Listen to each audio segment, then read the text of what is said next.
So we need to build a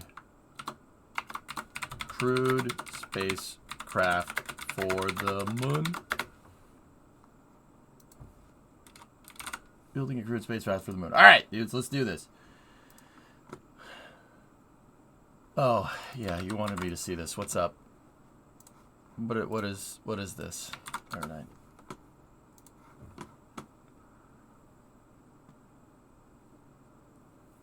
This is an SRB from a mod.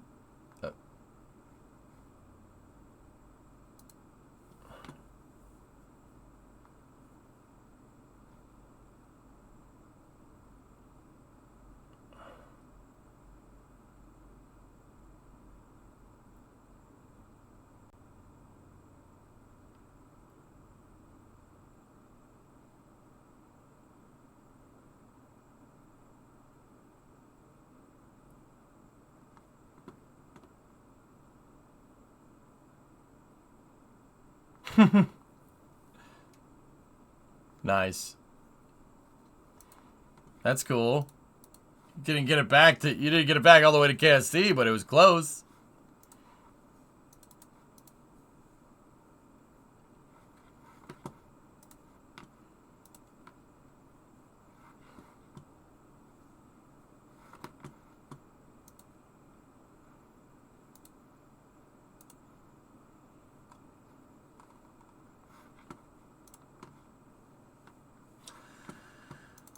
All right, dudes, let's roll.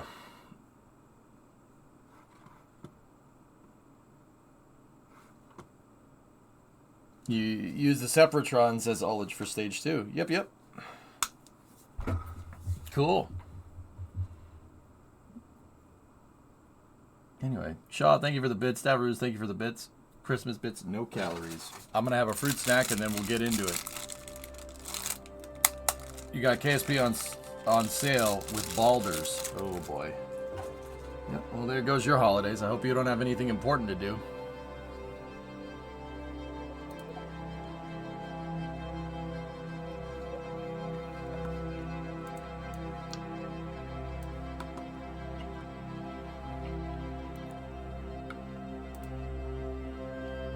Roll for ad time.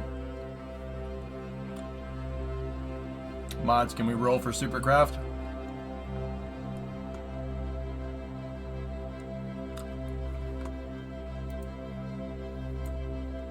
You rolled 5, I rolled 12.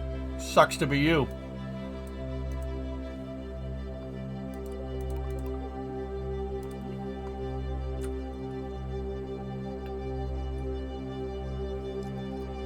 I need to understand how re-entry works more, Dead Crew, but we'll see.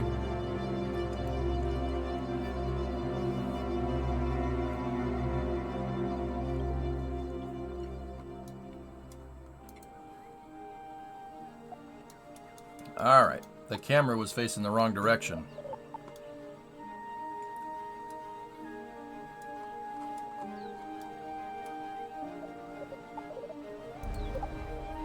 Alright, so we need to build a spacecraft today. Let's just double check on our missions, actually.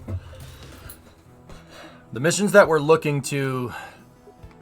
Okay, it wants us to... Mission Control's picking up a static over Minmus. We aren't sure if it's another signal. If you get into orbit with an antenna, we'll be able to confirm its origin. Okay. First Dibs wants us to plant a flag on the Mar and on the moon. Okay. Launch a vessel with at least 4 wheels. I don't have any rover wheels unlocked, but the bad signal is kind of the one it wants. Okay. We can go out to Minmus. That'll get us 320 science, and then we can 320 science from there. What could that unlock? We have 65. So we'll have 320 science, 65 is 385. We could unlock that.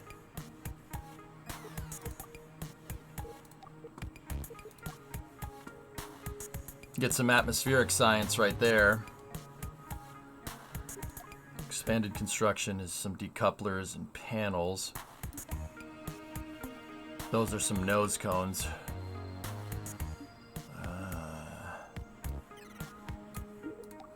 Long-range probes would get us the RA2 and the HG5. I think we actually might need those to go out to Minmus. If the comms are similar to Kerbal 1, we're going to need the HG5. Not necessarily the relay antenna. Well, no, we went out of Kerbin's SOI with the stage before. No, we don't need those. Cool.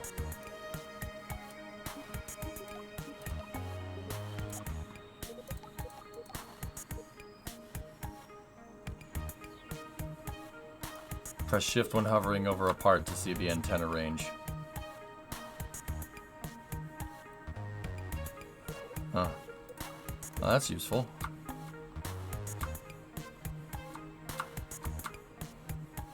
$200, $200, $200. What? Wait.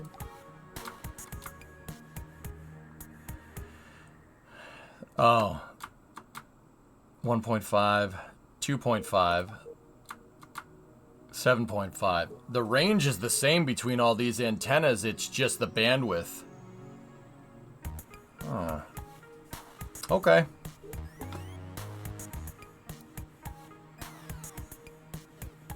All right.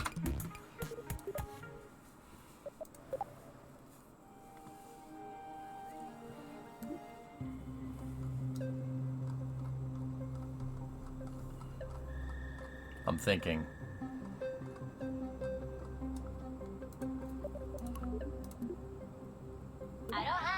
Aloha etat.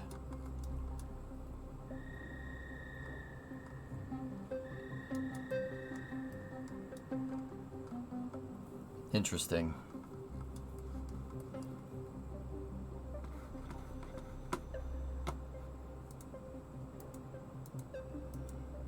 Okay.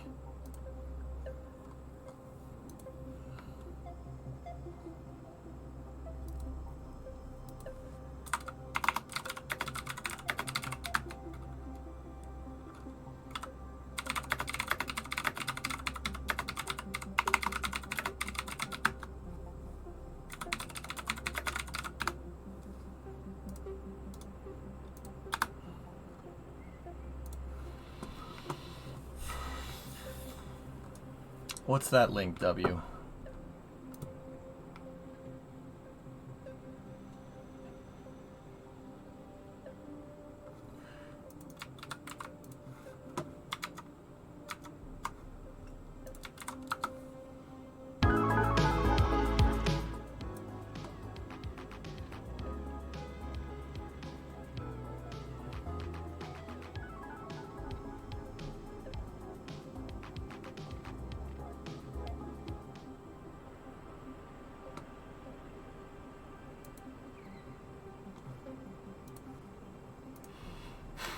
Thanks for that. Thanks for that.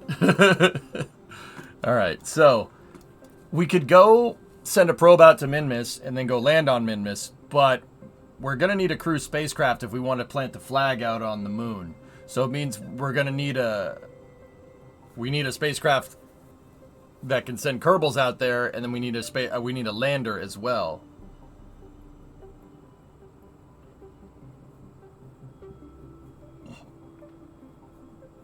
Oddly topical despite first appearances. Yeah, NASA, yeah, right, yeah. It is, yeah. So we could work on designing the spacecraft now with the gumball. Shouldn't take very long. Because it's going to be built around this thing. Would it require a new rocket? No. No. Gemstone C is fine.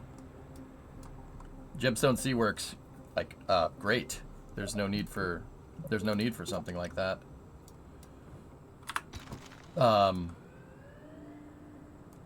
The planting the flag on the moon, though, actually isn't really going to get us a lot of science, believe it or not. I mean, I suppose the environmental science that we get from it is, you know, the stuff that we got to, like, bring back to KSC. That's the stuff that's, like, that we got to worry about. You know, like, that's going to get us science. Landing Kerbals there is going to get us a ton of science. Let me think. How do we want to do this?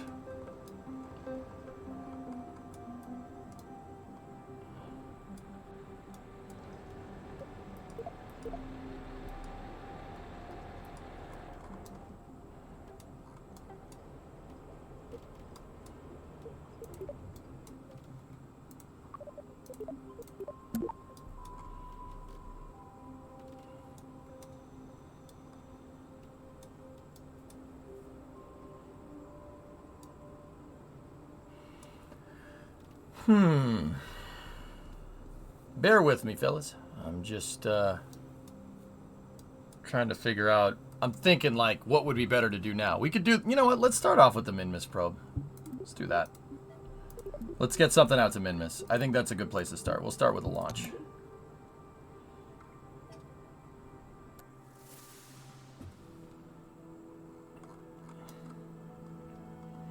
Okay. We just, once again, we got to be careful about re-entry. So, or entry, well, not entry heating. We got to be careful about on the way up.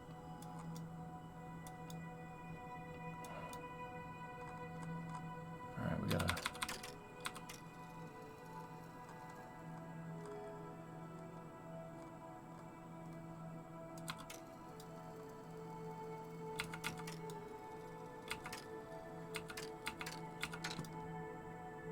All right, so check this out. What I'm doing is we're going to give ourselves a little bit of a launch window.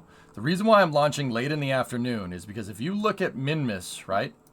If you look at Minmus's orbit, right, and you kind of overlaid it over the launch site, I'm trying to launch right when Minmus's orbit kind of goes over KSC. The reason why is because I'm going to launch this slightly northeast. We're going to leave out of KSC with a flight azimuth of 84 instead of 90. We've been using 90 to get around the equator every time. I'm gonna go 84. The reason why I want to go 84 is because I want to put myself into an orbit that matches Minmus's tilt. Minmus has what's called a 6-degree inclination. It's 6 degrees inclined, meaning that if you looked at Kerbin's equator and you could overlay Minmus's orbit over it, the overlay would have a difference of 6 degrees at point of passing the equator. There'd be a 6-degree angle there. If we launch into that 6-degree inclined orbit right off the bat, it'll be way easier to get to Minmus. So that's what we're going to do. We should set the azimuth to, 84. All right, cool. Let's do this. Okay. T-minus 10, 9, 8, 7, 6, 5, 4, 3, 2, 1. Liftoff, Gemstone C. Sending a upper stage probe out to Minmus. Cleared the tower. We're go for roll program.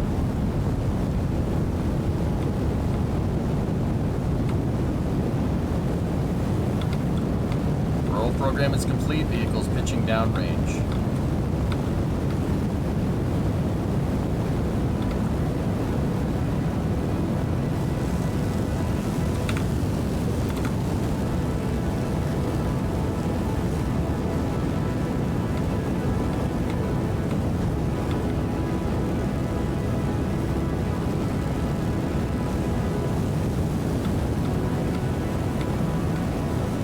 Try to keep that number at 84 for the flight azimuth.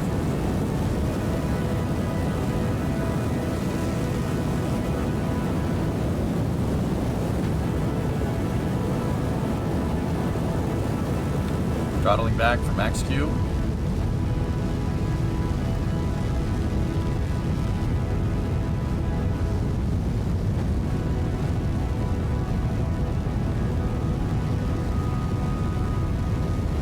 I know our azimuth is a little bit off right now. It's just the SAS compensating. That number should stay around 80. We'll dial it in a little bit more when we start to pitch over.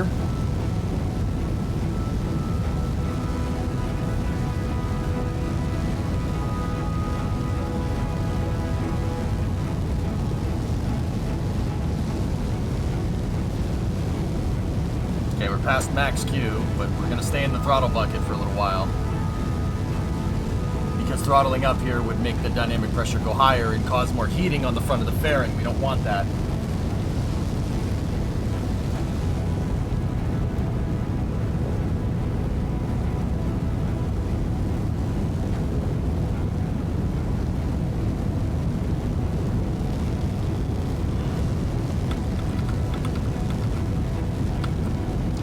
Okay, second pitch over.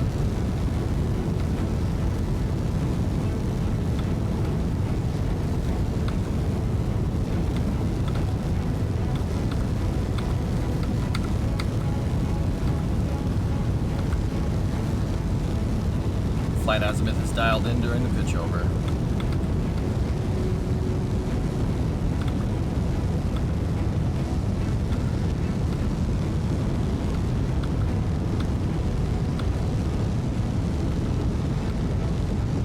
I'm not even looking at the rocket, I'm looking over here.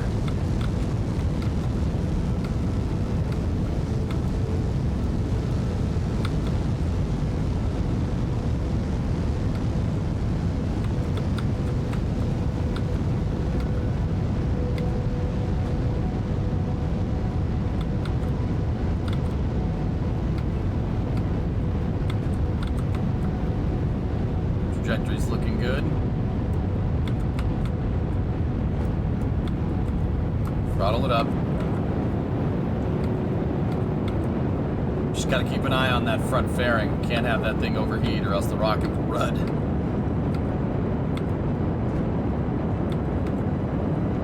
Discovery, go at throttle up. Track's looking good.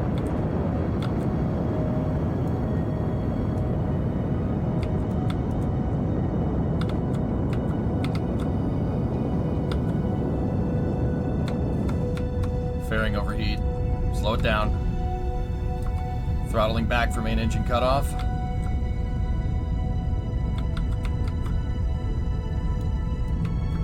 Stand by for MECO.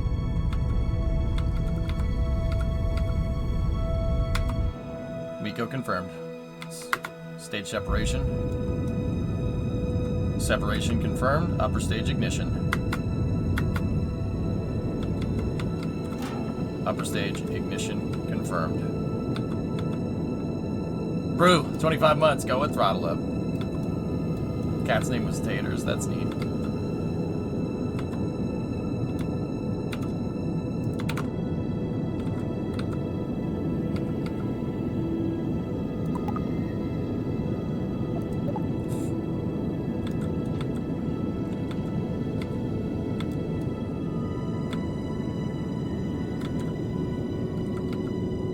Ascent's looking good.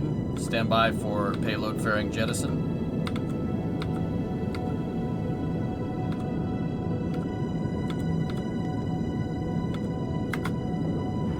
PLF jettison confirmed.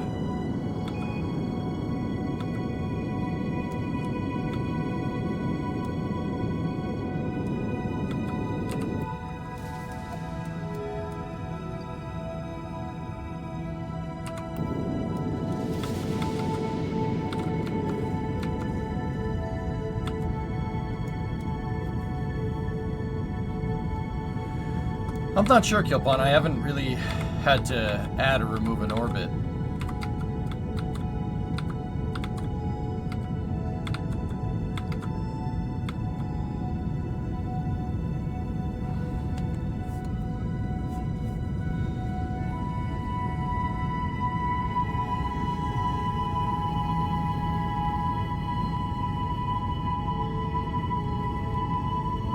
Okay, everything's still looking good. How's everything looking, Marvin?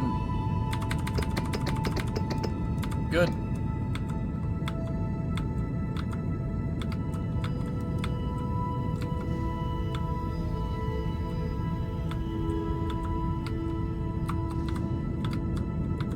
Marvin says everything is nominal.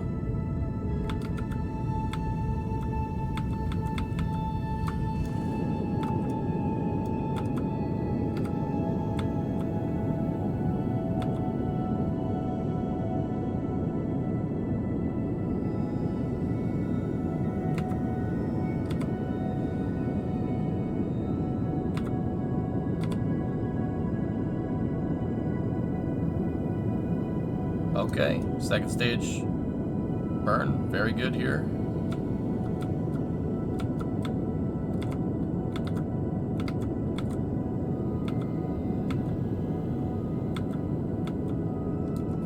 Modulating the throttle on the stage for precise orbit insertion. Stand by for SECO.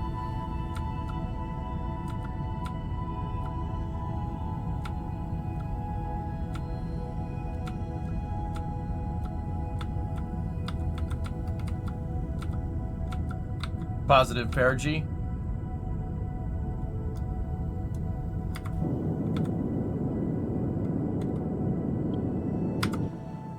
Seco confirmed, 112 by 80.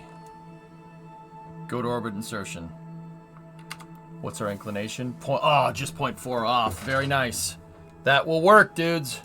That will work. That'll do, pig. That'll do. Okay.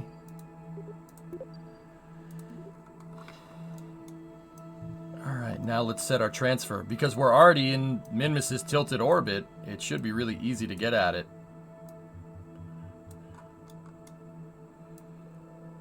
The moon's screwing with us there. Back it out a little bit.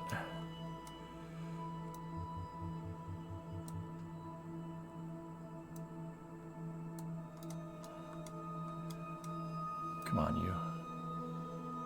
Oh no, not the moon.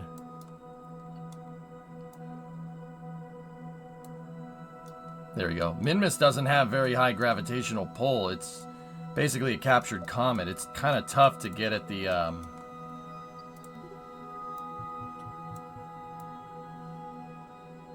kind of tough to get into its SOI.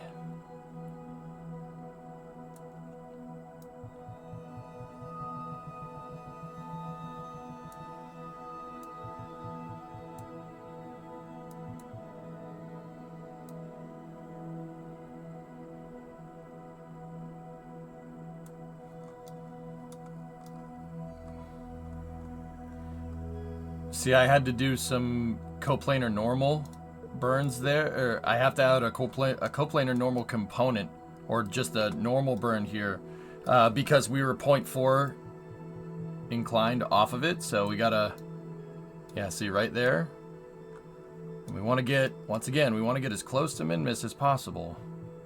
There it is. But I want to adjust the normal and anti-normal because our orbit was 0.4 degrees off of Minmus's. So we can just do some slight changes here. And that should get us... Yeah, that's perfect.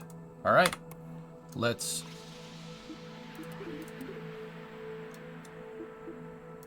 fast forward to the burn. Spacecraft seems healthy. Marvin is having a good time.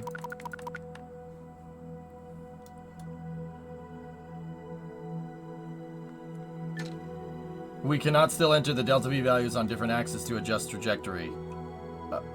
Enter delta V values. It's not, we don't have the maneuver window like we had previously. Is a Kerbal in this? No. Up here is where the crew is. It's just the computer. Okay, we're inside of 30 seconds to the burn. Stage is reorienting.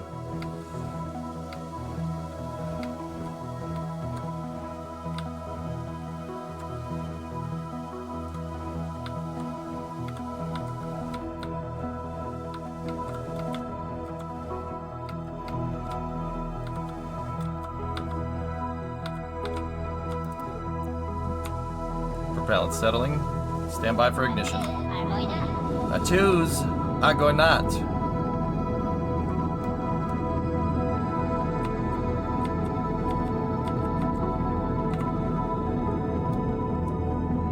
Did you have a plan to build a vessel? I wanted to do this mission first. Do this mission first today. Get some science points and then we'll go and build the spacecraft.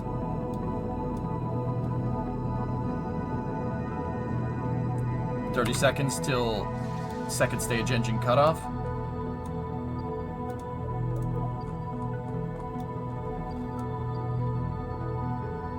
$20 seconds.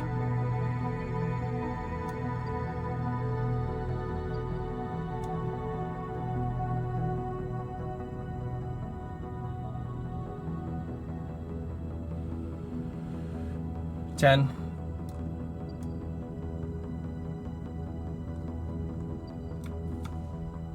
Throttling back.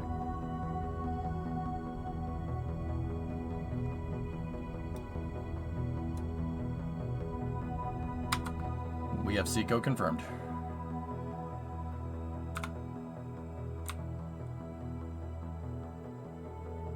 Gonna use the forward thrusters just to dial us in.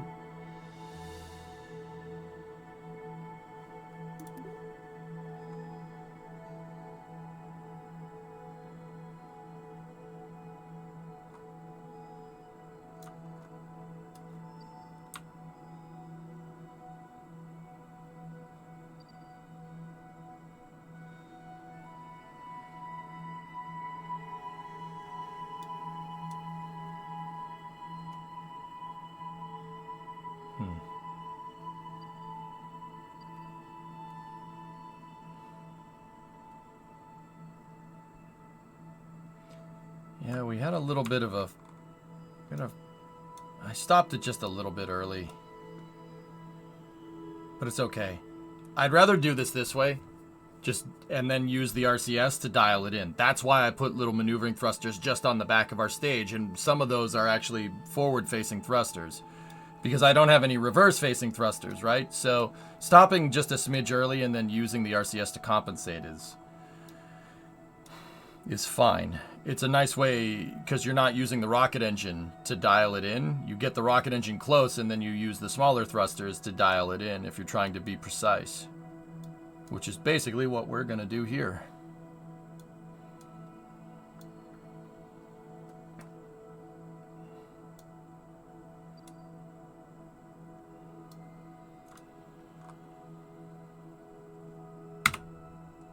Okay, cool. All right.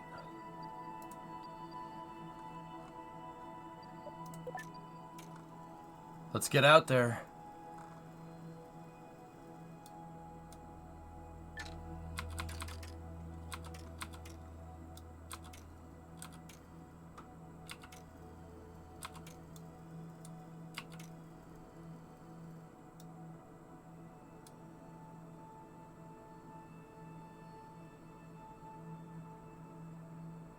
Okay, we've encountered Minmus.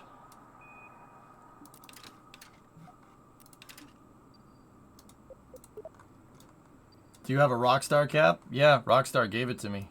I got a package from them this morning. Because I'm cool like that. We play GTA Racing on Saturday nights.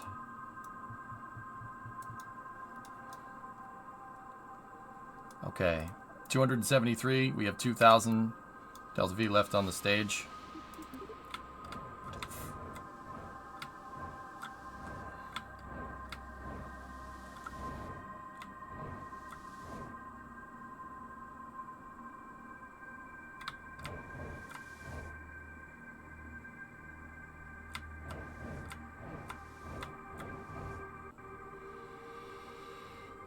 I'm going to maneuver the stage into position for alignment on the burn here. What engines did you use to dial in your encounter? My reaction control systems. So, Starkiller, I have little monopropellant thrusters. I have monopropellant thrusters that are there to steer the stage when the engines aren't on. Most modern upper stages have stuff like this. They have little tiny thrusters, 4 of them that are placed like this. It's a 3-axis thruster placed in 4x symmetry. This way you can pitch, yaw, and roll the stage when the engines aren't on. Simultaneously, you can use it for to get your orbit super precise by stopping your engines before the maneuver node finishes, right? And then using the RCS to dial it in and get it close. Think of it like fine control with orbital insertion. Some satellites are really required to get to very, very precise orbits, so you're only as good as how precise your upper stage can throw a payload where your customer wants it to go. So pretty much like Falcon 9's upper stage, Atlas 5's upper stage, Vulcan's upper stage has this, Delta 4's upper stage has this. They all have precision thrusters to be able to throw satellites into precise orbits.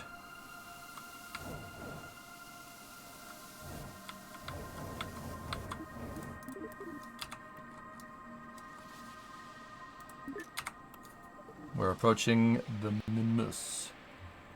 Yeah, I put lander legs on this so we can land with it if we need to. We'll just pretend our upper stage has no boil off and it can be a lander as well.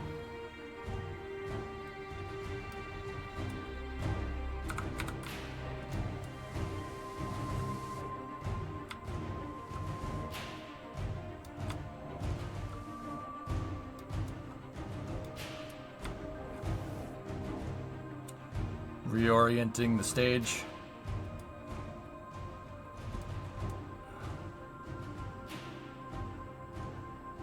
Prop settling.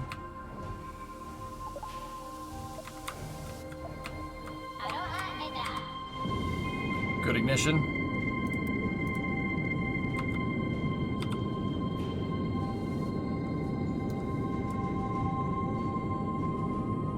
We have capture.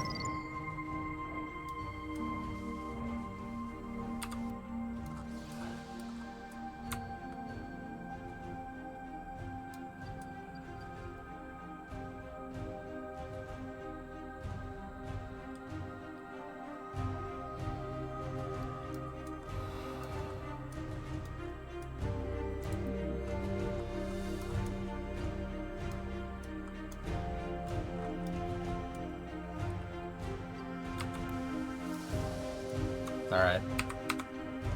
They wanted us to capture around Minmus. We do have some environmental data that we can transmit, not the samples, though.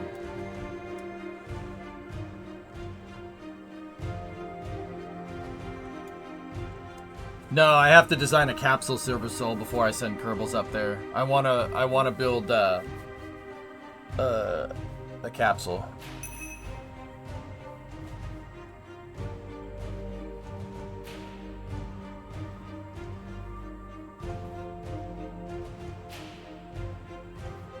Can you do more than one mission as one? You can track multiple missions, yes.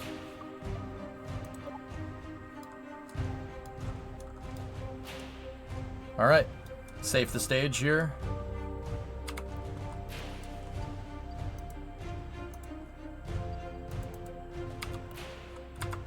Alright, let's get back to mission control there. Okay. Holy smokes, Director. That was flawless. Fewer flaws than normal. We'd love to see it. Most importantly, it is a signal. A we didn't go all the way out here for nothing signal. Plus, there's a new waypoint for you to follow when you're ready for the next mission. Also, licensing the footage from all these recent missions has meant we can afford some new perks. Did you see the floor-to-ceiling television we installed in the break room? Nice. I'm surprised we managed to decode the message at all with all these distractions. The message. Oh yeah, sorry for bearing the ladle here. Ladle? Ladle. We at Mission Control are proud to present the first decoded message. It says, "Welcome, younger sibling." Us! We're the younger sibling! Do you understand the gravity of this discovery? We have proof of an advanced civilization beyond Kerbal, and we can debunk the installation artist theory. It's time to get down there and find the source of the signal. I hope it's housed within another monumental structure. Hey, I like the sound of that. Let's call them monuments.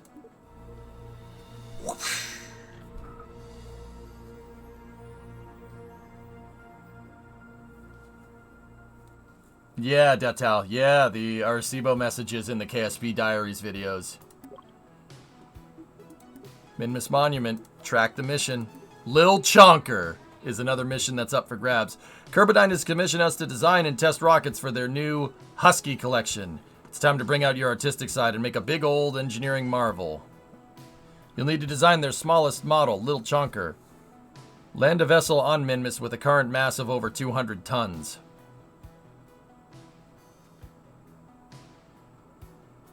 We're gonna need a bigger rocket.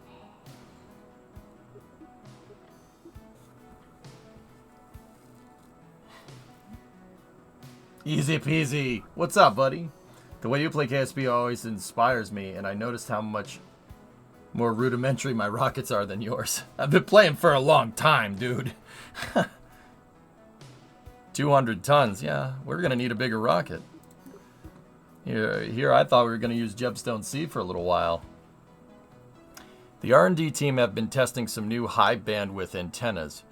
They need a stationary but distant target they can use to retest their transmitters. I think they're testing transmitters. One of them said lasers before. Taters.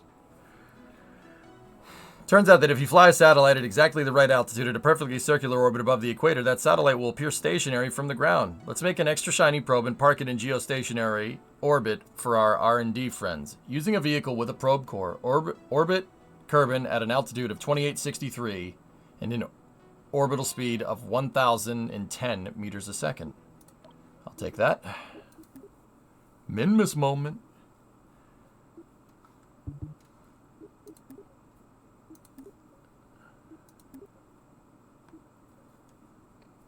You use so many terms I don't know. I feel like I'm learning a lot about orbital mechanics when I'm watching you. If Estes, always feel free to ask. I'm a STEM streamer. I'll teach you. And I don't have to charge. Unless you want to sub, in which case.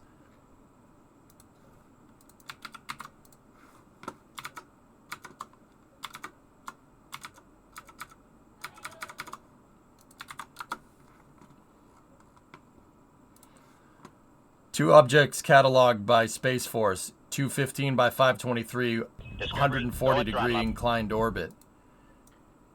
If this is the Lockheed Martin satellite in the Firefly second stage, it may suggest the second stage restart was not successful.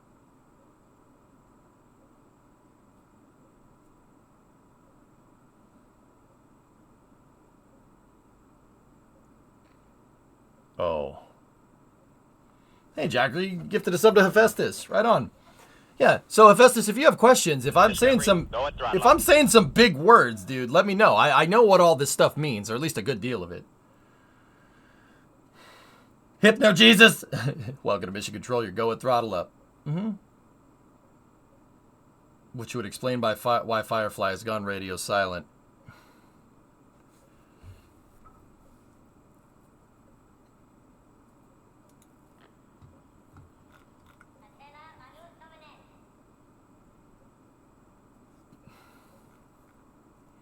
Give me 1 second.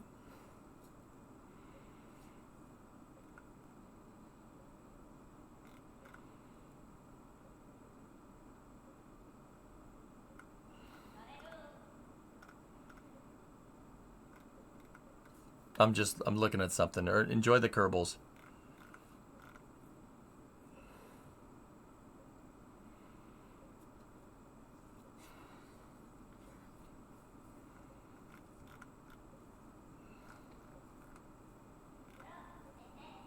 No, nothing over there. I hope that satellite wasn't too expensive. It was a prototype. So...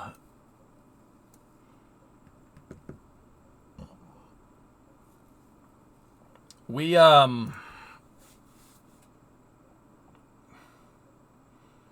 Josh redeemed ad time.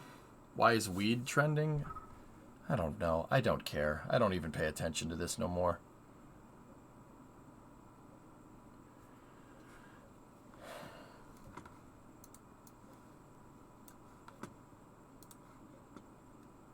Oh, nat 20. Get fricked, Josh.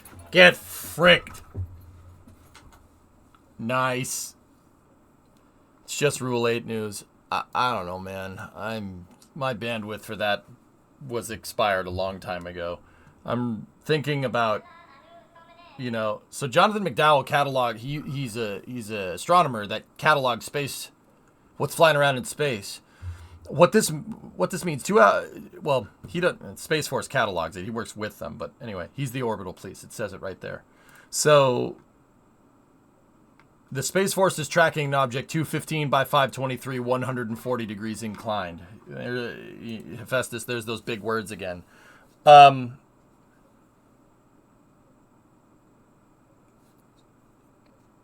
So in the cast, Das and the engineer that was with him said that they're going to do a circularization burn. They were going to do a circularization burn that would place the second stage in the satellite into the orbit, the final orbit for the satellite, and then they would deploy the satellite, right? If they're cataloging two objects, both of them being 215 by 523, that circularization never happened.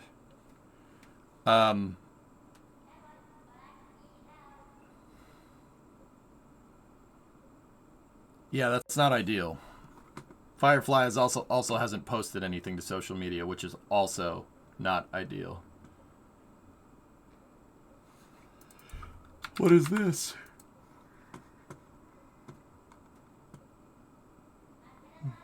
Who made you the orbital police? Johannes Kepler. It's skirting it, Snake. What is this? Could you generate image of the N1 Soviet? Oh my god.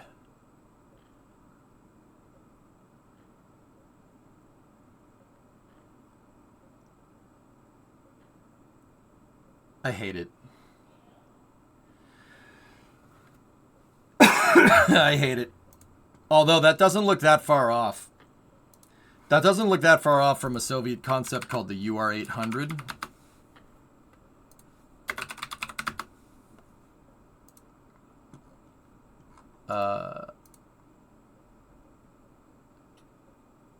Yeah.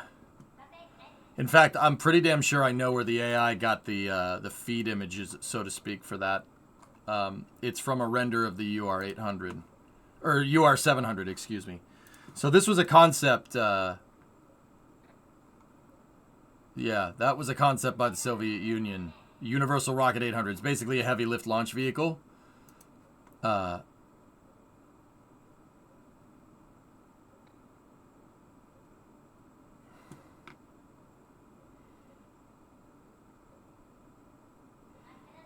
Yeah, this was a Nick Stevens render.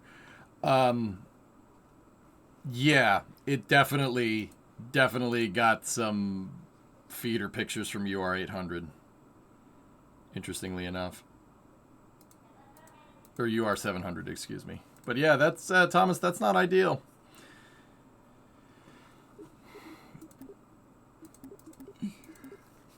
Okay. Junker, it's looking for a 200 ton orbit. I don't want to do that just yet. The vessel with 4 wheels, I don't have any rover wheels unlocked. We have 440 science though. I'd say we'll just send that stage down and get that's an extra 600 science, and then we might be able to reinsert back into geostationary with our stage. Back around Kerbal. We could probably knock that one out too. Can't do that one with the stage that I have right now. Can't do wheeling and dealing. Can't do first dibs. So we can do Minmus Monument for 600. I'll take Minmus Monument for 600, Alex. And geostationary for another 240. Yeah, cool. Let's keep going. Once again, I'm not really playing this in like typical EJ fashion. I'm trying to just belt out science mode as much as I can. We're trying to maximize our playtime here. Sorry if you've answered this, but what's a stage?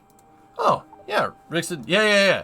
Yeah, no, you're coming in from the city thing. So yeah, let me explain it for you. So rockets have stages. Why do rockets have stages? Here, let me go back into mission control. Because I like the music better. It's better explanatory. Explanatory is not a word. So, rockets have stages. They're the different pieces of the rocket. Let me give you an example. Like, a Saturn V is a good way to visualize it. The Saturn V rocket that took people to the moon. Here's I'll get you... Trying to just find a good picture. Yeah.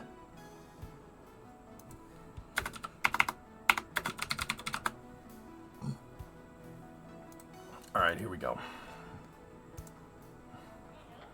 Trying to find some good stuff here.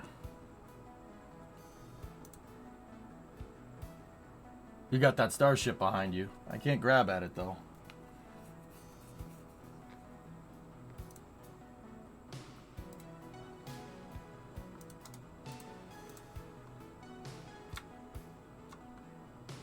Yeah, I mean, I suppose we could just use the Starship. Let me grab it. So, we'll take SpaceX's Starship instead of the Saturn V. Everybody, the image search on Google nowadays is terrible. So, Rix, this is Starship, right? SpaceX's big boy. You see a picture of one landing right there from the test flights, right? So, this is a stage. Starship is a stage. So, why do we have stages? Why do we stage rockets? Could Starship fly up into space by itself? Sure. If you could probably get this thing into space just by firing its engines, and it could get all the way up there. But you wouldn't be able to have all the stuff inside. Right? No payload. You wouldn't be able to have payload inside of it, right? This would have to be empty. So, in which case, you just got that up there. Okay, great. What are you going to do with it, right? Whole point of the rocket is to move payload. If you're in a semi-truck hauling a trailer, and you only have enough fuel to get there with just the semi-truck, but you don't have enough fuel to get the semi-truck and the trailer there, what's the point of the semi-truck, right? So, the reason why Starship can't get up there by itself is because Earth's grav well sucks. It actually pulls, but that's another story. Earth's grav well is a pain in the butt, dude. In order to get something into low Earth orbit, it needs to be going 17,500 miles an hour. So you need to be able to accelerate to that speed. About 28,000 kph for the metric people. It's fast. Or about 7,600 meters a second for the Kerbal players. You need to be going quick. And on top of that, you need to fight against the force of gravity. Gravity's obvious. I mean, getting to that speed is basically beating it. But, fighting the force of gravity, going up and then going that way, right? So, rockets employ what's called staging. So what's staging? Starship could make it into space like this with nothing in the payload bay. if you put 100 tons of whatever, of rock, payload, satellite, whatever, put 100 tons of payload inside a Starship's payload bay, it's definitely not going to have enough. You don't have enough fuel to get into space. Almost dropped it. That's where this comes in. This is a stage, dude. So, this thing. This is the first stage for Starship. It's called Super Heavy. It's got a lot of motors. And basically, instead of trying to fly Starship all the way up, right, it'll launch stacked on top like this, right? And then, you know, this way you can shed all the mass, right? And this basically gets you a full tank of gas inside a Starship with 100 tons, and you're more than, well, not more than halfway. This gets you, first of all, it gets you up out of the atmosphere, and second of all, it gets you going fast enough. Basically, this thing allows you to get up and out of the atmosphere so you can focus more on getting payload. You basically, once you're up here, right, get more payload into space. Once you're up here, you basically separate, right? You dump the engines in the tanks that you don't need. That fuel tank's empty, so get rid of it. And then you keep going, right? Now, with SpaceX, though, SpaceX won't have this totally empty. This thing will turn around and go back, and SpaceX wants to try and land it, right? Like they do with Falcon 9s. Starship will keep going in order to get into space. This way you get Starship into space with a useful payload because you basically have all this extra kick underneath it, right? And when these fuel tanks drain, you just separate it. Do you have a Saturn V model? I have my Lego model up there. I have the Lego Saturn V, but I don't feel like getting it down. Right? So basically, staging is a way to optimize. Basically, you can get rid of your dead mass, dead weight. You dump the dead weight like a drop tank on a fighter jet. Same idea. Except your engines are also dead weight at that point too, because they're only being fed by this fuel tank, right? So, you know, when on a stage, when it runs out of fuel, you just separate it and then you light the upper stage and you keep going. That's basically a way to optimize the mass of the vehicle to space. It also increases your efficiency because, once again, if we wanted to make Starship carry 100 tons all the way up into space and come all the way back down, you're going to need a vehicle that's this big that can come back down and land. That's absurd. Even landing Super Heavy is pretty nuts, but you don't want to take all this all the way up into space because, you know, by the time you get up into space, this fuel tank will be like maybe 5% full. You're carrying 95% empty space, right? You don't want to do that. So rockets employ staging for efficiency here. The reason why they do that, once again, the grav well. Our grav well sucks. It's really hard to get into space. So the reason why I wanted to show you a Saturn V is because with this analogy, it doesn't work as well. Because SpaceX never burns the stage till it's empty because SpaceX's stuff comes back down and lands. And then Starship has thermal tiles on it. It has thermal tiles on it like the space shuttle, and it's going to fly back down like the space shuttle, but instead of landing on a runway, it's going to do that to land. See the picture behind me? It's going to do that, and it's going to come down like Buck Rogers style. Basically like what SpaceX's Falcon 9 first stages do. I don't really consider this a space shuttle. This is a reusable upper stage. Now, why don't people reuse upper stages? No upper stage has ever been brought back. The only thing that even comes close to that is the space shuttle. Space shuttle's technically an upper stage, but it's more like an upper stage that jettisons its engine section. And the engine section just happens to be attached to a payload bay with some wings and it comes back down. Right? I wouldn't call the shuttle an upper stage, but I suppose that would be the closest thing. Starship, but the shuttle has to jettison that big orange tank to get up into space. Right? Because that's dead mass. It's a lot of dead weight. You got to get rid of it. The tank burns up and the shuttle keeps going, right? With Starship, First of all, Starship is as big as the shuttle's orange tank, which is actually it's bigger, which is pretty nuts. Second of all, Starship, you get the whole thing back. You don't need to jettison a tank or anything like that. You know, if SpaceX, if Elon gets his way, the whole thing's coming back. Hey, Gunny, 37 months. Merry Christmas, buddy. So yeah, you drop stages for basically mass. All right, I'm gonna get a little more technical here. You drop these stages, dude, to optimize what's called your mass fraction in rocket science. So, okay, what's mass fraction? Rockets' range, so how far a rocket can go in real life, isn't measured by distance. Distance means nothing.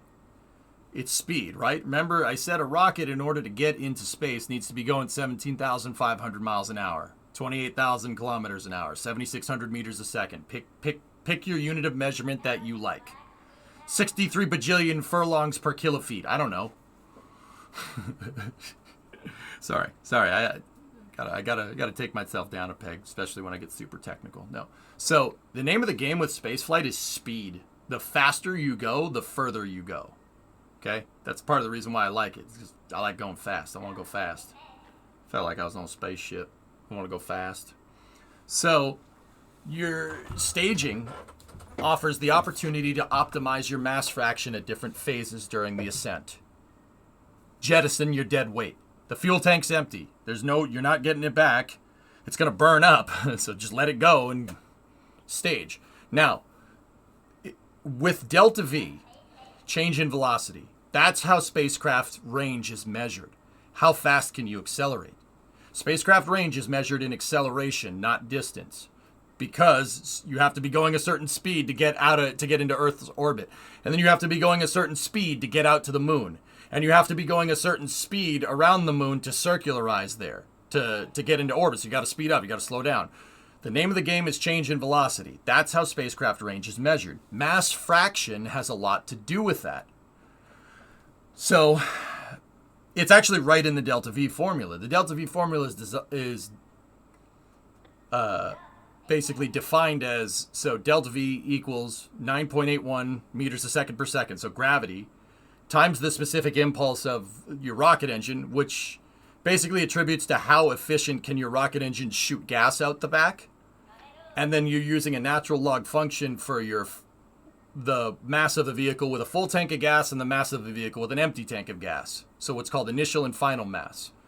Initial and final mass has a lot to do with mass fraction, right? So how much rocket do you have on your rocket, and how much fuel do you have on your rocket? If you have more fuel on your rocket and less rocket on your rocket, provided you can go up and counteract the force of gravity, you will go further. And that's what your mass fraction is derived from. It's one of the most important things in rocket science. Basically, the balance of rocket on your spacecraft and fuel on your spacecraft. A lot of rockets have the mass fraction optimization up to like 96, 97% fuel and like 3% rocket. Now, Starship, looking at something like Starship or the Space Shuttle, what's their mass fraction? Butthole is their mass fraction. Absolutely horrible. Why? Now, Rick's, all right, I don't mean to put you on the spot. Why would the Space Shuttle have a crappy mass fraction? Does the Earth's gravity screw with something orbiting the moon? It depends on where it is.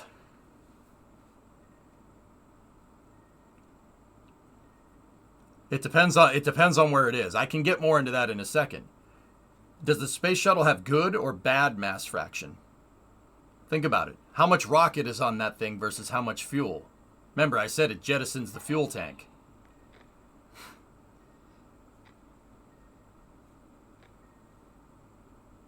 Think about it.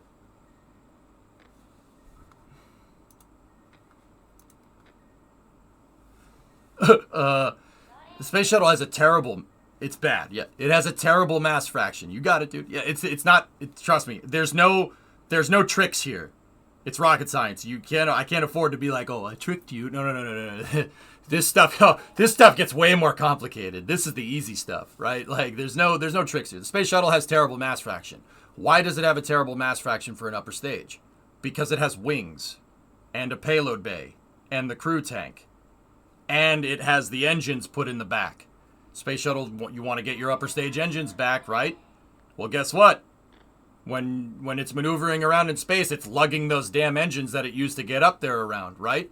So that's terrible mass fraction for on-orbit maneuvers because you have all this extra stuff, but it's a trade-off because you're bringing all of it back.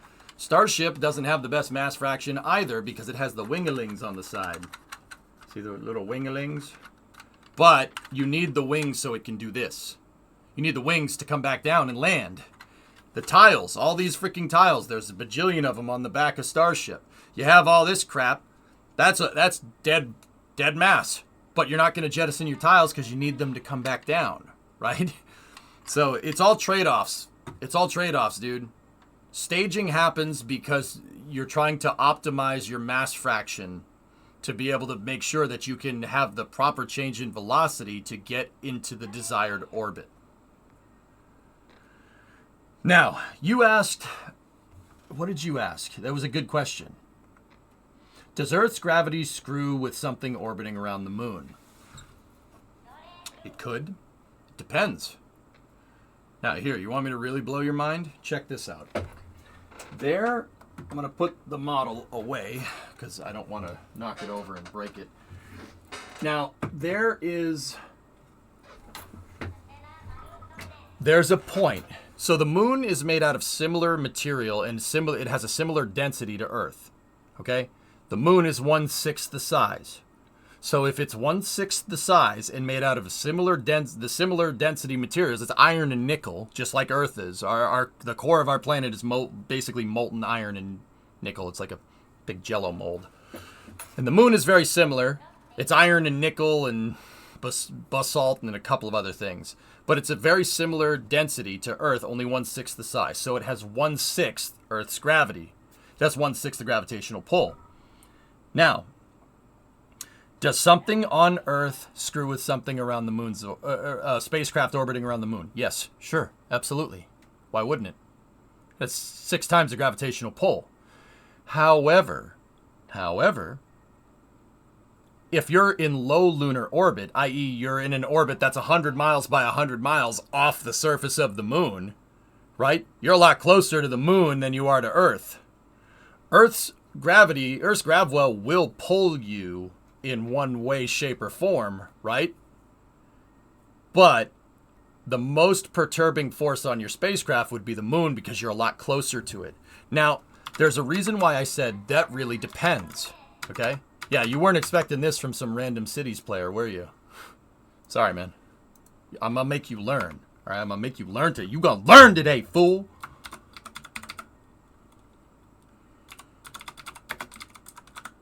Now, like I said, it depends on distance to celestial body, okay?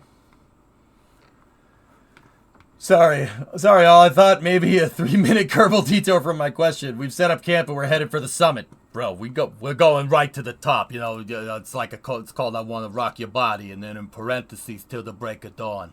I want to rock your brain, in parentheses, till the break of dawn. Now, check this out. Like I said, it depends on what you're closer to.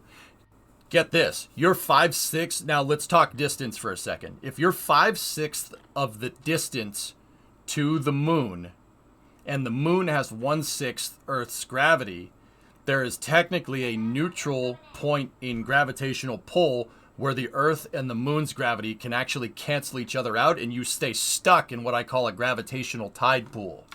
Those are called Lagrangian points. See, there's usually 5 of them in any 2-body system like this. So Earth and the moon is a 2-body system because there's the Earth and the moon, 2 celestial bodies.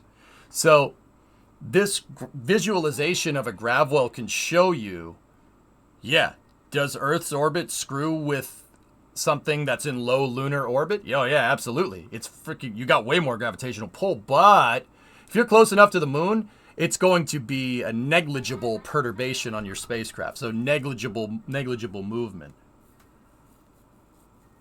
Did you realize how much water is used every time you flush a toilet? 3 gallons. Oh boy, 3 whole gallons. The poor children. So yeah, of course, everything influences everything in space. Spacecraft have to take into account that big, huge plasma ball that Earth is floating around. Yeah, that thing, that has a lot more gravitational pull than Earth. Solar perturbations are a thing that can really screw with satellites. The other thing is that the sun, I'm going to explain this in plain English. The sun likes to fart. It likes to outgas all the time. Solar flares, coronal mass ejections. Basically, the sun backfires every once in a while, and a fusion backfire is powerful because the sun is frigging gigantic. And sometimes that backfire, that blast from the backfire can get near Earth and blow satellites out of their orbit. Oh, it absolutely happens. Yeah, solar wind, absolutely a thing. But yeah, man, rockets stage because you're trying to basically shed dead weight. That's the short answer. Every time the sun flushes the toilet, 3 whole gallons. Look at this thing. Look at this. It's swirling like a toilet. Don't listen to what he says, the earth is flat. Yeah, but your eyes aren't flat. How can you know something's flat if your eye is a circle?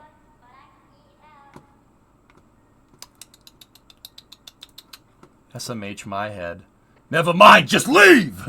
Oh boy, fiber tablets!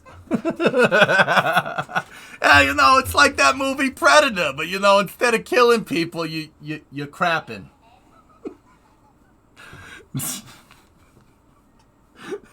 Tell me some of that sunk in and it wasn't just all Aqua Teen quotes, man.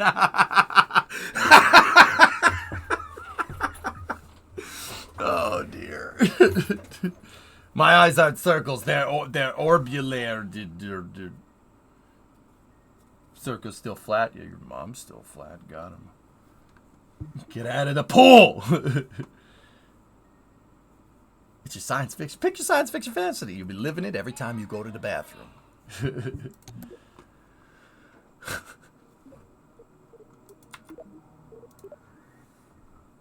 Alright, let's go back up into space. Go to the tracking station. Yeah, some of it's stuck. Alright, just shed dead weight, dude. That's the easy way to say it. Probably should have led with that one. My bad. You know, that was my bad.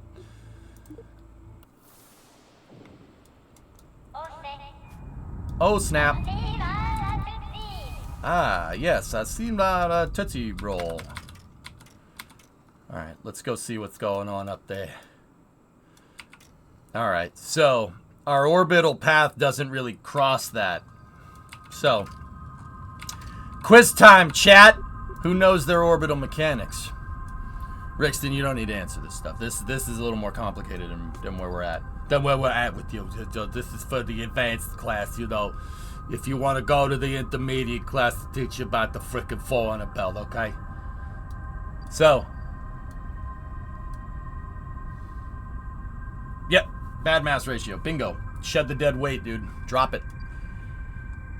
Alright, so we need to get up there. So that requires an orbital inclination change. Now, inclination, once again, is the tilt of your orbit relative to the celestial body that you're orbiting around.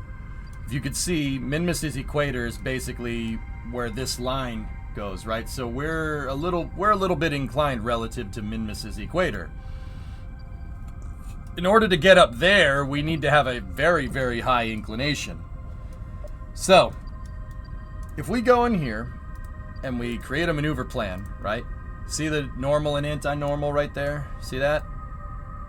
That will change our inclination. However, we're also speeding up in that direction, so we're going to need to add a retro burn component to this. You know, turn it up, retrograde, turn it up, normal, retrograde, normal, retro, normal, retro, right? And then let's say we want to get into a...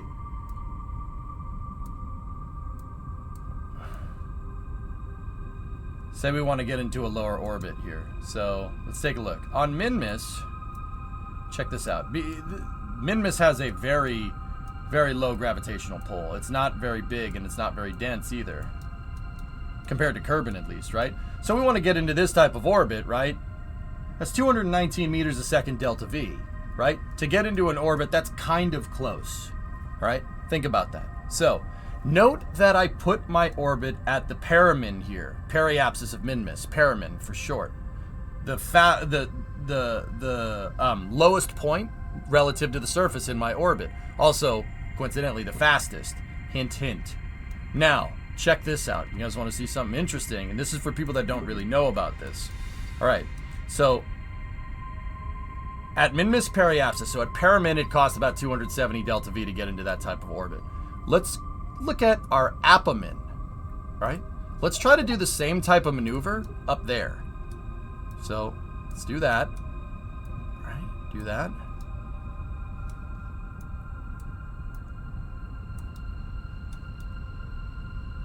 Look at that. 47. 47 meters a second. That's it. That's all you need. Now, why? Anybody know why?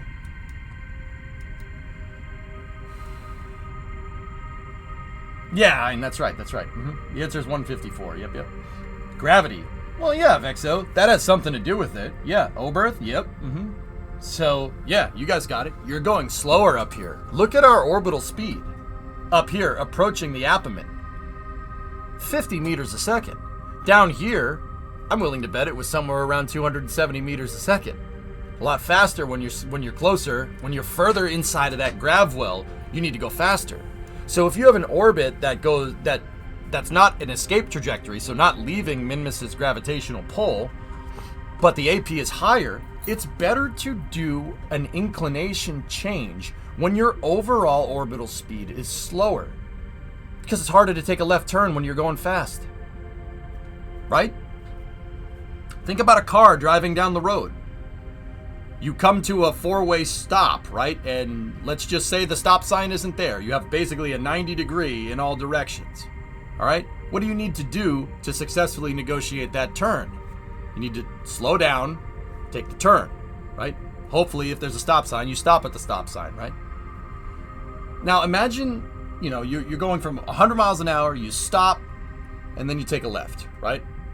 Now, imagine you don't stop, and you just keep going 100 miles an hour, and you try to take the turn. What's going to happen? You're going to do freaking Bad Boys 2, and your truck is just going to flip over because the momentum still wants to go in that direction. The momentum of your car is going to keep carrying you straight, even if you try to turn. You'll turn on a much tighter or a much wider radius than you would if you stopped. Basically, it's easier to turn when you're going slower. Same is the case for a spacecraft. Now, you're never going to stop. You never hit a stop sign with a spacecraft, right? There's no stop signs in space unless you hit the ground. That's a stop sign. Yeah, you'll stop. It's more like a brick wall than it is a stop sign, but now, so, because you can't stop and change direction, right? Find the spot where you're going the slowest. You're always going the slowest in your orbit near your AP. Near the AP, near the apoapsis. It doesn't matter which planet, which celestial body. This is just physics. Whatever planet you're the closest to, you have an AP around said planet if you're captured. If you need to change the tilt of your orbit, do it at the point where you're the furthest out of the planet's grav well or celestial body. That's why here it costs 45 meters a second delta V. Over here, if I did the exact same maneuver, it's 5 times that. 5 times the amount of delta V. Now, Minmus doesn't have very high gravitational pull in the first place, right? It's not that big of a deal. But imagine doing this on Kerbal. On Kerbal, a low Kerbal orbit at 100 kilometers by 100 kilometers, your orbital speed's 2390. 2.3 kilometers a second. Now, remember how I said, the car at the stop sign, right? If you're going 100 miles an hour, you try to turn, right? You're not going to get very far, right? Now, imagine going 1.5 miles a second and then trying to take said turn. No, you're not turning. You're going to keep going that way.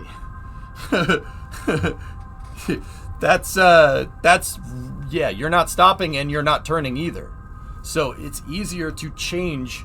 You can get a delta V. You can optimize your burns and save delta V by burning when you're further away from the grav well.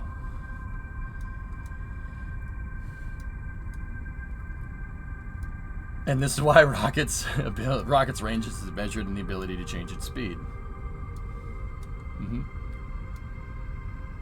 Now, if you want to do the same orbit as before and circularize the orbit with PE altitude, it needs 250 delta V, like from the PE. If you want to circularize around here, Sileo, no, it'll probably take less.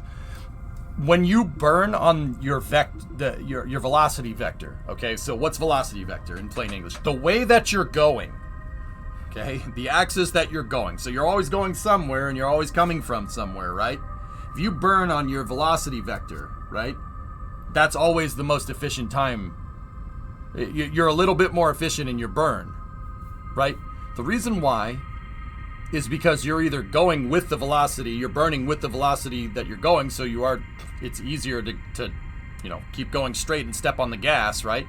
Or you turn the rocket around and you're 180 degrees tangent to your velocity vector, which is what a retrograde burn is. That's what this thing is for.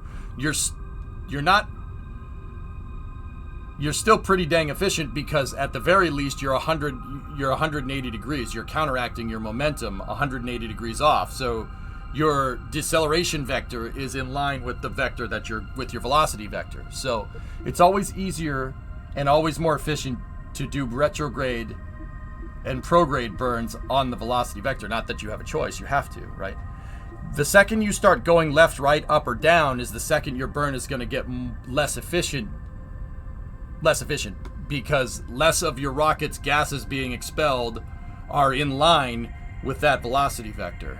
So it gets to be more inefficient.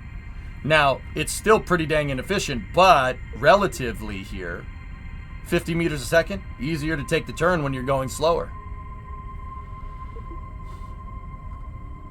So don't circularize until you get your normal alignment. Yes, there you go, right? Yes, Invoker, yeah, you get it, dude. When you're on the launch pad, right, and you need to get to a inclined orbit, right? The launch pad is your stop sign.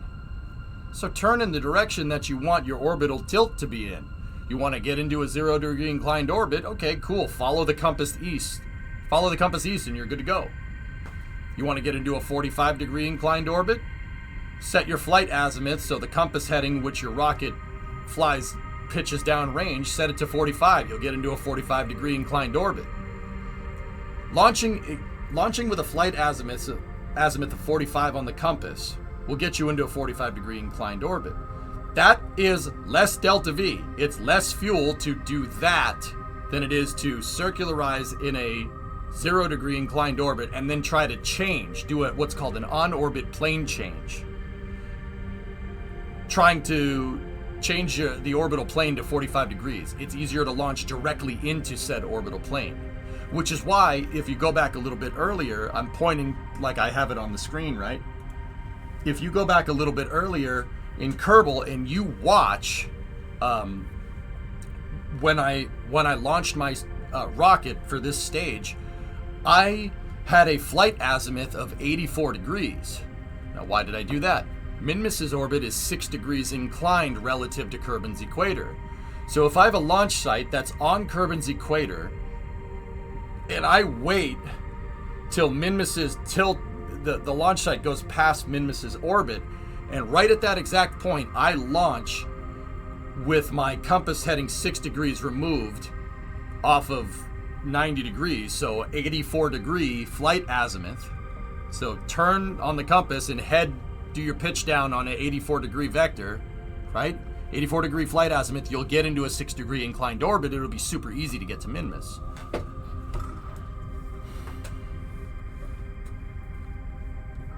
It's like racing. It's more efficient to brake in a straight line. Bingo. What happens if you're launching in the orbit going in the opposite direction than your targeted plane?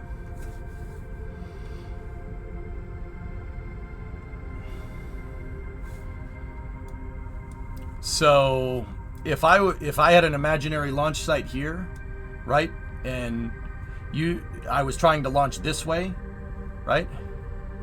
If I launched that way instead and got into an orbit just same exact orbit rotating in the opposite direction, your inclination is 180 degrees out.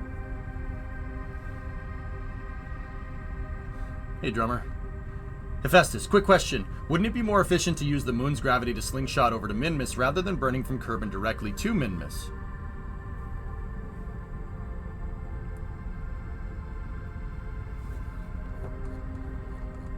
That's a good question.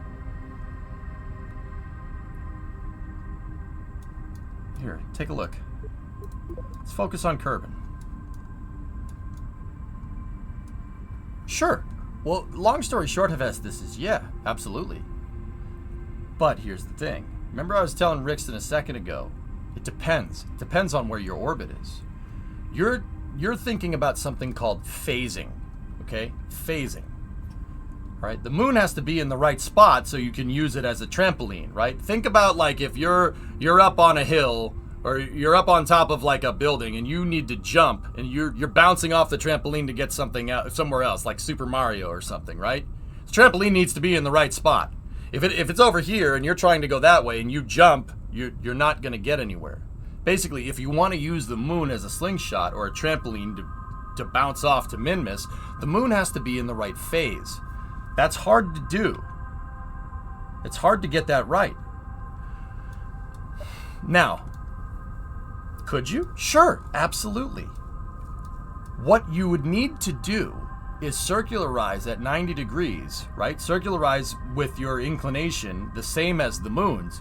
Do a transfer orbit out to the moon, but when you're doing your transfer burn out to the moon, you would need to add a normal or anti-normal velocity component to your burn. Why? Well, unless you basically get to the moon, you get to the moon right at the spot. So the moon and Minmus would need to be like perfectly lined up. Actually, the moon, when you fly by the moon, it would need to be basically where Minmus's orbit passes in terms of axial tilt or orbital tilt passes over the moon. See how the moon's orbit and Minmus's orbit, there is a point of intersection if you're looking at it from the side. You would need to time it. So you'd need to launch, you would need to time it so you could get out there. Now, I said that you would need to add a normal or anti-normal velocity component.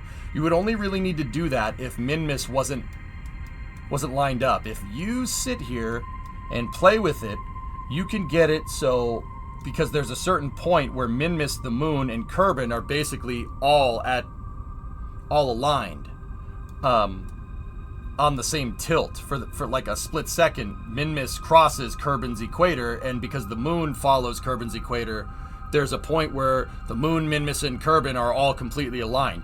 You would have to basically time it for that. Now, what do I mean by time it? Do I mean do the transfer burn when you visually see them all aligned? No. No. Because by the time you get out there, the moon's going to be over here.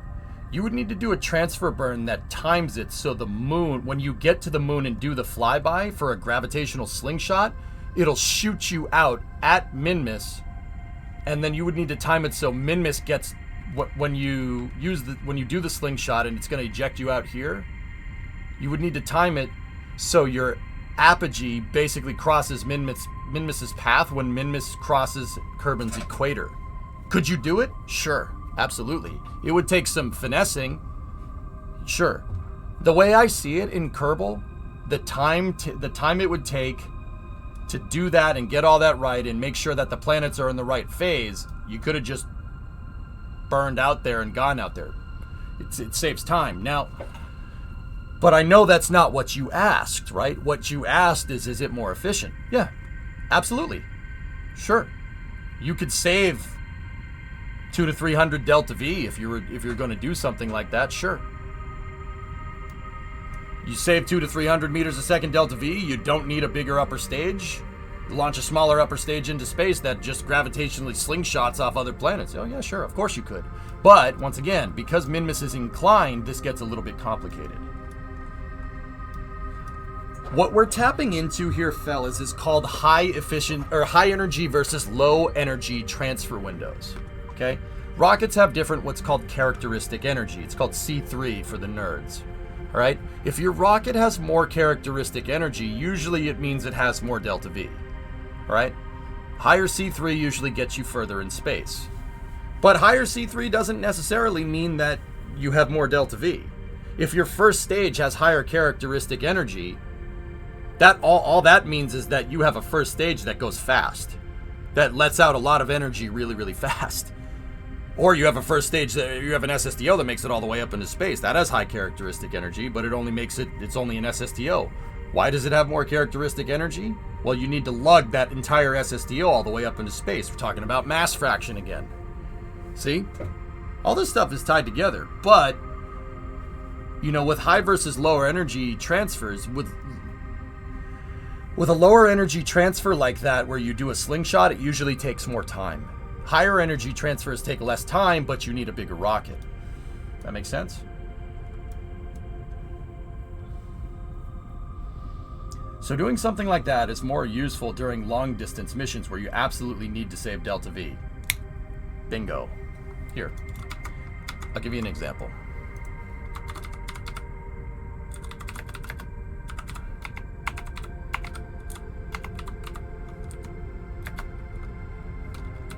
Let's look at Voyager 1, the furthest thing from Earth. Furthest human-made thing that we know about from Earth. Watch what it does. So in order to get something out of the solar system, to get solar escape velocity, to get something to break the sun's gravitational pull. Spoiler alert, the sun's huge and it has a lot of gravitational pull. You need to do something nuts like this. Watch.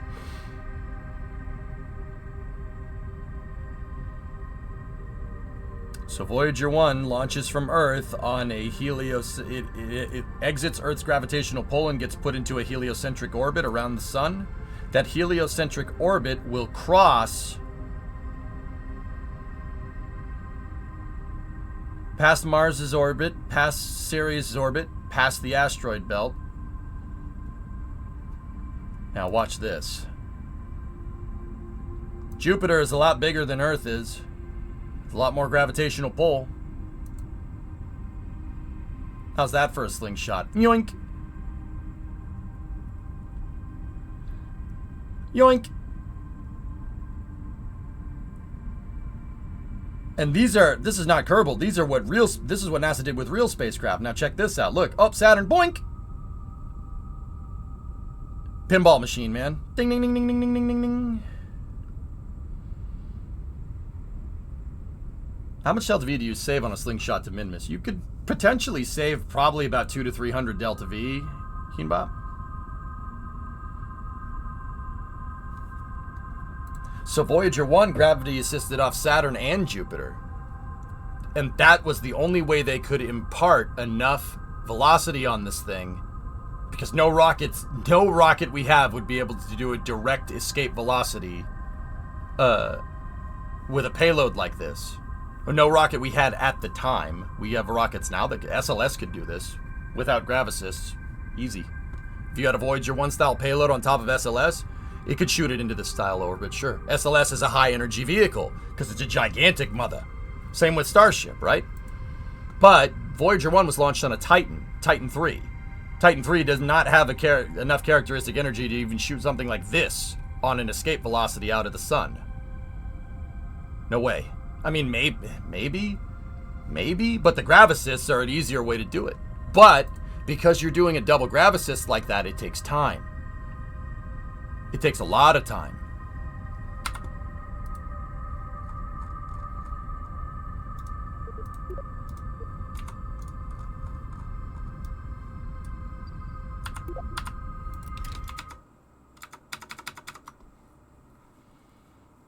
Is there one for Voyager 2? Sure. Can you find the one for Parker Solar? Yeah. You can use retrograde slingshots too, fellas. You can use the gravitational pull of a planet to actually slow yourself down if you want to get closer to the sun. So Voyager 1, I said, was the furthest thing away that we've launched ever. You want to see what the fastest one is? Check this out. This is Parker Solar Probe. It was launched a couple of years ago on a Delta IV Heavy. Parker Solar Probe is the fastest human-made object ever. So Parker Solar Probe launched with an ejection angle that crosses Venus and Venus's path. Now watch this. Spoink!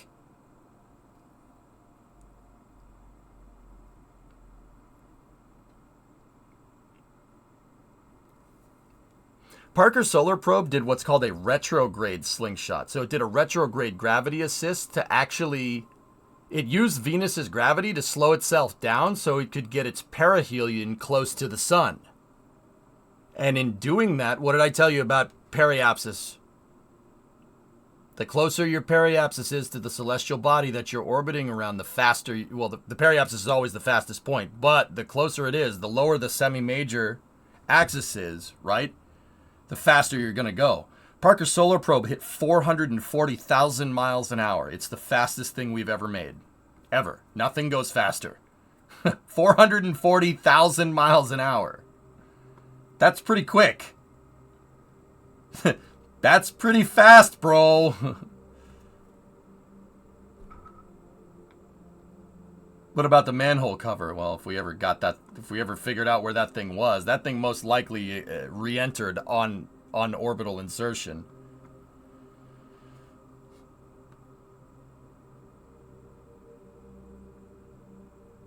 See, Parker Solar Probe keeps gravity assisting to get closer and closer, to get its perihelion closer and closer. This is without thrusters. Well, the spacecraft has maneuvering thrusters, but this is without a stage or anything. This is just using retrograde gravity assists. See? And that gets it closer every time to the sun. Pretty cool, huh?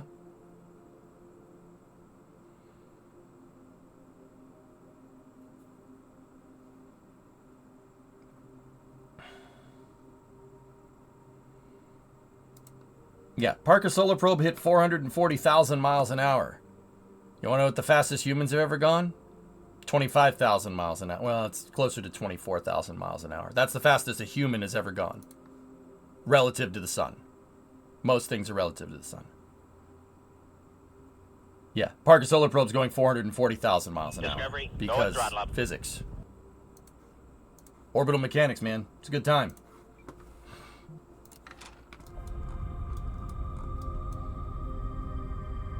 Could you show the same type of diagram to show lunar insertions? I mean, I could, but I think I've covered it enough, Tech. I mean, unless you want to see it. You want to see, like, Apollo. Okay, so Apollo used what's called a free return. Initially, at least. Free return trajectories are basically where you use the moon to basically turn you right around. As opposed to a lunar slingshot, you use it to shoot you right back towards Earth. All good. All good. Yeah, this is what Apollo did. In fact, the Earthrise shot, I like to say this part. You actually reminded me. So the Earthrise shot that was taken by the Apollo astronauts, right? It shows the Earth coming up over the horizon, right? But how could the Earth come up over the horizon this way if they were in a retrograde burn? Or if they were in a retrograde orbit? If you notice, when you go around the moon here, that's prograde around the moon, just like that's... So coming from the west going east around the moon is a posigrade orbit. If you note, this thing inserts retrograde around the moon. Now, the moon doesn't spin, per se. One side of it is always pointing towards Earth. It's called being tidally locked, right? However, it does still rotate, like relative to something orbiting, right? Because it's always facing towards Earth. So its rotation rate, so it does one revolution per its orbit around Earth, right? So it is spinning. It's just spinning really, really slow. And we don't see it spinning because it's spinning relative to us. So it just looks like it's always facing us, right? Now, what Apollo did is they went in retrograde, right? So that Earthrise picture was this is corrected to make it look like something our brain can recognize. That's what the Earthrise picture looked like coming over the horizon. Because they were coming from the east going west around the moon. So Earth rose from the west relative to the spacecraft. That's what that picture looked like when they saw it.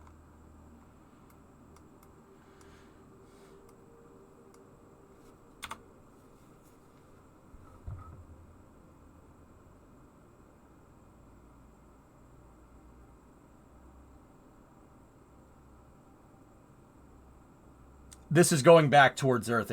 Yeah, ampersand. Mm-hmm. Yep. That's a hell of a picture. Jim Lovell, the guy that took this picture, is still around.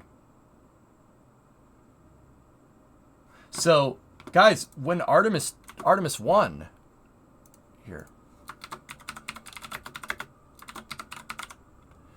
This was last year. This was a year ago at this time. When Artemis 1 sent the Orion out to the moon...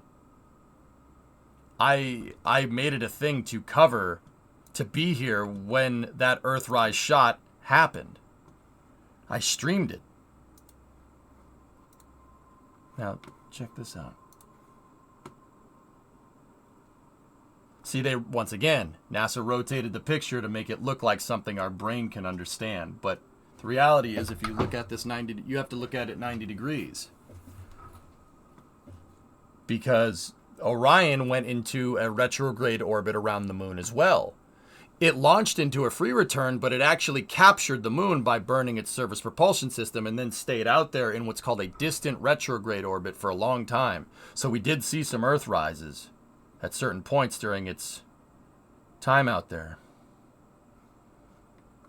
Yep, 8:05. Remember, I woke up for this. See the first Earth rise from a spacecraft that will carry humans since the Apollo program. This was last year.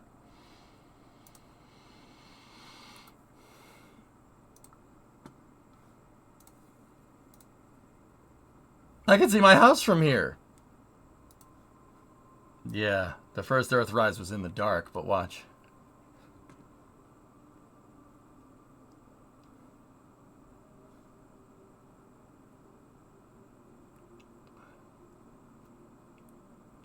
Is it just me, or does Earth's atmosphere look different when compared to the Apollo shots? It's just you.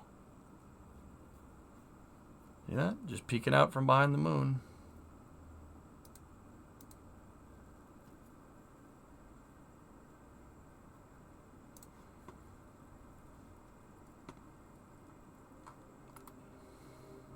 There was one shot that it had during the day. I think. Maybe it was during the inward powered flyby or outward powered flyby. But anyway, see, Orion circularized out here. It circularized and put itself into an orbit that looks like an egg almost, like this. So there was points where it passed really close to the lunar surface and we did see an Earthrise. But yeah, Tech, there you go. That's the kind of trajectory that Apollo would have used. We'll be using that sooner rather than later.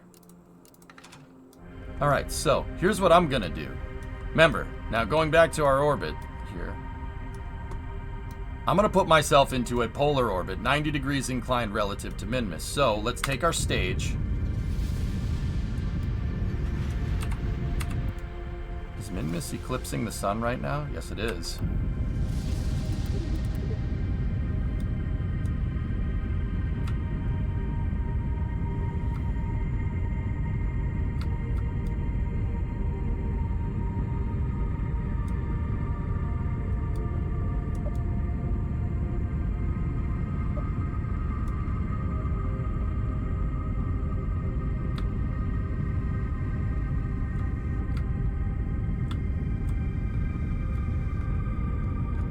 Next year, Artemis 2 is coming, and the pictures will be even better.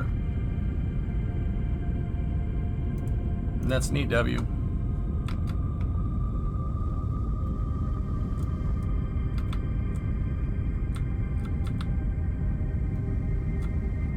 So I'm using my maneuvering thrusters on the back of the stage to move the stage into the right orbit, and we're going to go check out the anomaly on Minmus.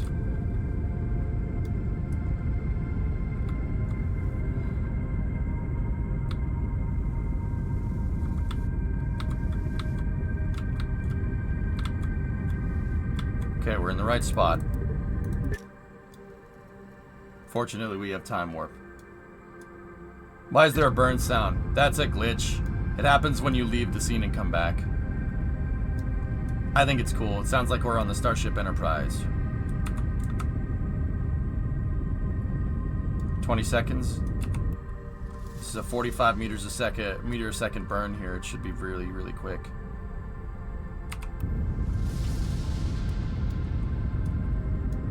Ten.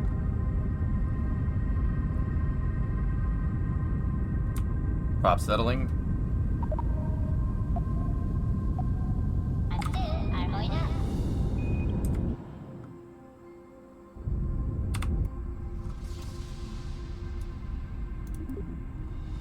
We didn't get into the exact tilt, but this is close enough. See how easy it was to change direction? Doesn't take very long. Now let's come around.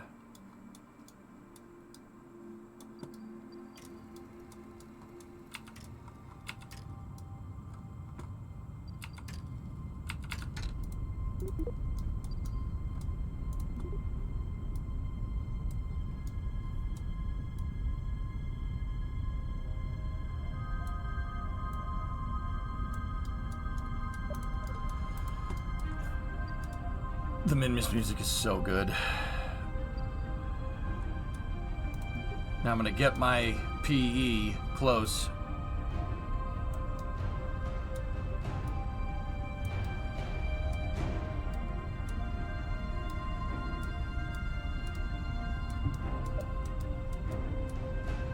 Hang on a second, alleviate. There we go.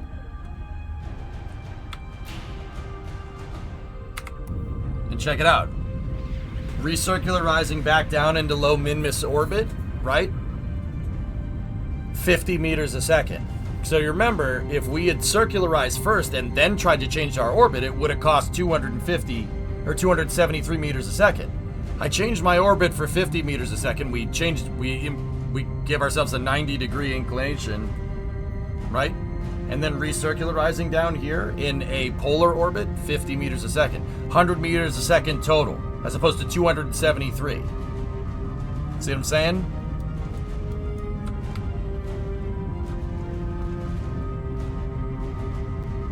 Bing chilling, Gaisha.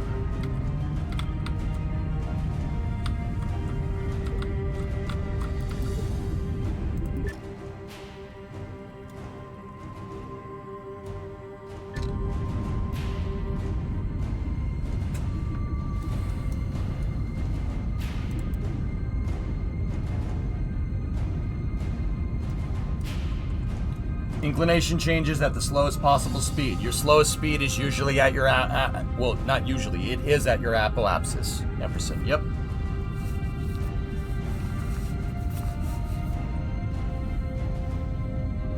Five seconds.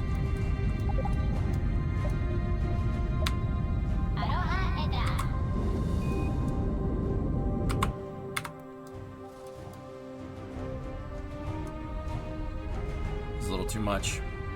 We gave it a little too much freedom.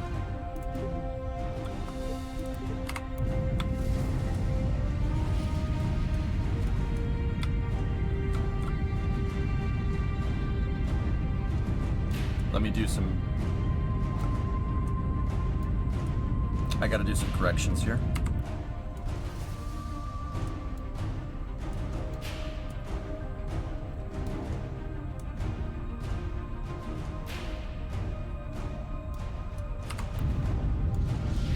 Shut down some of the engines. Oh, yeah, we could. Yeah, that's how the engine noise is a little bit of a sound bug in the game.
I'm just using the RCS to recircularize here.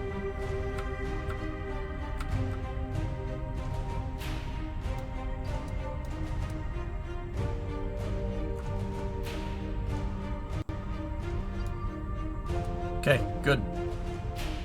7,400 is good enough.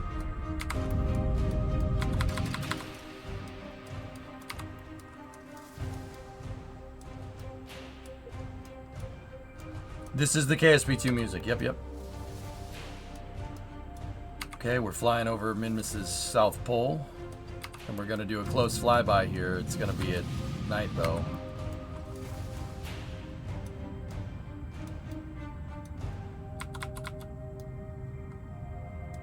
I'm a little bummed that Minmus doesn't look minty anymore. What are you talking about? Of course it does.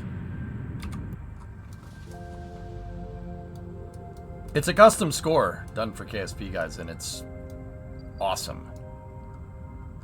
We're aiming for a precision landing. I'm trying to aim for that blip, but, Ampersand, is that blip crossing our orbital path right now? No. What's the most efficient time to go to try and attempt a landing? When it does, right? Because you don't want to take that turn in space. Now, once again, on Minmus, it doesn't make a difference. We could land it. I could land it coming around right now if we really wanted to. Man, it gets dark in this game.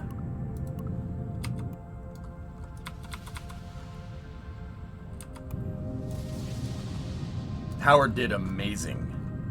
Never met the guy. Love to shake that guy's hand. The score for KSP2 is unreal. You can run it on a 1060, Rob. I have a 3080 Ti. Now, we also got to remember that Minmus is spinning a little bit, so that might be in line when I get over there. But since Minmus doesn't have a lot of delta V, or doesn't have a lot of gravitational pull, it's not going to take much delta V to do something like this.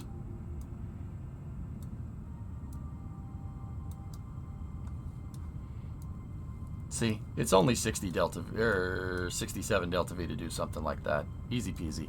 You're going in for a landing. Don't ever put your trajectory on the landing site. Always put it after, because you got to remember, you got to fire your engines to land, so you're going to slow down, right? So always put it a little bit after. Especially on planets with low grav. On planets with atmosphere, that doesn't really matter. Try to get it as close as you can. But then again, the atmosphere is still going to decelerate you. So I always overshoot with my trajectory.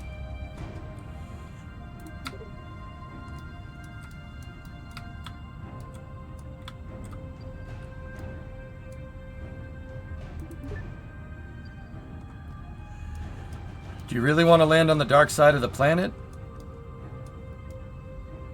I can. It doesn't really matter. Yeah, whenever you're in orbit around a body, the body is rotating underneath you. Just because the planet spins doesn't mean your orbit spins. You'll stay in the same orbit, regardless. Because Newton.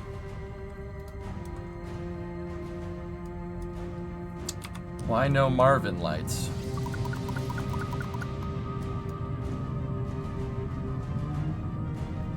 They're there, they just...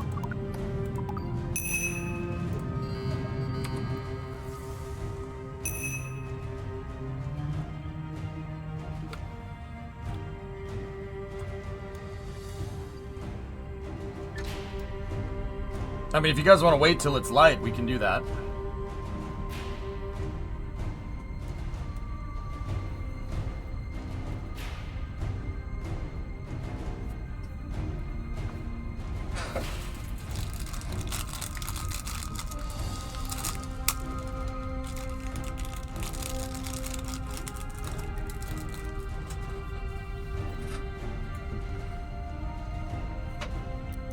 Alright, we'll wait till it's light, no problem.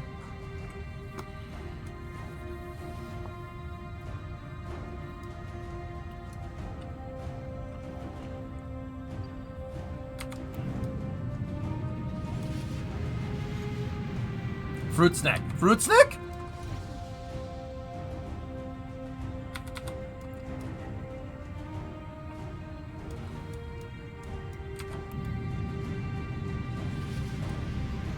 sure? It's right there.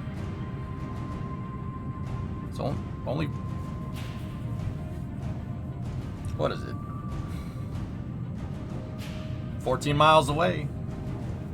Save check? Nah, I don't quick save. No quick saving. We die like real men.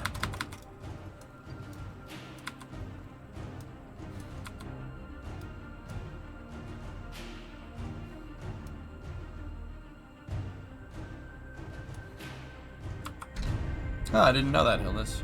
Nice. So we don't have to wait here. We'll raise up our abdomen.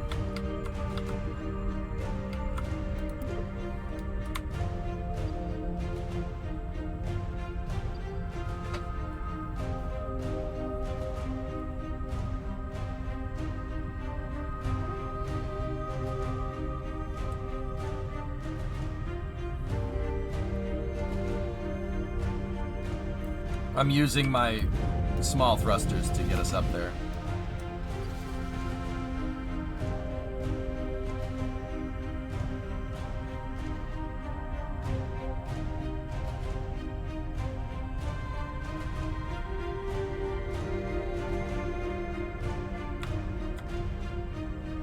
That's fine.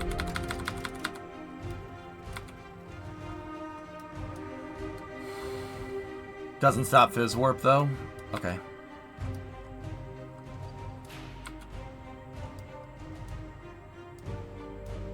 Yeah, Dave, I'm kind of with you on that one.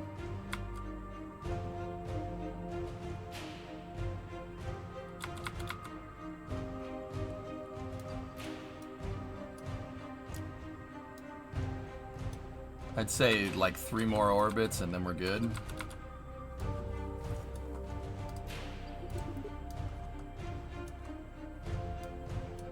See, this view kind of shows what I'm talking about. The planet is spinning. Minmus is spinning underneath us, but it's very slow. But our orbit stays the same. If you look at our orbit relative to Minmus's prograde velocity and Minmus's so basically where Minmus is going and where it's coming from, our orbit relative to that stays the same, but the planet moves. Well, the celestial body moves. See that? See what I'm talking about? Or the camera could gimbal lock and make this a lot more difficult than it needs to be.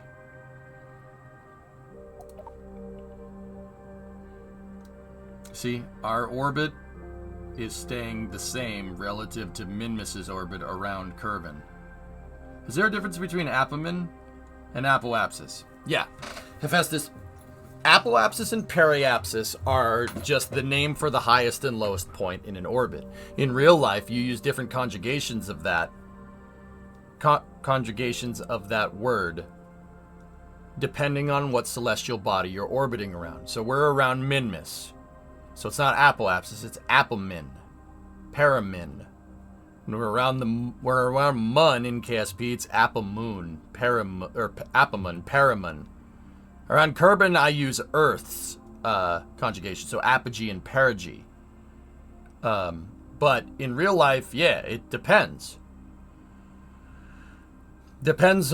So you don't say like apoapsis around the sun.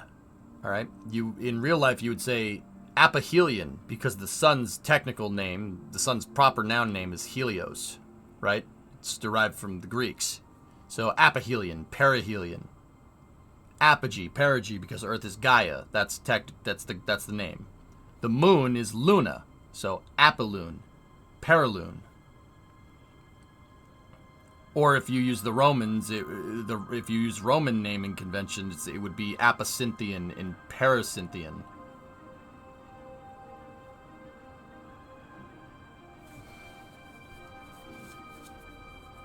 Yep.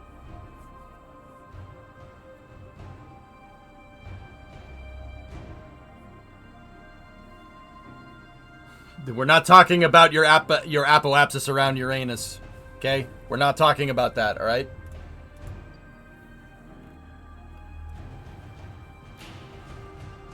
All right. Discovery, go and throttle up. May Diamond, 79 months. Thank you.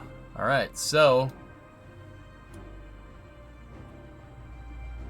No, Rob, please don't start today.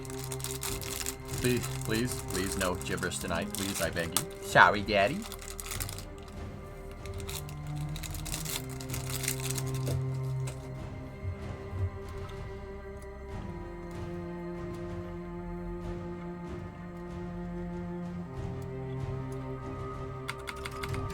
Alright, this is as close as we're gonna get.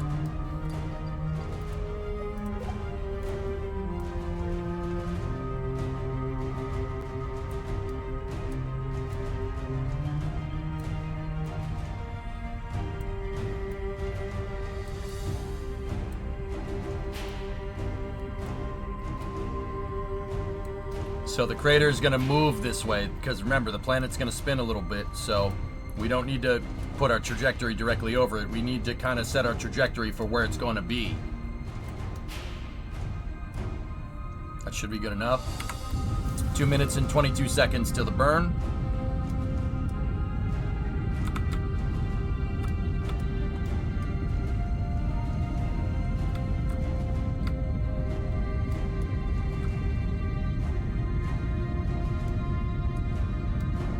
Vasi, what's going on?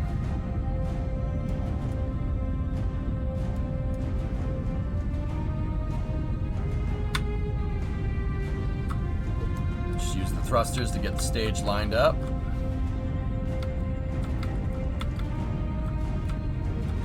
I always like to reorient my stage or my vehicle to the horizon. It's just a good habit to get into, especially when you're going to land.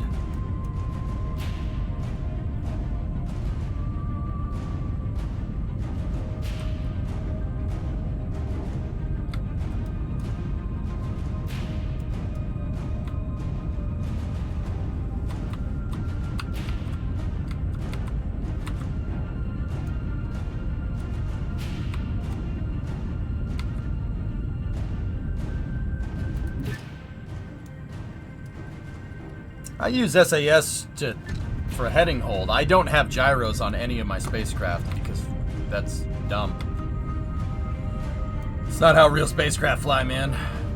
With that being said, if you're newer to Kerbal and you're not some super awesome, cool Twitch streaming expert that's actually kind of a loser, yeah, you can put SAS on your craft. It's not a big deal. Now you realize that evil will always triumph because good is dumb. Prop slash. 2-engine ignition.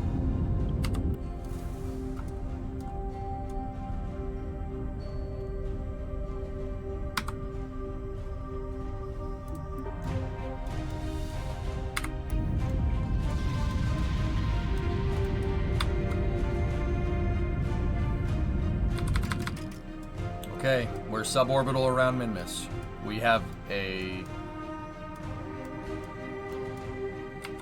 lock on the anomaly, and once again, I said burn to where the crater is going to be, not where it is. And once you get to that point, the crater will, landing site will basically come in underneath you.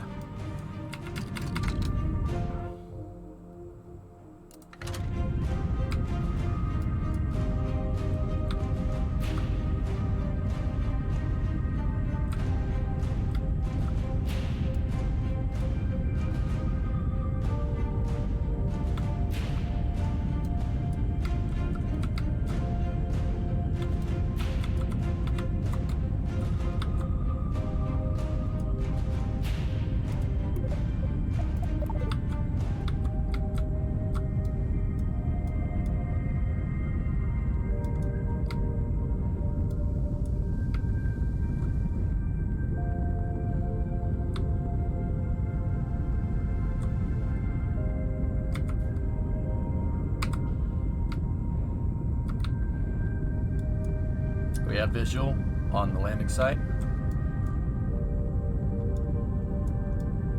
Hey Jetri, what's up?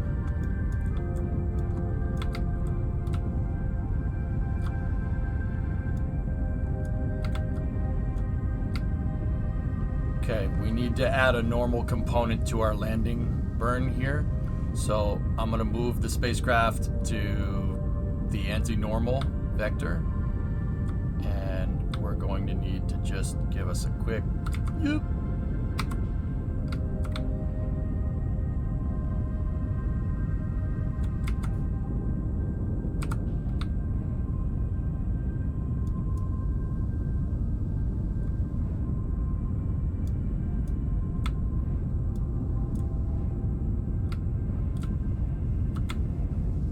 Okay, now I'm going to take the horizontal velocity component out of our trajectory here. Do that by aligning yourself with the horizon, slightly out of plane from your velocity vector, right? And wait till your retrograde. The retrograde indicator basically goes to the top of the nav ball. Okay. So we took all horizontal velocity out and we're basically falling right down towards it. See? Straight line down.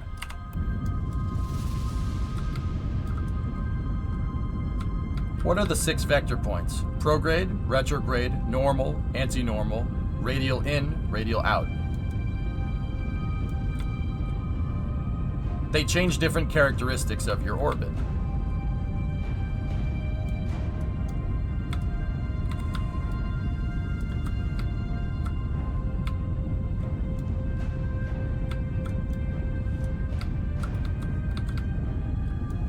Okay, we're not exactly aligned.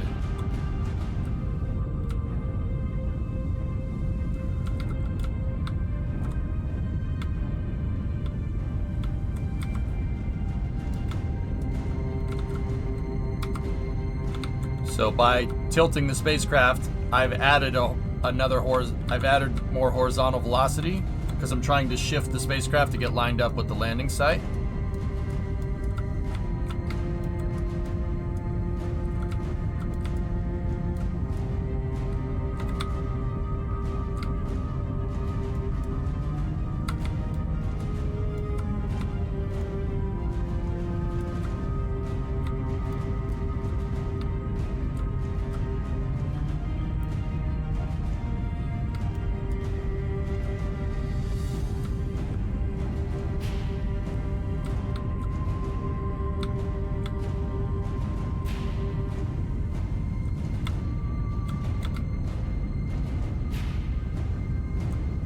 I lost my reference frame for a second. I'm good now.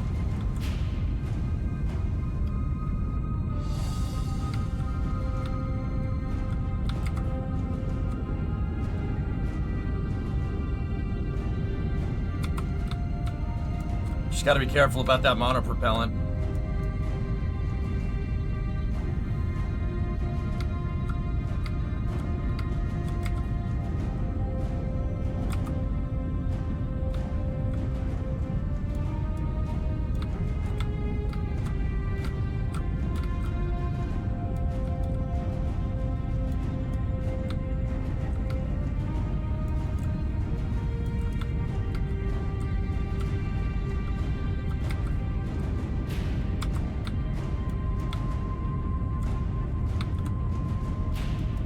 Landing leg deploy. We're less than 1,000 off the deck.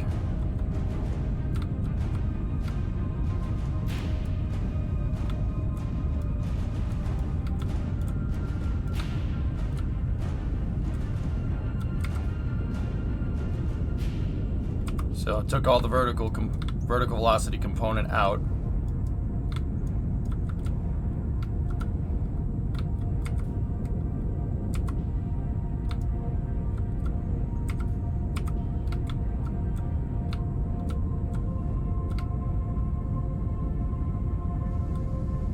Hundred meters.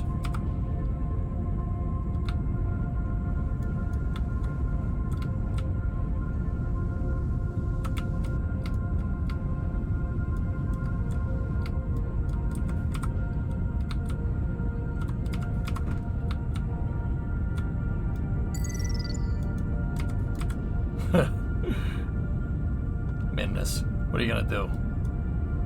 I didn't make the correction because I'm worried about my monoprop.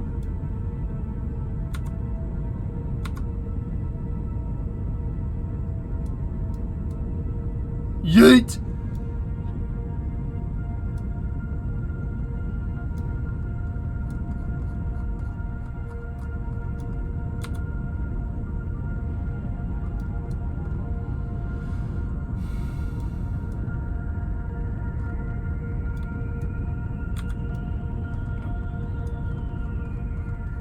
We made it. I love the music.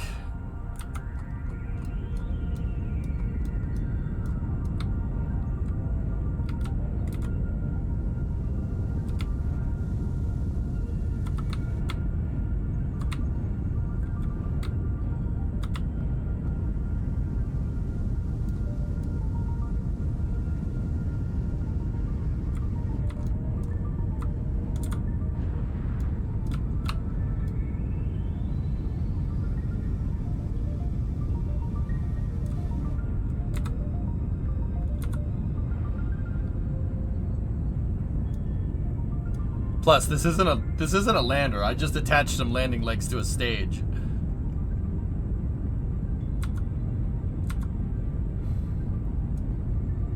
We could get out of here. So, but yeah, there's Kerbal Octopus. Look, it's Kerbal Zoidberg.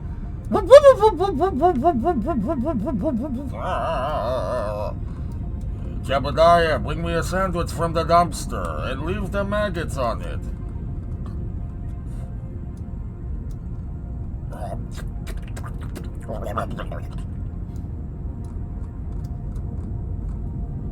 You call that an ink defense?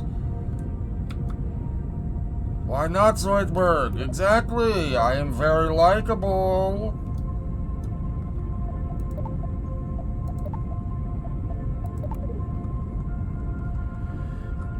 This thing, Stuart? Yeah, of course. I have a science package up at the top.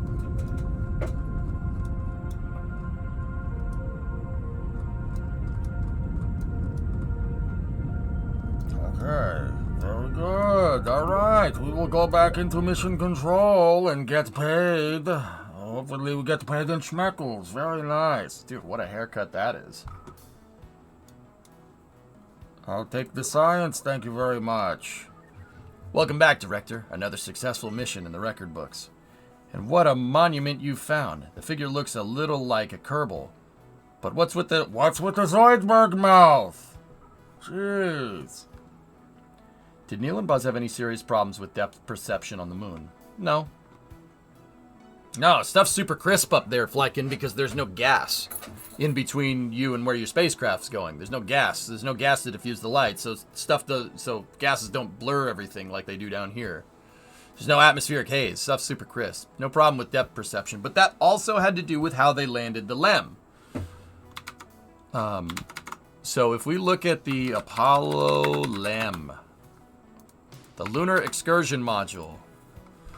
So the LEM has windows on it. You can see them right there. There's two triangular shaped windows on either side. The control console's on the back half of this, and then you go underneath the control console and the door is right there. That whole mass fraction thing, you don't have a lot when you get this far out. There's not a lot delta V. You got to kind of start combining stuff. But so there's two windows right there. So let's, I don't have a model of the LEM around per se. But let's say that the Ford mug this is the direction, the handle is the direction that the windows are facing. So when they initiated powered descent on the moon to land, their windows were initially facing down, right? Halfway during powered descent, they flipped the LEM around 180 degrees. They rolled 180 degrees and then they came down like this, right? The reason why they rolled the LEM over, Neil and Buzz, why they rolled it like this and started doing part of the descent without being able to see anything, is when they came back down. Now note, those windows aren't necessarily facing forward. They're facing downward. So this gave them better depth perception when they would come in to land, because they'd be able to look down and be able to see the horizon as a reference frame, and then come down and land.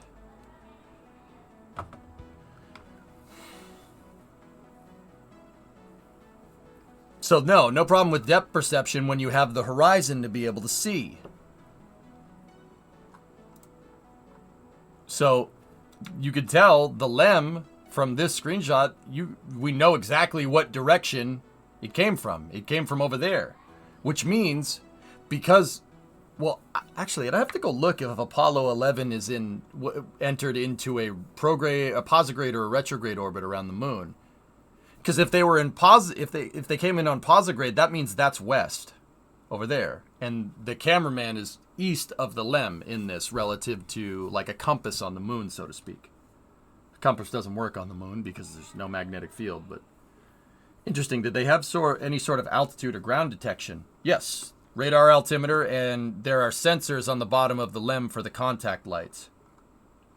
So see those? Those things would light up the console to say that you're near the ground.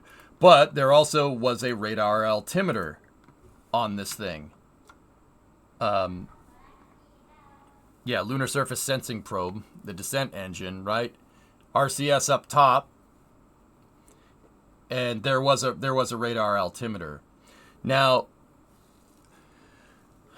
yeah, here, hold on. LEM console diagram.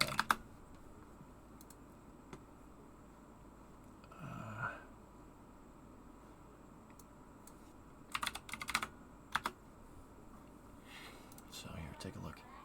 So Neil and Buzz actually ran into some problems during their landing. The reason why is because they didn't shut off the radar altimeter. But it wasn't the radar altimeter to the ground. It was the radar altimeter to the here, that one will work.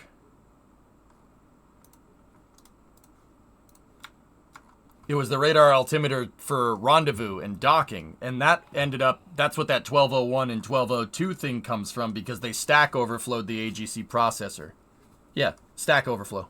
It wasn't called that at the time, but basically that's what it was. So the AGC flat 1201, 1202, but yeah, see, you have your, so there's your rate indicators there, attitude right there. I'd have to, this is a little blurry. I could probably tell you what everything does here. There's your radar. The radar altimeter is right there.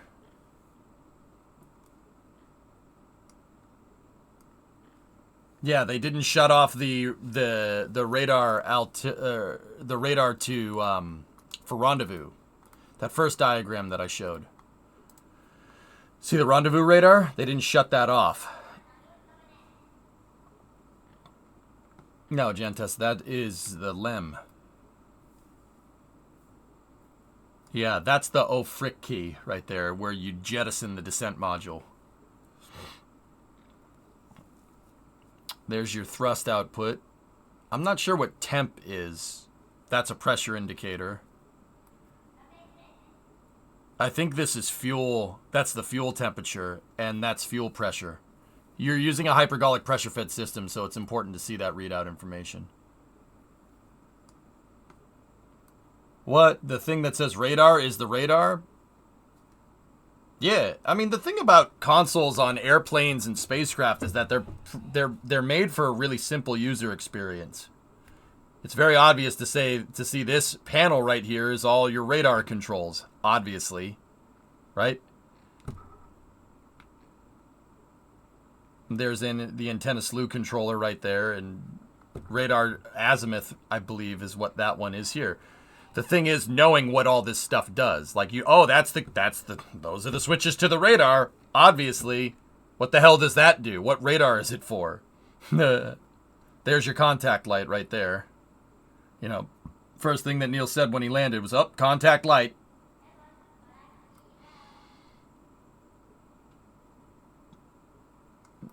Are you going to watch Sarah? The custom is the German military. Yannick, it's tomorrow morning for me. If I get up, I don't see why not. Anyway. Welcome back, Director. Another successful mission in the record books. What a monument you found. The figure looks a little like a Kerbal.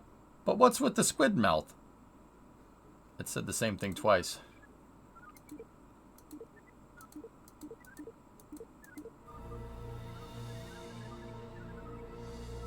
Okay, we found the source of the mysterious thing. The operating procedure for this must have been insane. It's not as complicated as you might think, AL.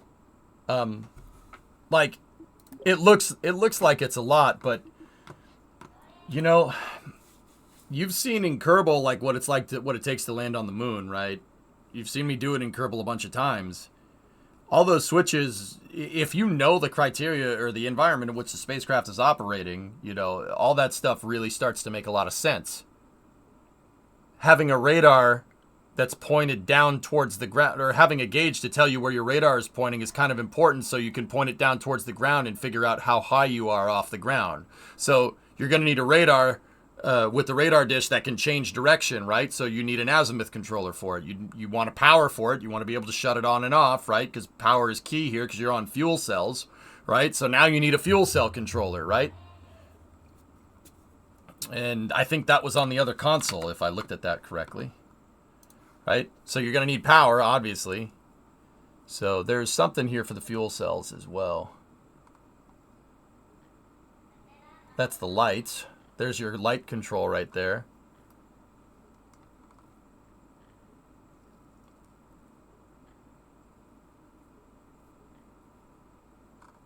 Yeah. I mean, the other thing is that you got to type in the computer. You got to type in the programs into the FMS. The Apollo guidance system was one of the first flight management systems ever employed, ever. In fact, flight management systems exist. A modern FMS exists on planes because of this.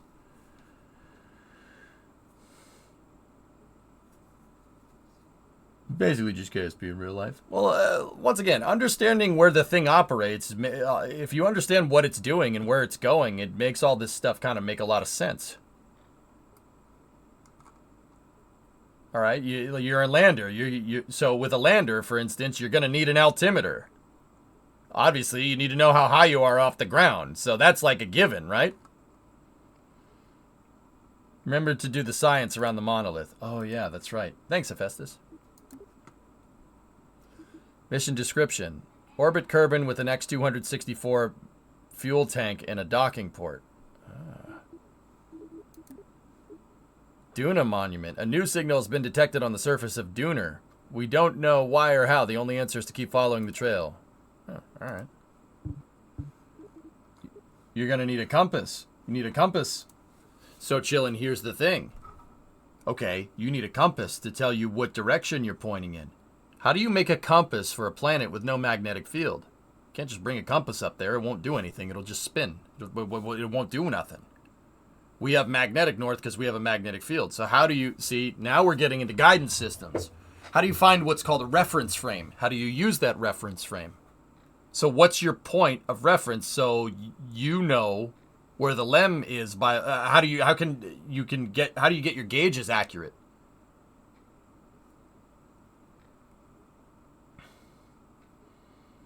An inertial compass. That's what Apollo used, yeah. Mm-hmm. You need a reference frame. Now, you can look out the window and see where you are. There's windows on the damn thing. But you're not the computer on the spacecraft, are you? You need to be able to read the gauges. The gauges need to know this information. See, this is what I mean about knowing about the spacecraft and knowing about the environment. Okay, so how do you get a compass heading on the moon?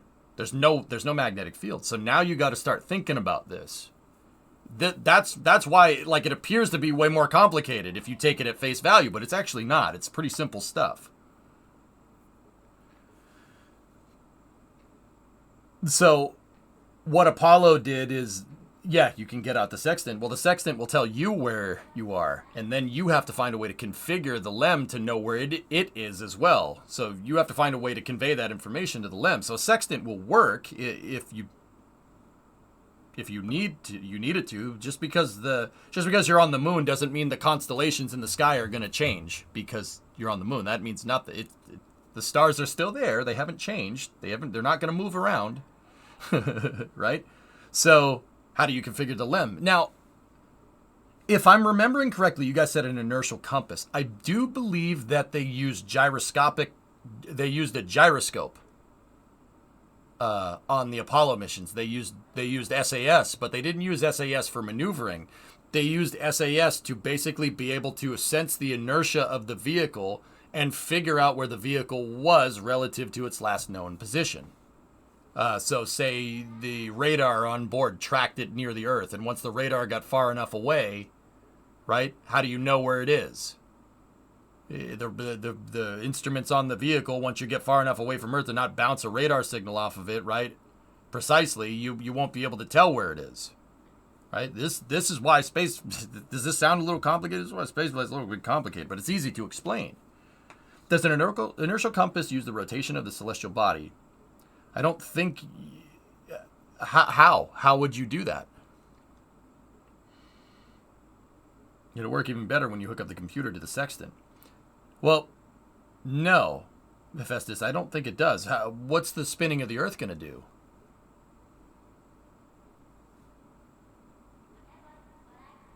Yep.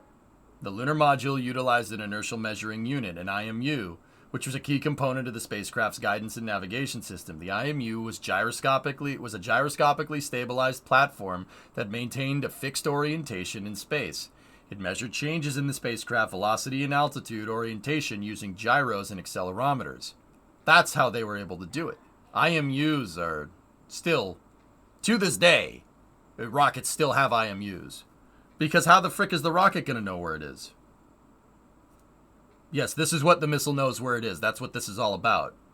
That's what that's about. It's about guidance systems. Set up triangulation radio beacons. Well, you can't do that on the moon. Yeah, Hephaestus, you wouldn't use the planet rotation. You can use what's available to you. So, you know how much fuel you have. You know how much delta V you have. So, if you did a 5-second burn at full throttle with your rocket engine that's propelling your spacecraft, you could pretty much derive how fast you're going to accelerate, right? You're going to accelerate to a certain speed, right? The IMUs pick up that acceleration and use that to figure out where the spacecraft is. So that's called inertial guidance. Modern spacecraft do that all the time because a modern spacecraft might not have a radar contact or a ground station signal, right, with the ground. Say you're flying over the ocean. How the heck are you going to do it? How the heck can you communicate with the ground? You can't. So how does the spacecraft figure out where the heck it is? Now, you guys want to hear something really crazy? There is a guidance system that is being used on the Starliner capsule that actually works a lot like Tesla's full self-driving. Guidance, now Hephaestus, you asked, could they use the planet spinning? Well, yeah, maybe. With this newer guidance system, you might be able to do that. But this new system is designed to, it has a camera, and that camera is just taking pictures of what it's near, and it sends those pictures to the computer, and the computer is able to figure out what it's looking at. And the computer can fly and dock a spacecraft based off of the pictures that's being relayed from the camera. Now, there are other spacecraft that do utilize something like this. The Space Shuttle, for instance, has a star tracker on it. Space Shuttle has cameras that are looking out at the stars on the infrared spectrum, and the Space Shuttle can figure out where it is by looking at the stars. The computers will be able to do it for you. This technology that I'm telling you about on Starliner just uses regular visible light. It doesn't use LiDAR. It just takes pictures of things. It's just a regular camera. And the camera basically works like our eyes, and the flight computer works like our brains. Our eyes see something and like, oh, I want to go over there. Okay, it's over there. Go that way. Star trackers are a little bit different, Rocket Guy, but yeah, right? They're a little bit different. They're tracking stars. Starliner was the first time I've ever seen a camera that works like a star tracker used to dock a spacecraft, as far as I can tell. Go at throttle up.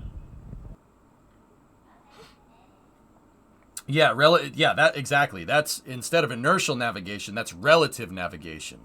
So think about it like this. We went to land Perseverance on Mars, right? Perseverance had a heat shield, and it jettisoned the heat shield. And in the time it jettisoned the heat shield, there was a downward-facing camera on the lander. That downward-facing camera was taking pictures of Mars's terrain around the Jezero crater. And the computer on board was trained to see what a flat landing spot looked like. And it took enough pictures, and the computer said, okay, I see what's below us. That looks like a flat spot over there. And it plotted a trajectory solution in real time and landed Perseverance. Relative navigation. That's huge in spaceflight. That's a big deal. It's pretty crazy, right? That's just like you or me trying to land something in Kerbal. Like, okay, that spot looks flat over there. I'm going to maneuver towards that. Okay, cool. We landed in the flat spot. We're getting computers with spacecraft that are able to recognize the flat spots. And they can use what, like I said, relative navigation. You use relative navigation when you walk around. How close am I relatively to that versus that? I don't want to run into this, so I'm going to go that way. Pretty cool, huh? It's good stuff, man. It's really, really interesting. Okay, we won't send out the Duna stuff just yet. Can't land on a hill. Exactly. It'll tip over. Shrub, 81 months. Thank you very much. Yeah, Rocket Guy, thank you. Thank you for chiming in, man. You make the explanations better every time, dude. Yeah, I think it's crazy. A computer being able to look at a bunch of pictures and be like, yep, that's the flat spot. I'm landing over there. Dude, it plotted a trajectory solution in like 10 seconds. Dude, it's crazy. That's some Terminator stuff right there. I'm like, oh, well, we're dead. Well, humanity had a good run. We had a good run. We're pretty screwed, you know, like.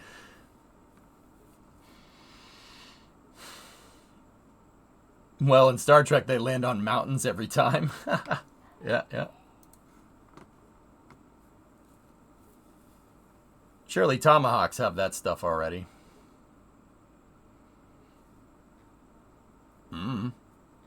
I mean, planes have this kind of stuff, Barak. Planes have inertial navigation nowadays too. Any plane with a digital processor or what's called an FMS, a flight management system. Yeah, it's all computer controlled. You can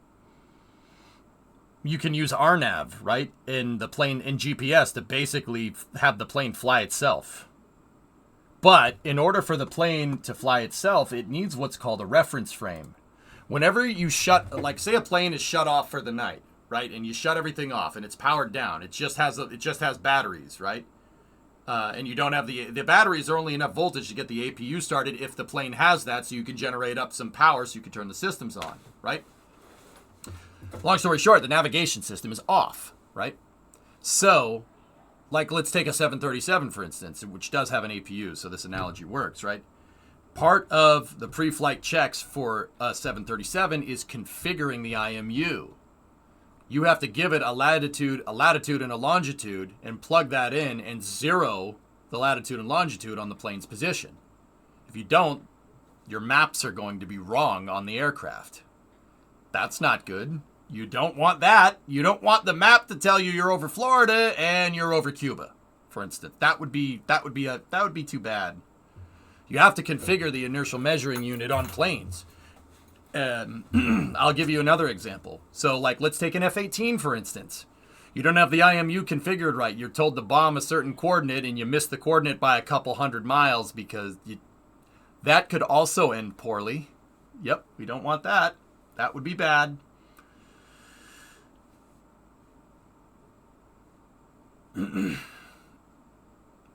What do you think of the mission Lil Chonker? Easy. I'll be able to do that. That's no problem.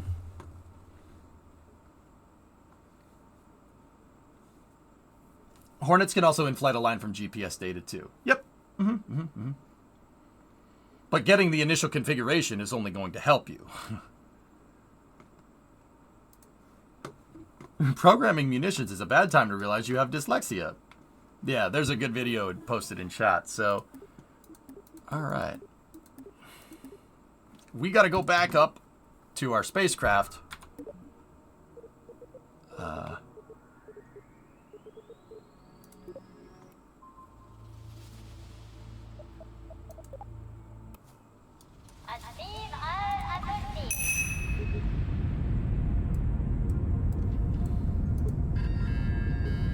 Start transmitting, baby.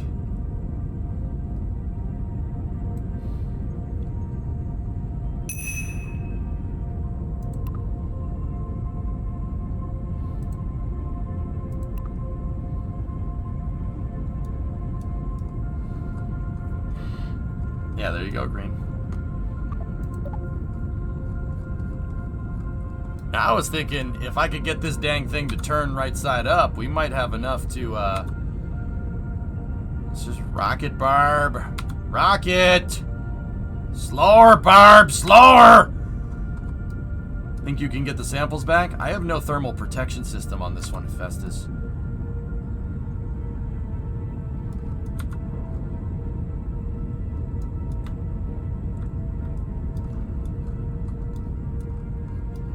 Yeah.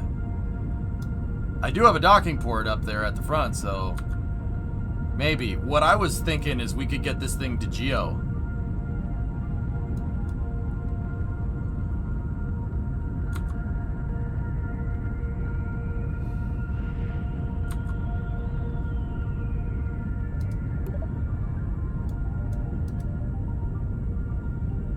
Here, let's try.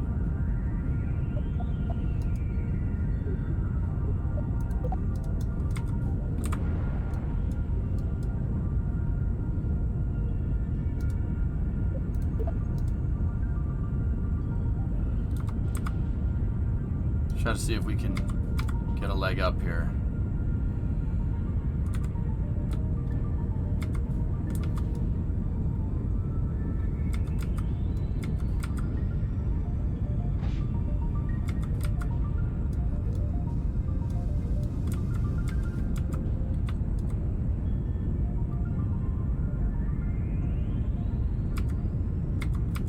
Who put this damn crack here?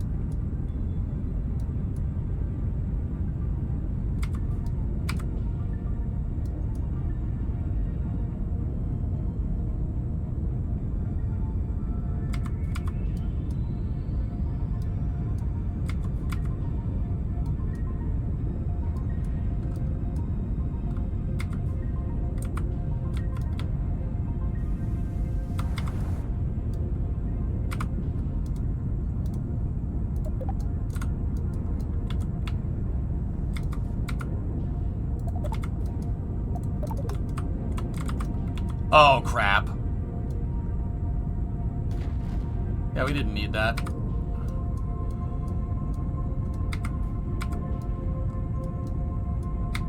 I'm just trying to get the thing up in space, man.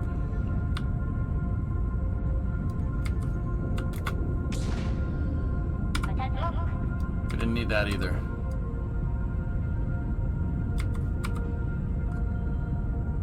I have RCS. Oh no, I don't have RCS.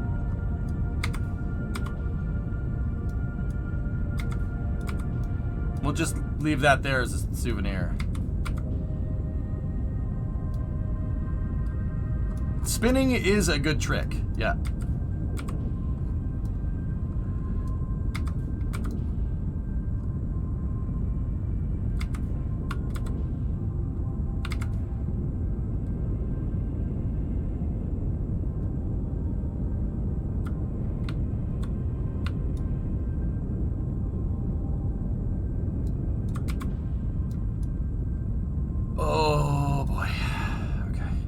I got this. I know it looks bad. I know it looks bad.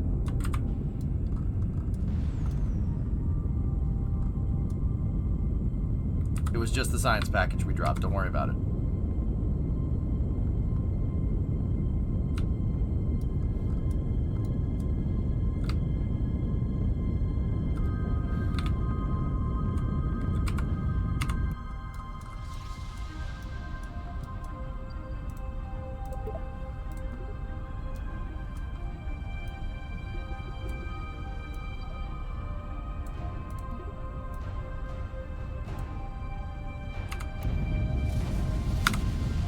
Yeah, without any monoprop, this is not going to end very well. What did you jettison? Science package. Also, any monopropellant I had left. So, you know, I got that going for me, which is nice.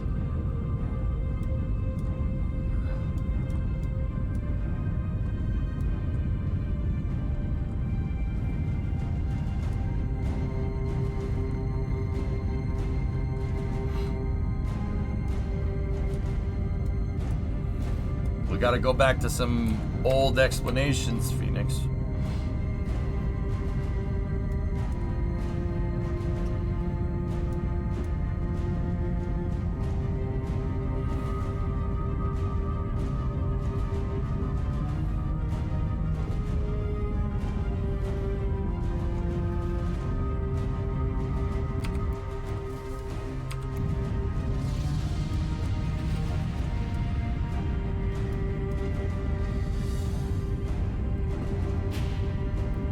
Could it get back to Kerbal? Is it still possible? We can cheese our way back. I have the Delta V.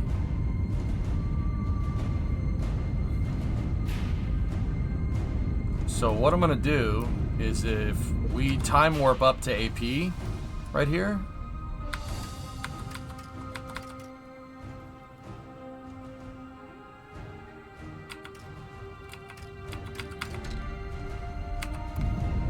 Turn on the SAS, turn on prograde, and we do something like that.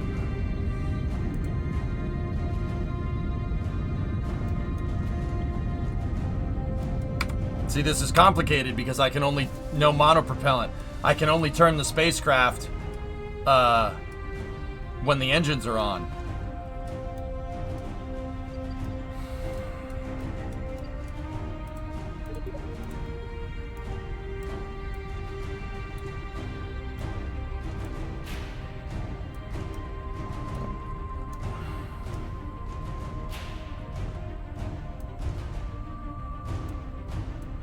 So we gotta get equatorial again. This is the most efficient time to do it.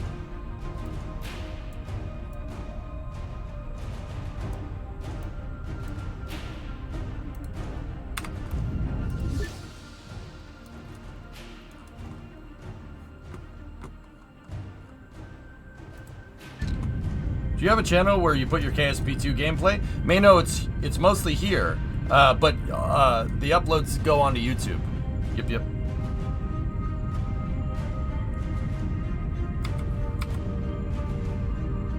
So I can only really turn this thing when the engines are firing. So I give my engines a quick pulse so we can start rotating towards my maneuver node. Set this thing maneuver node lock. I don't have any SAS. I don't have gyros. I don't do that. We use the thrusters.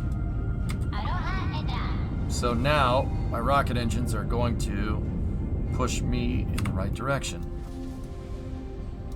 But I can do this though. We have plenty of fuel. That's really the key. Gotta have the fuel.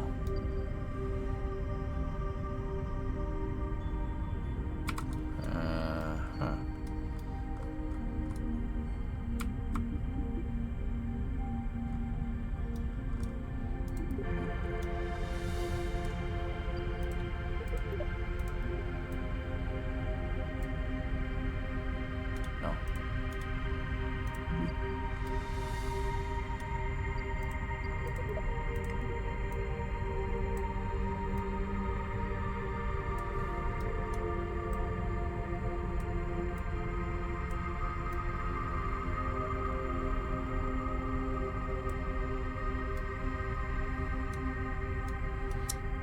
So what we got to do here is set our PE to 2863, and we might be able to nail that other contract.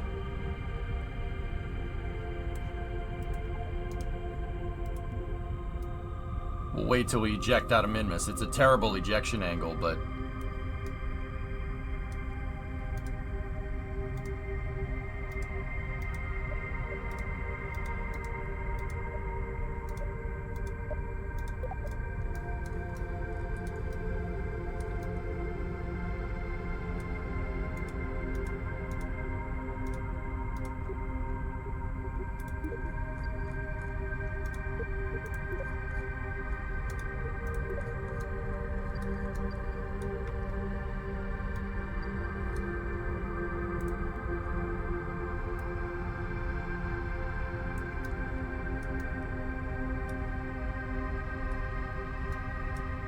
We're 4.5 degrees inclined because we're ejecting off of Minmus at a weird angle.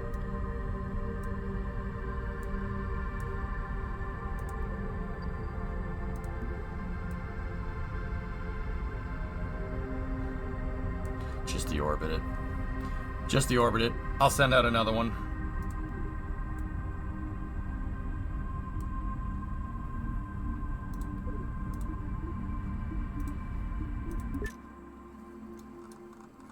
Yeah, we'll get another one, dudes. I'll send out another stage. We got our science out of that one. Set it to maneuver. We have the Delta V, but without the monoprop, we're not getting anywhere. So, just...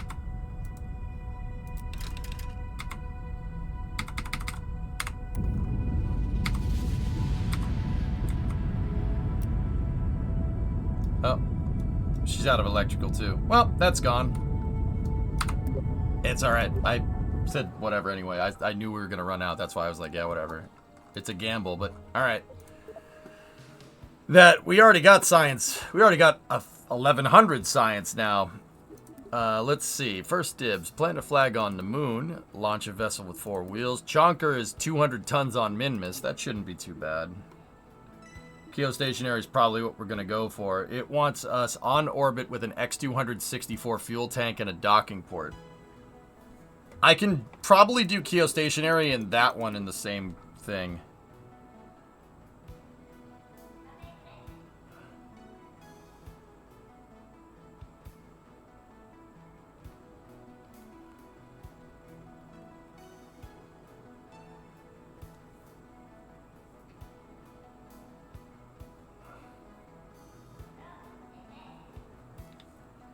Alright, let's track that. Hey, its mission was complete. I probably should have just left it on Minmus, but that's okay.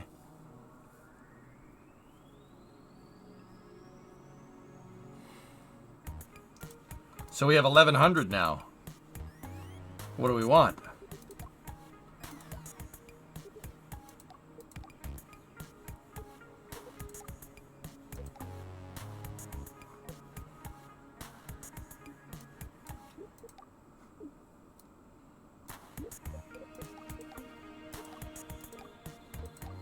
Power systems to rovers. Get us that rover wheel contract. Hey, Monkey Brain.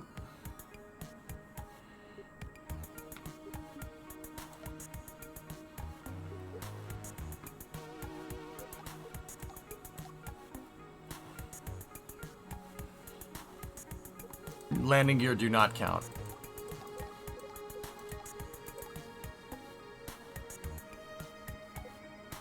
Alright, let's get durable power systems, and then we're going to need rovers to get those rover wheels as well.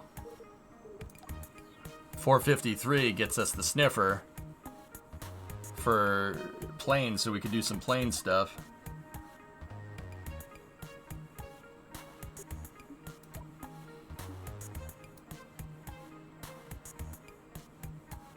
Medium launchers gets us the mainsail and the orange tank.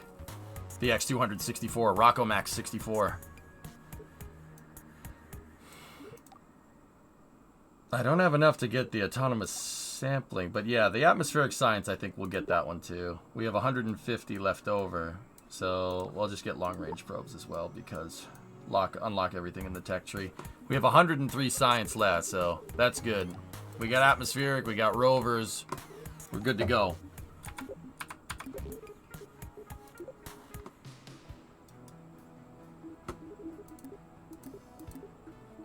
Lil Chonker.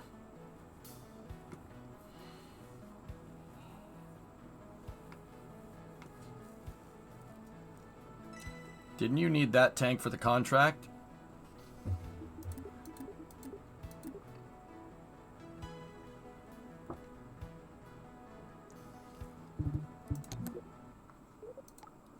Yeah, you do. Balls. It's alright.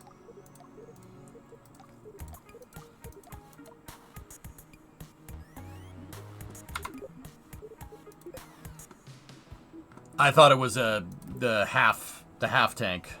Whoops.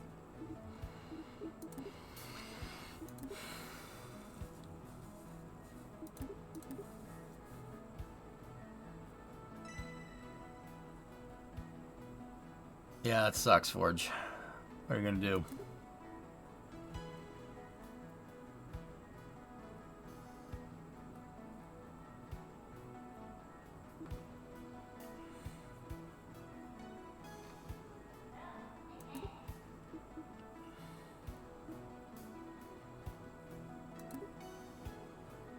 That would have been a good one to tag right there, but that's okay. Why does the Chonker mission only get you 28 science? The heck's that about? Thanks for the stream. Alright. Wish you and Brimo a very Merry Christmas. Alright, Antares. Merry Christmas, buddy. Auf Wiedersehen.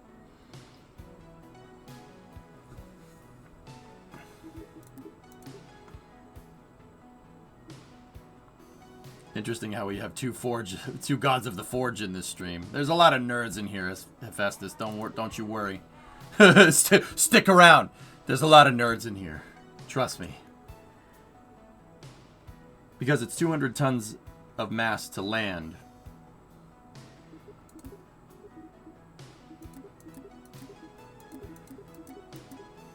Alright, well, let's do the easy one then.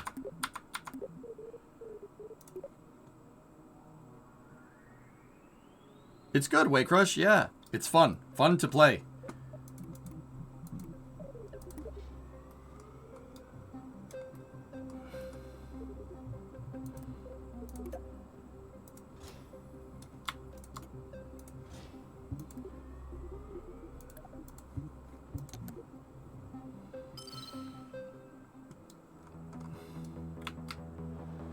Whoa! Wow. Man, those wheels really book, huh?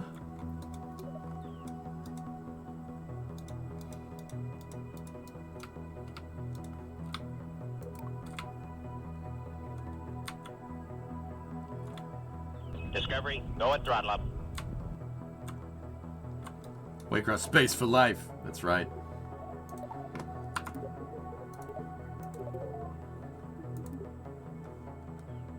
I don't know if you can raise the suspension.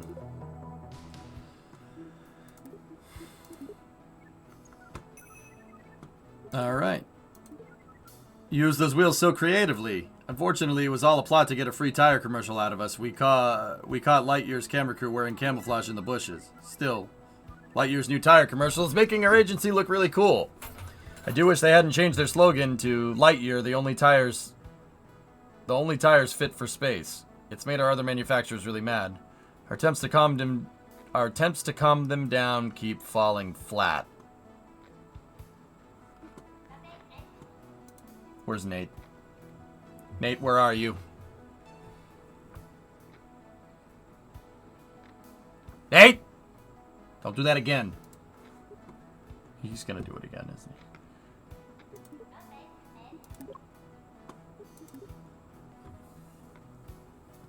Curb-wide tour, Cappy Rock.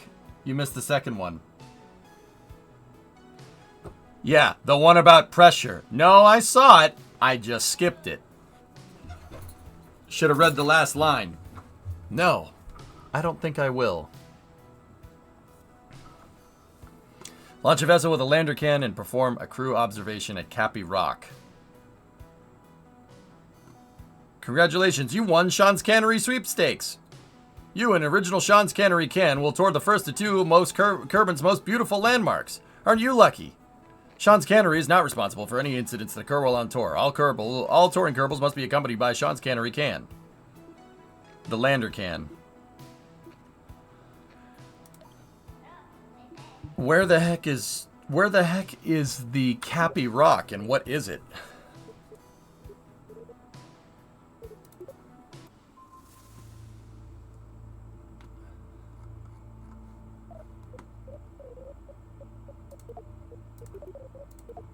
Let's clean up a little bit.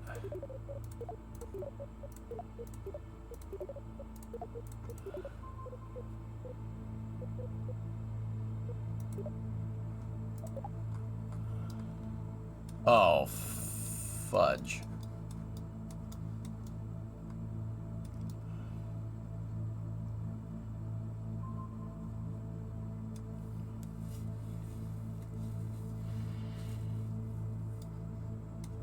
It's a rock named Cappy, well, and it's not close. Yeah.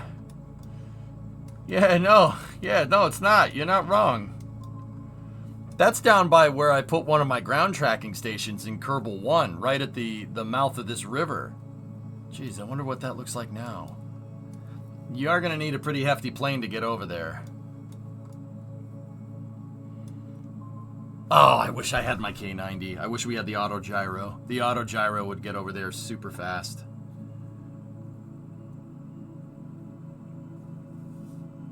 A suborbital trajectory? Can't use a rocket? No, we can use a rocket.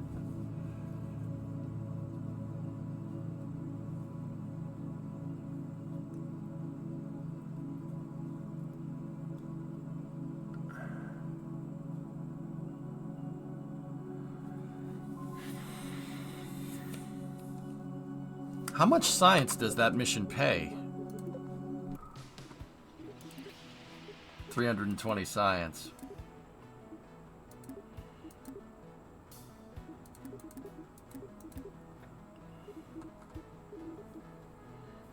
Hey, Flex, what's going on? Gotta use the can, man. Yeah.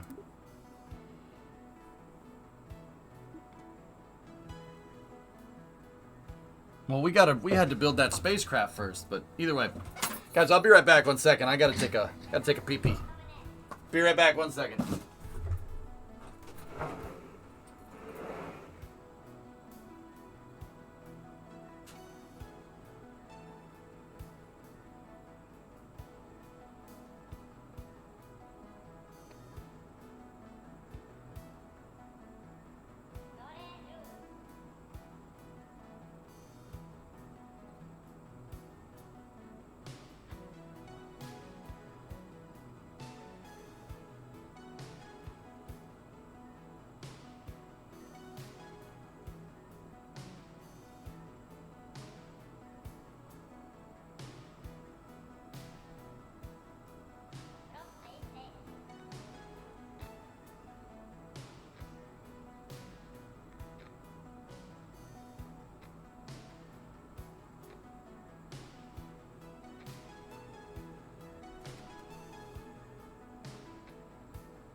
Man, is it cold out.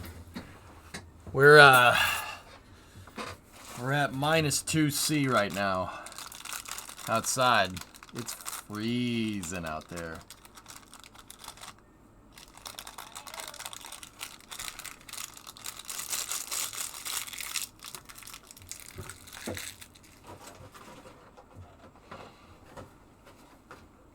Northeast, Hephaestus.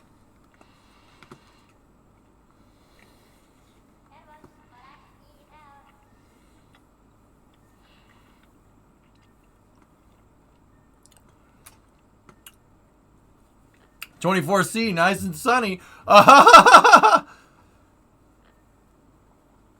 GTA 6 ad, oh my god. Yeah, I just got a little care package from my buddies over at Rockstar today.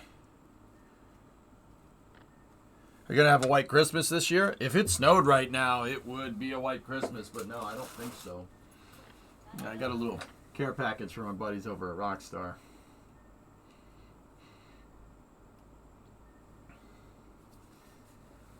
Yeah, they're cool. They also gave me tie-dye socks. Look at official Rockstar socks. Official Rockstar socks. Pretty freaking cool. Jokes aside, cool hat. Thanks, man. Send some of that to the Midwest. 46 and raining. Christmas will be miserable. Keep them sealed. Now you can rock your socks off. Yep. Kind of a big deal. All right, so what do we want to do? Cappy Rock is going to be This all of a sudden this will become a plane building stream. I think I'll save that one for Wings Wednesday next week. Yeah, that'll be the first stream back after Christmas. So Wednesday, I'm streaming next week, Wednesday, Thursday, Friday, Saturday. So I think I'll leave the Cappy Rock one for Wings Wednesday. We'll build a plane to go out there. How often do you stream? This is my first time watching your channel. So Hephaestus, I'm gonna take next Monday and Tuesday off, but my regular schedule is Monday through Friday, noontime Eastern to 10 p.m. Eastern. I stream about 50 hours a week. I've been a little under the weather lately, so I haven't been meeting my 50-hour work week. But and it's also the holidays, but so I haven't been feeling too well in the holidays, etc., etc. But yeah, next Saturday for raisins. Can't use a plane for Cappy Rock. I tried that. You need the lander can. Well, you can put the lander can in the plane. So yeah, dude, Monday, Tuesday, Wednesday, Thursday, Friday is when I usually stream. I would like to stream more on the weekends, but so I bought a house before the interest rates got terrible, and it turns out that it needs a lot of work. So Sunday is family time, right? And Saturday I need to fix things. There's always something to fix or always something to clean around the house. So, yeah. And also it's better, my wife helps me too, right? Like if we both belt out all the stuff that the house needs on Saturday, you get Saturday to screw around, right? Get it done early in the morning. So, yeah. I stream Monday, Tuesday, Wednesday, Thursday, Friday.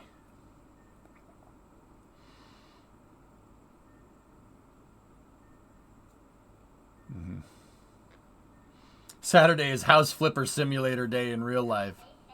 See, amigo.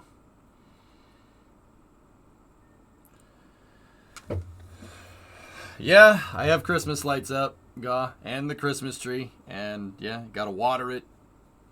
I like that stuff, dude. I'll be honest, I like it. I like doing that. It's cool. I don't mean to sound like, oh, yeah, okay, EJ. But, dude, I will say, man, it's really cool having your own Christmas tree in your own house with your own presents around it. That's pretty neat, man. ¿Cómo estás? Bien, ¿y tú, amigo? Banana Waga. Me gusta tu nombre. Banana Waga.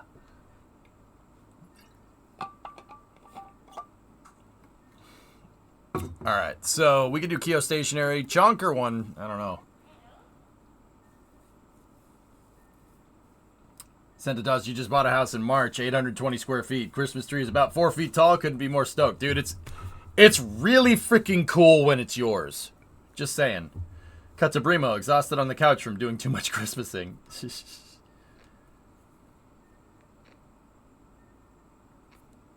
Yeah, the cleanup of your own tree in your own house, that sucks. Yeah, it's alright. I live in the woods, so, I don't need to, take it anywhere. You just take the tree out. Our tree is by our front door. Take it right out the front door and throw it right into the woods. Throw it right into the woods, man. Where last year's tree is. I'm going to have a pile of them back there in a couple of years. Alright, let's go. So we'd need that to do that other mission. So we're gonna have to go do the Kerbal stationary orbit one.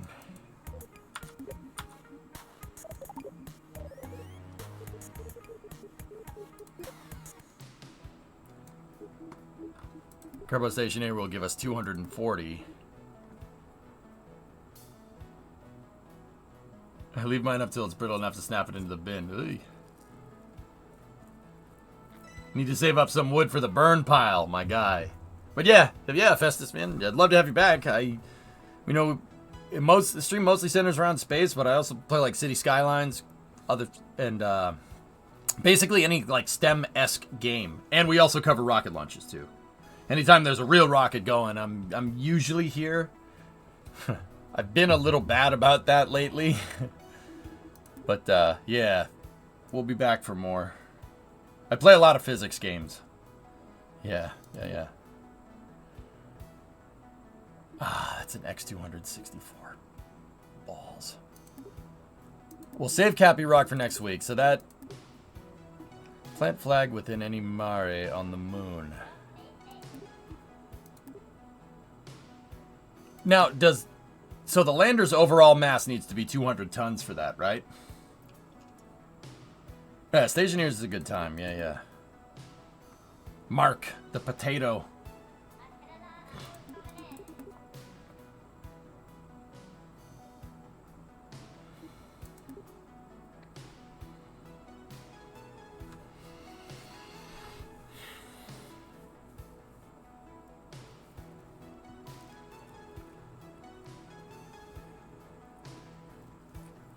What is this thing?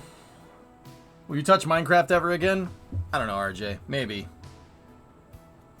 I would say probably more on the side of no. But I kept the community server up. You guys can play on it. It's still there. Still up.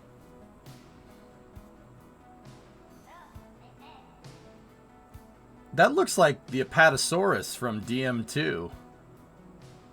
Is it? Is that supposed to be Tremor? Kind of a unicorn almost.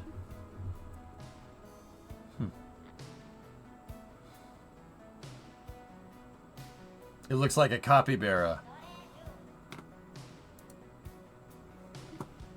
Do you guys remember when Kerbal did that April Fool's?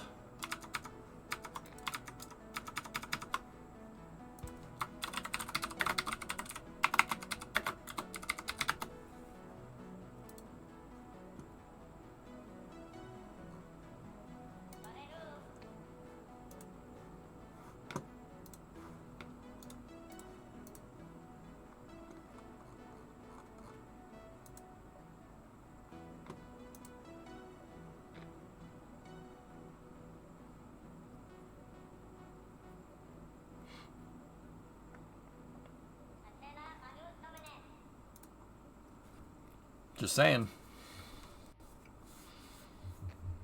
Some of the devs really like capybaras. Yeah, Jason. Yeah, weird, huh?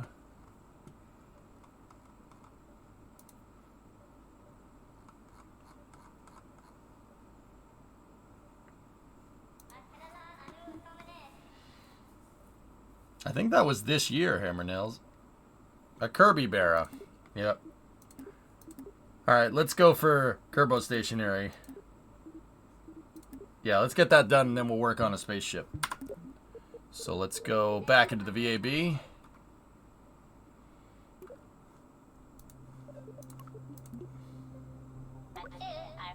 I've played DSP before, CJ. I played it once on stream for like 10 hours straight and then realized that I'd played it for 10 hours straight and I'm like, this is not a good idea. We should probably not get into this at this time. Yeah. The guy you rated yesterday was awesome. That's Rocky Guy. Yeah. WL. Yeah. Yeah. That's, yeah, Rocky Guy's cool. He's good people.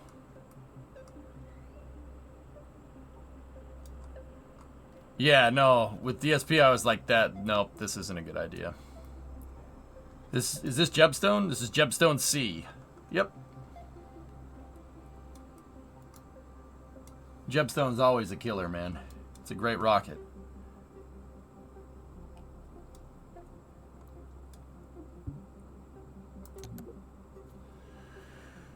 Okay, geostationary around Kerbin. Let's roll.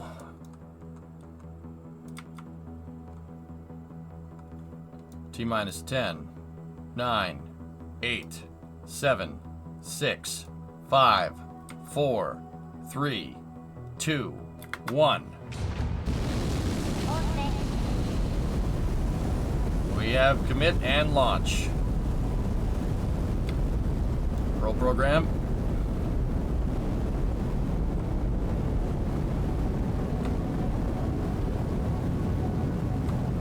Roll program complete.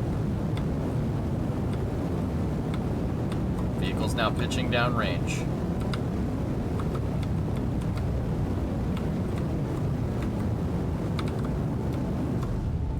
Into the throttle bucket.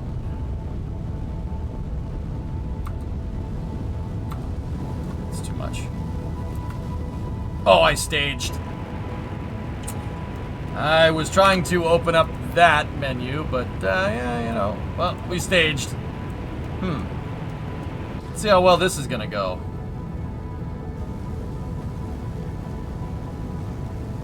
We might be able to save it.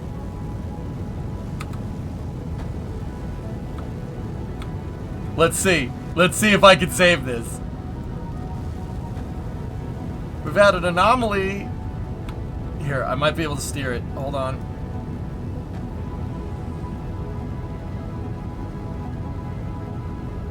Come on, baby. I'm steering it using the RCS firing inside of the inner stage.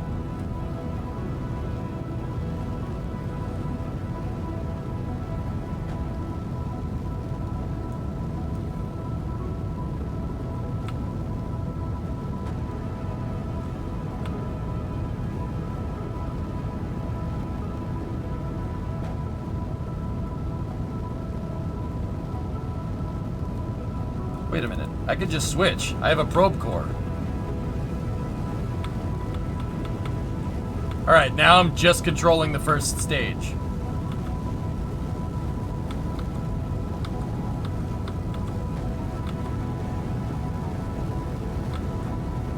As long as the stage doesn't tip, we're good to go. Like that. Oh.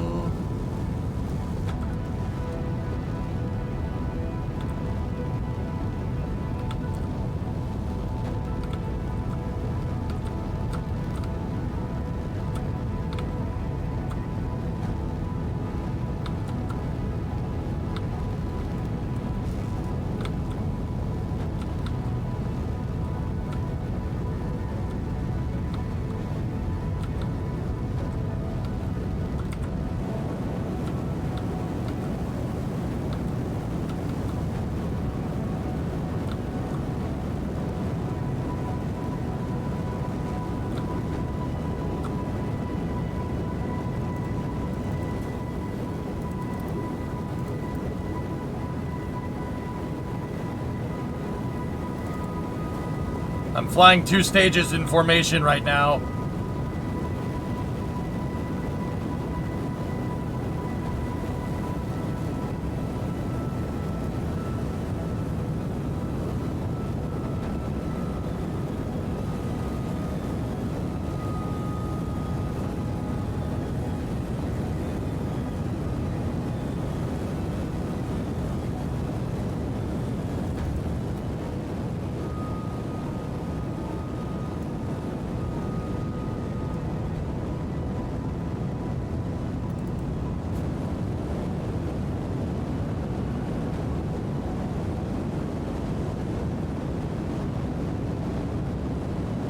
We're gonna have to hot stage this to get a good separation here.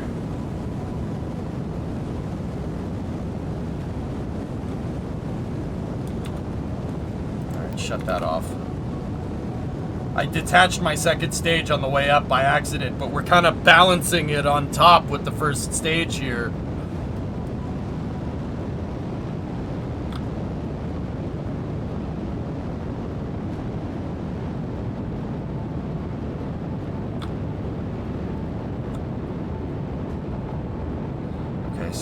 Switch over.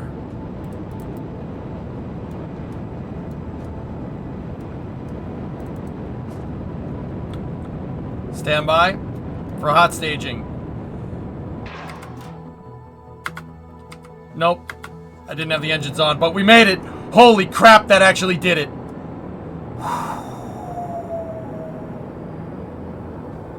Wow. All right. Not bad, man. Not bad. Not bad for fat fingering the damn keyboard.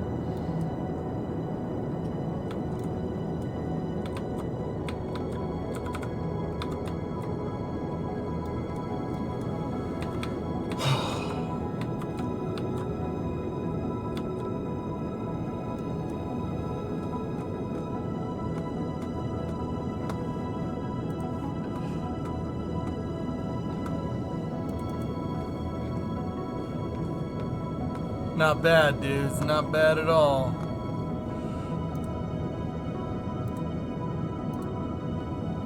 Just kind of let this thing do its thing here.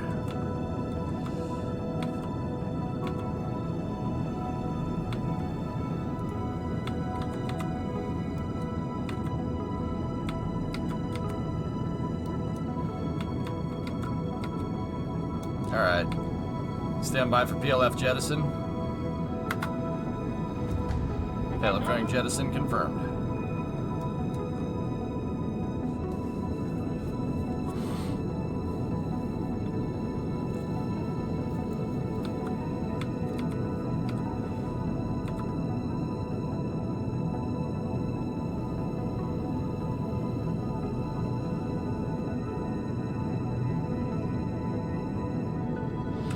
Night Bane, I'd say it's definitely more fun. Hang on, we gotta chill for a second.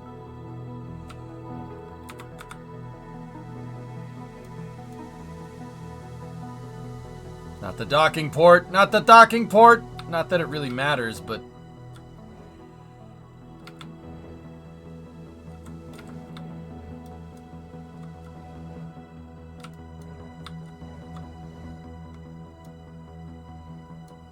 Discovery, go at throttle up. Okay, docking port, I turned it away from the windward side. And if we rotate it back up into position, by the time we get back to prograde,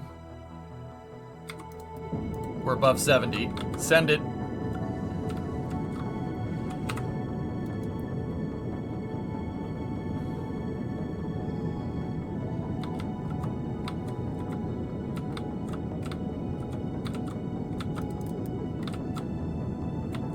We're gonna need to burn a little bit radial out, which is not efficient, but we don't want to fall back down. P, we're only 20 seconds to AP here. 25, it's going up. 26, meaning I don't want to go past, my orbit isn't being rendered. I don't want to go past the highest point in our orbit. We want to stay, you want to stay ahead of the AP.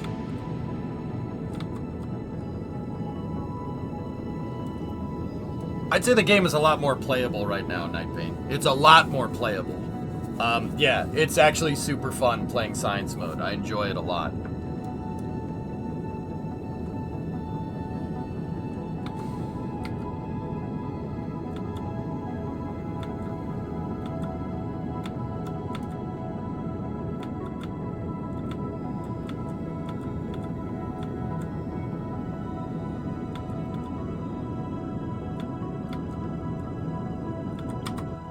$72 by $82. Man, we made it freewheeling the upper stage. Woo! Alright. I don't have any orbit, though. Alright, let's go to the... Let's go to the tracking station, then.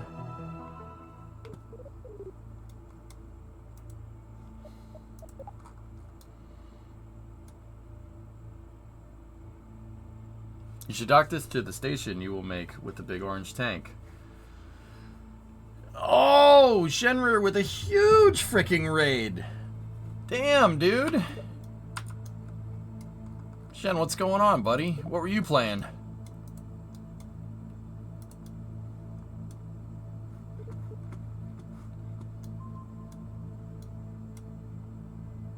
Thank you for the shout out. We appreciate it.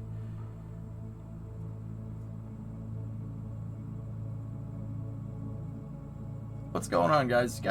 You know my buddy Shenry's an old school Twitch streamer. Me and him been doing this for a long time. He's a good streamer. Go give him a follow. Wondering what you were up to today. I mean, were you playing Kerbal? You were playing my love, Kerbal?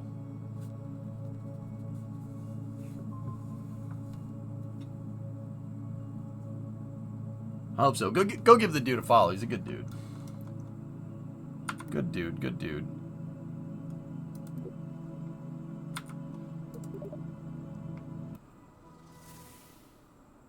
Shen was playing KSP2 as well, Stuart. Nice. Cool. That's good. Anyway, Shen, thank you very much. I hope you have a good holiday. Or hope you've had a good holiday. I'm not sure which one. But either way, good vibes. Thank you, buddy.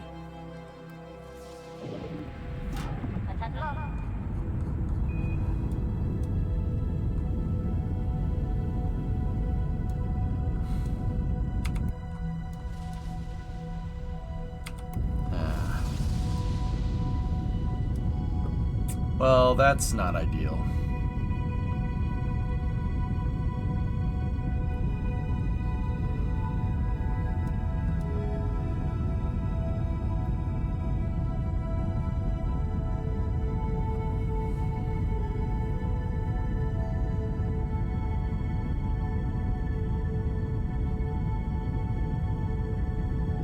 Yeah, here, let's try restart. Tranquility Base. ARJ, 154, but whoa! Happy holidays. Well, thank you. You too, man. Oh, thank you for the support, guys. You guys have been really good to me through the holidays. I really appreciate it. I swear I'll make it worth your while next year. Hey, Bluegill. I see things aren't going super well. It's fine. It's fine.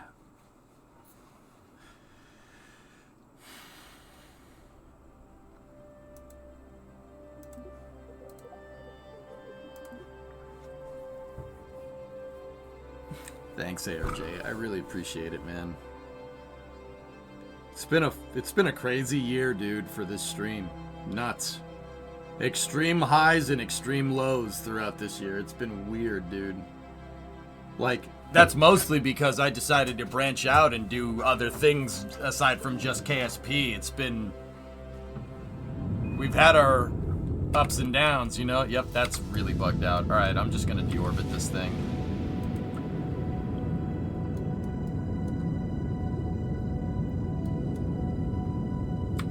That's for new PC hardware? Okay.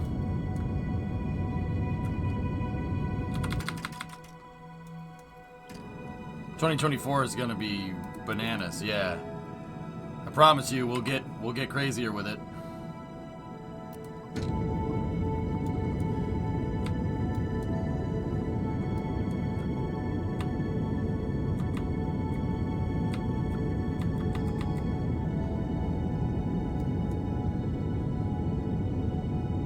I haven't been to your route too much in the past year. Well, Blue, I know the reason.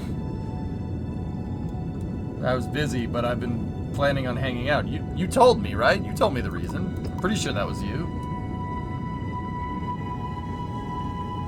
Hey, Doomsack, how's it going? So excited about this dang update. I'm very happy with the science stuff update. My only disappointment is how silly complicated it is just to add custom flags to the game. They're working on implementation, dude. Near Taya.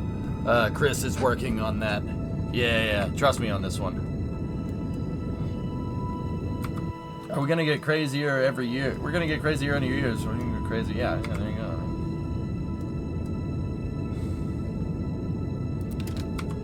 In 2024, would you consider doing a Workers and Resources Soviet Republic playthrough? I've played it uncapping. Yeah, no. Workers and Resources is cool. We might give that some time. I just want my... serious, I'm really pushing hard for editor controls. I want a nicer editor. With a nicer editor, and... So, 3 big things on my list. The 3 big things. Actually, I mean, if you really want to be technical, 2. 2 big things. I want better vessels. Vessel persistence. So, like, if I separate a first stage and then I send my second stage up into space, I want to be able to switch back to that first stage and try and land it, you know, because SpaceX, gotta land the first stage, right? So, better vessel persistence, all right, for active vessels, and better editor controls. That's it. Those are the only 2 things that are really separating us from doing KSP1 stuff in KSP2. That's it. That's the only thing. We have all the parts that we need. I mean, we could do it without robotics. We've made stuff without robotics before. The robotics would definitely help us, right? The third one would be the robotics, yeah. It's really just vessel persistence and just editor controls for me at this point. The game is fine. They've fixed... Dude, on top of having Force Science, they fixed so many freaking things. Are you excited for Colonies? Oh, yeah.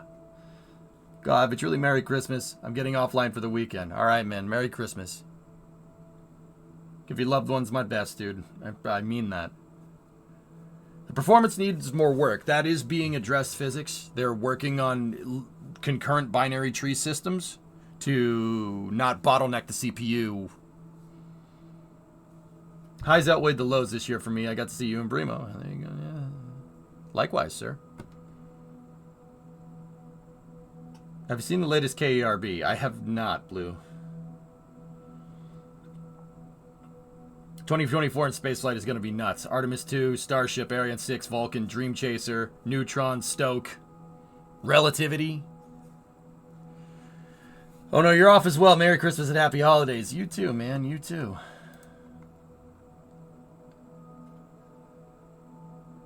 Discovery, go at throttle up. No, trajectory lines is the top issue, Blue.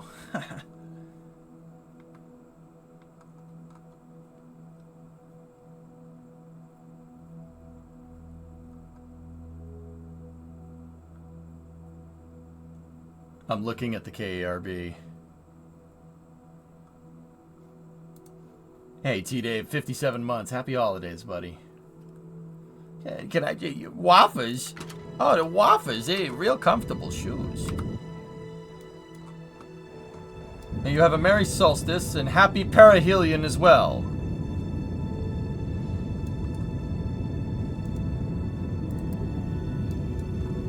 Maybe we can land our stage here.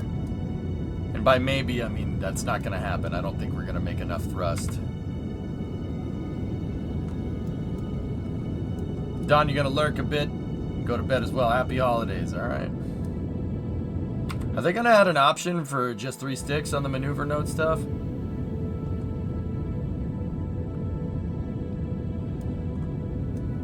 Super cluttered with sticks. You just drag the other one in the opposite direction. I don't think they have any plans on doing that, Barak, but I want the maneuver window, the maneuver node window thing that we had in KSP 1. That was really good. Is re-entry heating in game? Yeah, ARJ. Yep. Oh yeah. Oh yeah. Re-entry heating is back. Yep. What was it like? What was it like being a space fan after shuttle cancellation?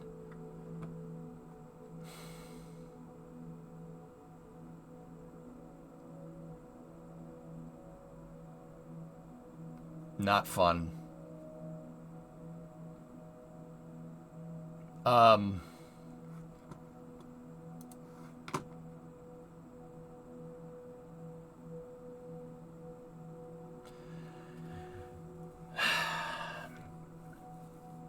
Physics, I don't know if you can tell.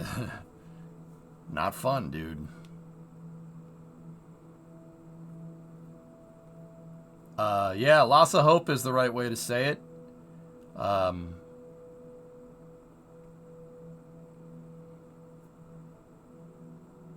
It felt like we gave up. It hurt, man. It really, dude, like, do I have anything to do with the space program? No. Did I have anything to do with the space program back then? No. But,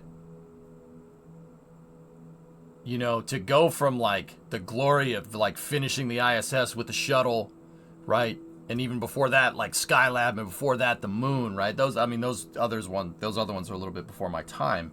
Going from that to nothing, just, it kills you. It sucked.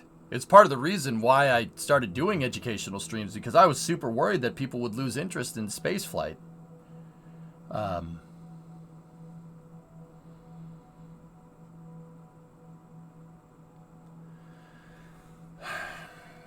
Yeah, ending the space shuttle program was, I didn't mind that. But canceling the, here's my thing, okay? Like, dude, the stuff that NASA does is expensive. It's always going to be expensive. It's space flight. Any complicated endeavor is always going to carry a hefty price tag. Every single freaking time. You think SpaceX is developing Starship for millions of dollars? No. Try B. Try billions of dollars. Right? Any spacecraft is going to take billions of dollars, and there's probably going to be cost overruns. It happens every time. It happened with the Apollo program. In fact, actually, believe it or not, there wasn't any cost overruns with the Apollo program. You know why? Because they didn't count the cost until after the program. But to see a lunar return program like Constellation basically go up in smoke with cost being the cited reason, that hurts.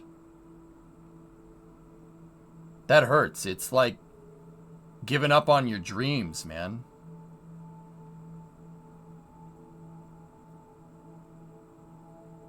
It really hurt, man. Physics, it sucked. It was terrible. It wasn't fun at all.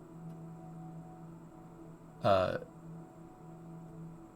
see the lunar program just get canceled, right? After a test flight had been done. I mean, Ares 1X launched in 2009. Like, it sucked. It wasn't fun. It was a terrible feeling.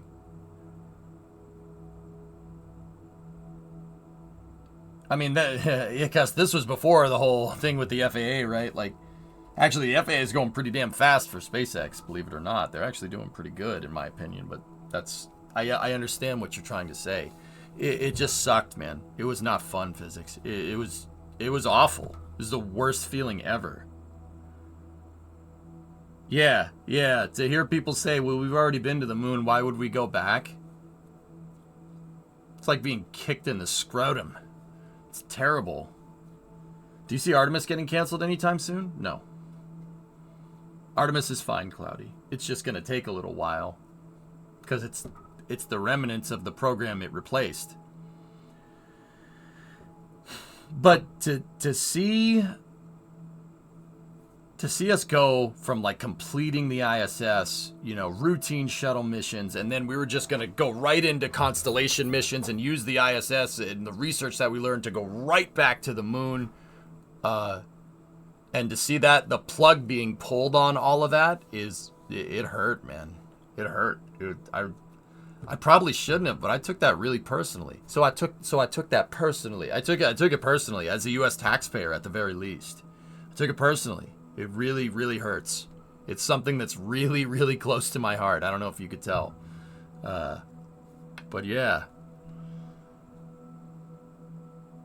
Yeah, exactly. Death on, that's actually a good point. Why do people go to Disneyland year after year? I mean, I'm a little bit of a Disney freak. I try to go there once a year. I know it's expensive, and I understand the mouse. Yeah, oh boy, give me more money. Like, I get it, but I still go, right? Like,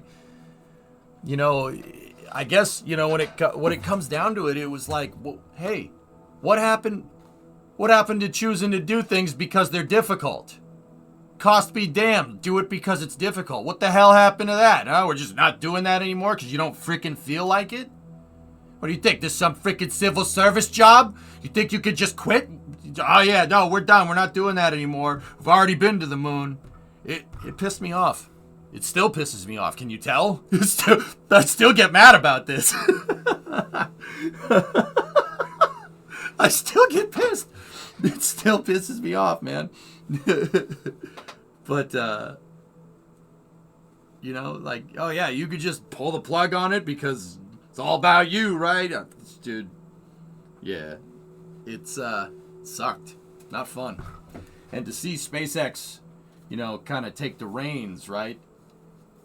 I mean, that was cool, but it took so long. And I think that a component of NASA was lost. Even now, NASA's just relegated to just going super freaking slow. They don't have a nice, healthy in-house space program. They got to rely on contractors to get to their own space station. And don't get me wrong, I'm not bargaining up SpaceX's tree, but I've always thought about this. I think that NASA should be able to do anything that SpaceX can do. I.e., if SpaceX can send stuff to the ISS, NASA should be able to send stuff to the ISS. If SpaceX can send people to the ISS, NASA should get an Orion up to the ISS with people on it too. You need to have that redundancy because you need to have parity. Parity is how we keep, not parody like I'm parodying something, but parity as in you need to have the same capability. If we, the talk of the space program for the last 10 years has been sustainability. Oh, great. SpaceX showed that we can launch every 2 days, but is it sustainable? Is it sustainable? Is it sustainable? Well, I think that's a real good way to make things sustainable. If NASA can do everything that SpaceX can do. Right? Yeah, parity. Yeah, exactly, Red Pill. Yep. Being a Disney freak, going to the parks every week myself, I get you. Dude, I'm a huge Epcot fan, Silver. I've been an Epcot fan and a Disney fan since I went there when I was 3, and I went on the People Mover and saw that model of the prototype city of tomorrow and saw the future that we could live in, man, which is what that was the whole point, right? Like, and yeah, no, I've been a huge fan ever since. You know, like, but considering NASA's a government department, it will always take forever. And when your funding comes from the government, it's a yikes. Well, I guess no, yeah, for sure. But if NASA makes it a goal to be on par with SpaceX, well, all that slowness and bureaucracy kind of goes away. Do you want a corporation being the only one being able with the only capability of getting to the moon? Do you want NASA to have to rely on a corporation to get somewhere because they don't operate their own spacecraft? They just ride in it to get to the surface of the moon? What if we have a moon base and a commercial contractor is the only way to get there and the commercial contractor goes belly up? I'm not saying it'd happen. That would suck. I wouldn't want that to happen, but what if it does? Well, but the simultaneous thing of that is that we've seen the opposite of this. If the government is the only way to get to the moon, well, there's no accountability for us as citizens to say that, no, you can't stop going just because you freaking feel like it. Which is, spoiler alert, that's what happened in the Apollo program. The second that Uncle Sam figured out that the Russians weren't trying to get to the moon anymore, they said, nope, we're not doing this. And pulled the plug on the entire thing. Did we have any say in the matter? No, we did not. So, obviously, when only NASA's doing it, it goes slow, it takes time, and they can just pull the plug on it whenever they want to. Right? That's bullcrap. That's bullcrap. There are freaking tax dollars, man. But also at the same time, I don't think we should put all our eggs into the commercial basket either, because what's stopping one CEO of one company saying, nope, I'm not launching your stuff anymore. Piss off. I want the moon. You want Blade Runner? You want The Expanse? I don't want that. No, you need to have parity. That's the most sustainable way forward. Now, I'm not going to sit here and pretend like that's the most cost-effective way forward, but do you want spaceflight to be sustainable or not? See what I mean? Physics. This brings up some feelings.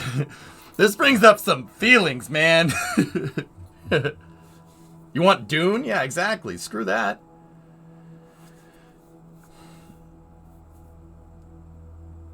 We need redundancy. You need anything that SpaceX can do, anything that Northrop Grumman, anything that Lockheed can do, NASA needs to be able to do it themselves as well. I don't give a cost be damned. Do we want to do this right or do we want to do it right? What happened to, like I said before, what happened to doing things because they're hard? Oh, no, we don't want to do that. That's too hard. It's going to cost too much money. That's not American. That's the most un-American thing I've ever heard. It's disgusting. It's disgusting behavior, and it pisses me off.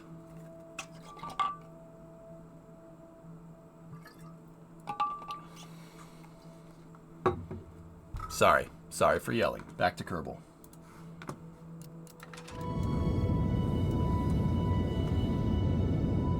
Any more discoveries with KSP2? Been doing 12s. Year-end crunch time, so I haven't had a chance to watch. I'm encountering some glitches here and there, Electron, but it's alright. Let the hate flow. Makes you stronger, gives you focus. Yeah, you're not wrong. This stage is bugged out. It doesn't have any trajectory lines, so I'm just going to see if we can land it.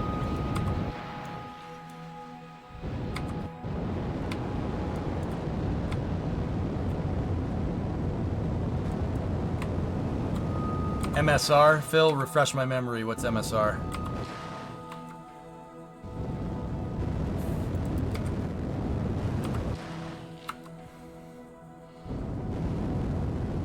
Yeah, Clembo, don't get me started on the European space program. Mars sample return. They're gonna axe Mars sample return?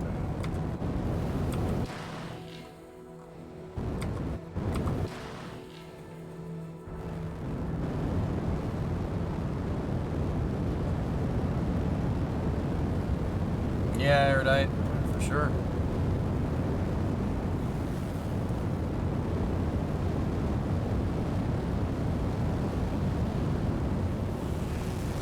I remember hearing because of cost and complexity. So, Phil, I'll say it again. What happened to doing it because it's hard?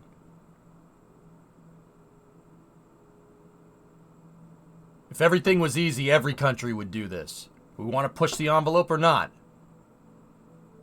This mentality is the most defeatist, disgusting mentality I've ever heard. That's not American. That's gross. Ugh.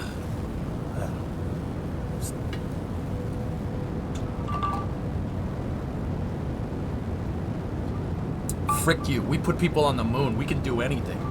That's bullcrap. Any excuse is not acceptable.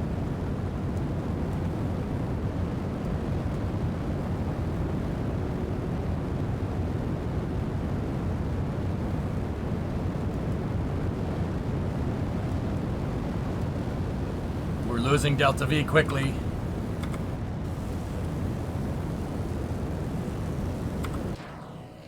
This might get us where we need.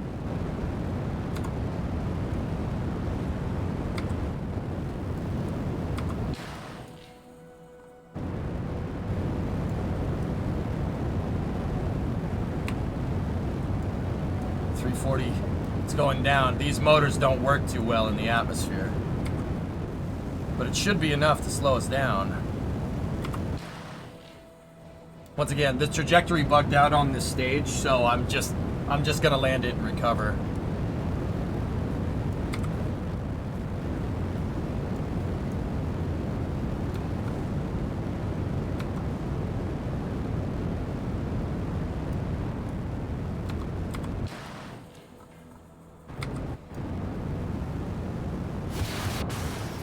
Got him!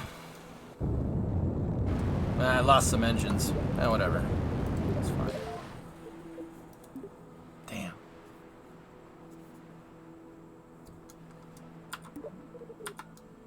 What's the blip show? Oh, that's the crater. Okay, I got you.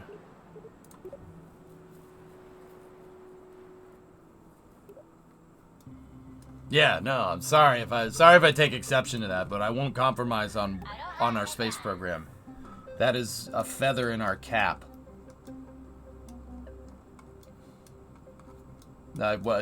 Compromising on it is the most disgusting un-American behavior I've ever seen, ever. It's gross, and you guys don't usually hear me talk like this, because I kind of keep it to myself. But when it comes up, I'll say my piece. Discovery, go at throttle up. Pushing the envelope is part of what drives humanity forward. Yeah, and if we're not going to take the reins on that one, somebody else will. That's fine. If you want to be second fiddle to another country, whatever. Hey, Thrawn, 60-month resub.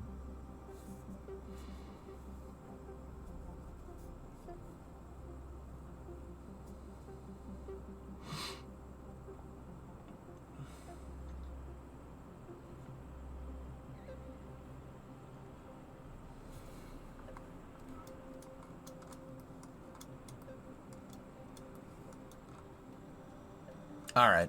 Anyway, sorry. I'll get off the soapbox, dudes. sorry about that. It's really important to me. I don't know if you got the gist of it, but it's kind of important to me. Even after all these years, man.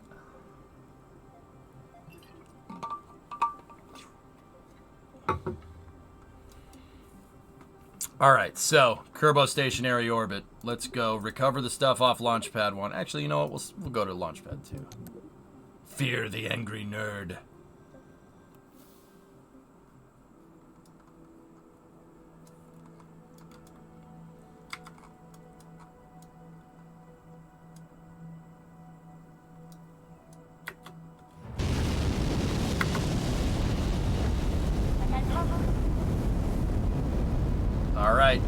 liftoff. Jetstone C. Discovery, go at Hopefully throttle. we don't stage it this time. Yo, Rob, what's up, man? How are you? Merry Christmas, buddy.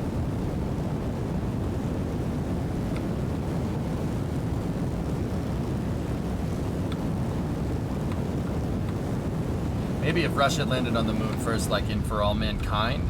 Oh.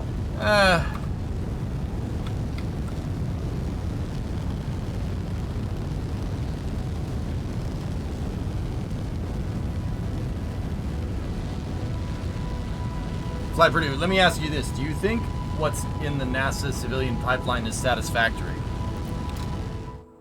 It's a hard question, Fly. The reason, hi, by the way. The reason why it's tough is it's never going to be enough. So, it's never going to be enough for me. I think right now, NASA needs a comprehensive lunar program. I understand the hard-on to get to Mars. I get it. I understand that. The moon is a lot closer. Now, does that mean that the moon can help us prepare for Mars? Well, yeah, those are kind of two different environments. That's like saying, oh, because I can survive in a blizzard, I can survive in a heat wave. It's like, not really. But I will say this. The moon is more difficult to survive on than Mars is, i.e. Mars has more resources on it. Now, a lot of people use that as an argument to go right to Mars. But the problem is that Mars does have more resources, but it's a lot longer, it's a lot further away. There are certain things we gotta figure out. Are we just gonna yeet somebody to Mars and just hope they freaking come back? Long duration habitation outside of the magnetic field is what we need to figure out. That is huge for a Mars transfer vehicle. Once you go outside Earth's magnetic field, you're running into some huge problems, right? And the moon is outside the magnetic field. It's there. It's right there. It's the perfect training ground for long duration missions. So if we can build up and establish a supply line to the moon and regular resupply and learning to live off of nothing basically out on the moon, learn to be basically a sustainable ecosystem out there, right? Long duration habitation of space, better rad shielding for our spacecraft. You could just prototype that by building a base on the moon. Is it complicated to build a base on the moon? Oh yeah, absolutely. Is it as complicated as building a base on Mars? No, that's a little bit more difficult. Plus, if something goes down on the moon, we can get home in 3 days. Something goes down on Mars, you're not coming back for 2 years. The second you hit the burn to transfer out to Mars, you ain't coming back for 26 months. Hopefully nothing goes wrong.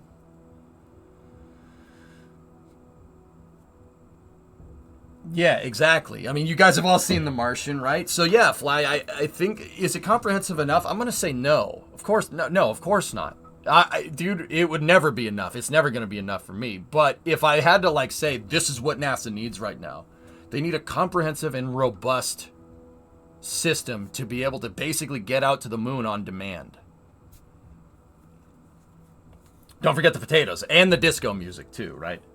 Is there oxygen in the Martian soil? No, you don't even need to go into the Martian regolith. The oxygen exists in Mars's atmosphere. There's CO2.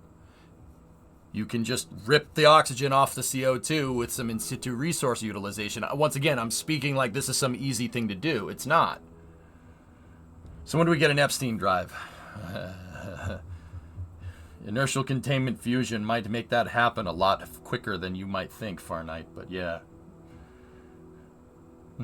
So, yeah, Fly, that's a good question. Do I think it's comprehensive enough? No. NASA needs a way to be able to get Orion into low Earth orbit, right? NASA needs a way to be able to build bigger spacecraft on orbit. NASA needs a way to be able to move bigger spacecraft that rendezvous in low Earth orbit out to lunar orbit. NASA needs to be able to build a lander to get down to the lunar surface. And then they need to be able to build the lander that's simultaneously modular enough to move people down there, but also be able to move something useful down to the lunar surface. Right? The Apollo missions are great. Those are great. That's great architecture. The Apollo missions ain't going to get you a base on the moon. We need a bigger lander so you can put a HAB module down there. Now, we may have gotten away with it with like an inflatable module attached to a descent module, right? Uncrewed Apollo lander, stuff like that. That could do it, right? But once again, now you need a lander for people and you need a lander for cargo, or you need one that's reusable that does both of these things. That's the comprehensive architecture. If NASA's serious about going and colonizing the moon and putting a base out on the moon and putting a base out on Gateway, if we're serious about doing that on any useful schedule, that's what you're going to need. And unfortunately, we're already a decade into a program that's basically just the heavy launch vehicle. And the heavy launch vehicle is the only way to get your NASA crew-rated spacecraft up into space at all. Have you seen concepts for the Orion lander, or is it still to be determined? There's no lander. There's no NASA in-house lander, Fly. Discovery, go at throttle up. There's no in-house lander. NASA is contracting out their lander to commercial services. Which means, well, there's the Sustainable Lunar Development Program, which is the Blue Origin lander, and then there's the Human Landing System Program, which is SpaceX's lander. Which means that pretty much for the next like 10, 15 years, NASA is going to be beholden to a corporation to land on the moon.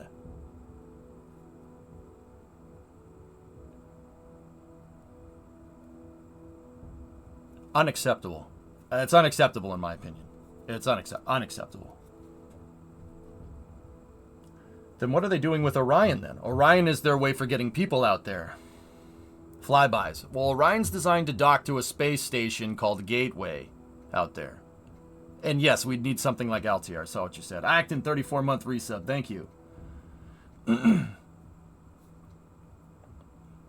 NASA dependent on corporations during Apollo 2. Laugh out loud. Yeah. Sajid, you're not understanding what I'm saying. So, listen to what I say next time. I'm talking about operating a spacecraft operations. Of course, most of the stuff, the Saturn V was built by defense contractors. NASA operated the spacecraft in-house. NASA does not operate the Dragon spacecraft in-house, for instance. NASA does not operate Starship in-house, for instance. When the Sustainable Lunar Development Program comes through, the lander is operated by Blue Origin. The HLS is operated by SpaceX with just some NASA astronauts riding shotgun on the lander. Not the same. Not the same at all.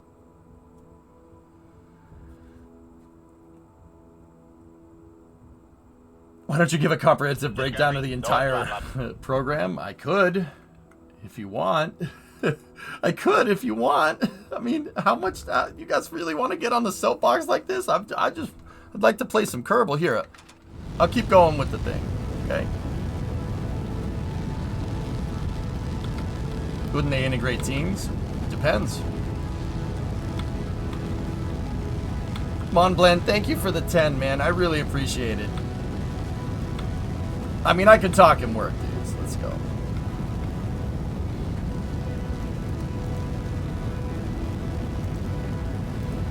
That's the thing, Nova.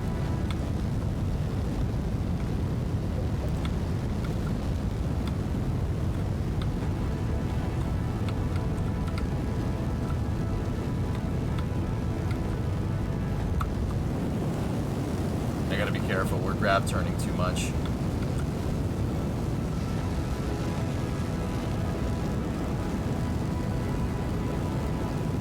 Discovery, I haven't heard anything about that, Darylin.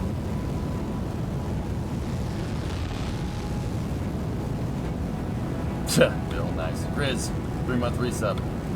Yeah, how far do you want that breakdown? Yeah, exactly.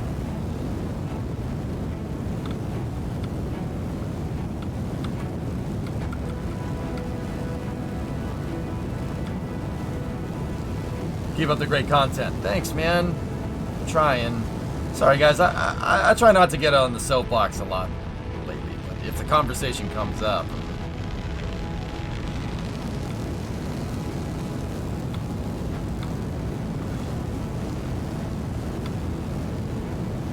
Well, yeah, of course.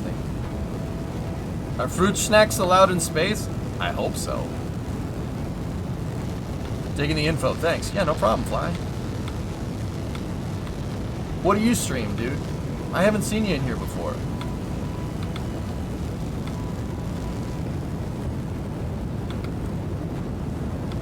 Yeah, that's right, Rocket Guy, yeah. You're an airline guy? Right on, man. A little closer to Earth? Well, hey, planes are cool too, man. Planes and rockets are just two sides of the same coin. It's the same mentality.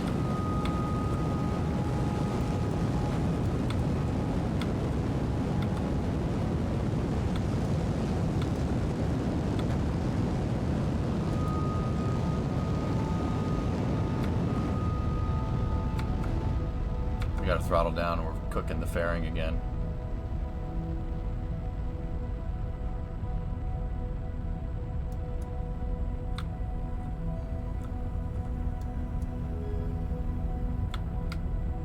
Bam, so, dude, here's the thing. For what it's worth, I'm not too incredibly, like, worried about,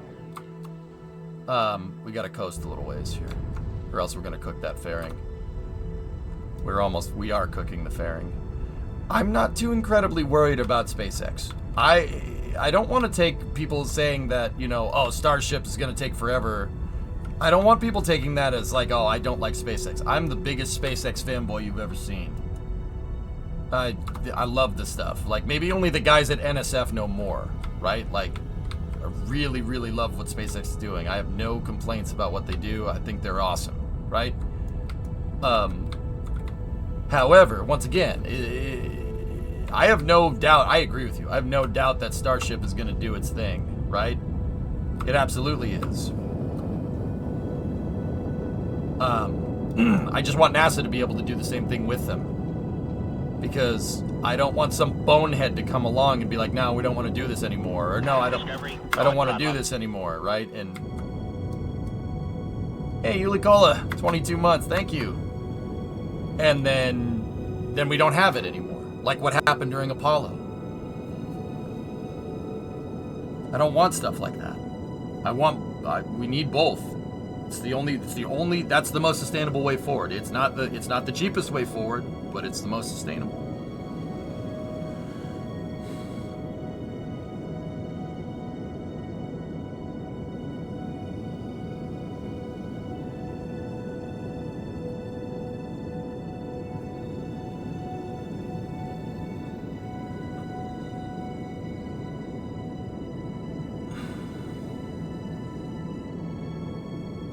Now, personally, you know, Fly, we talked to, you know, people want me to kind of outline the architecture.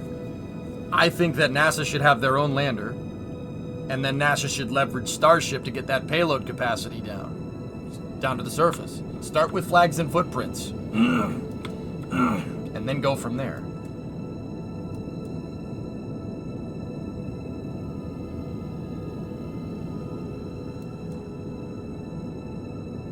NASA gets the people down, SpaceX gets the heavy cargo down. That's how it should have been.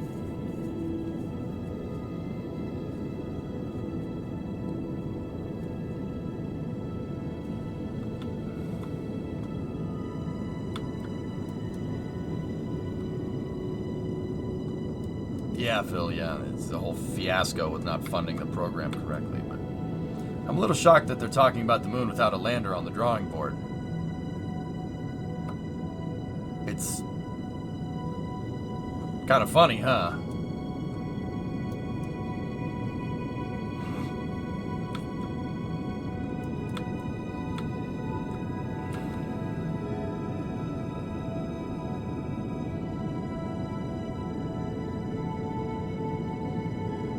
We have a shallow ascent trajectory, so I'm going to hold off on fairing separation.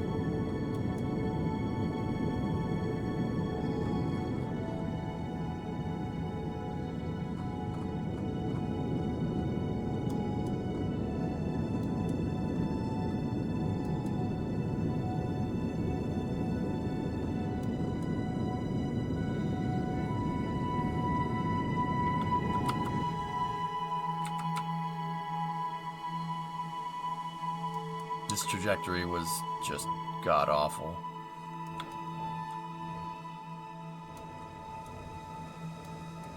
But yeah, sorry. Physics, if you're still here, how did it feel? It sucked. It sucked, and it still sucks. And even thinking about it still pisses me off. Thinking about it still makes me mad, man. Like...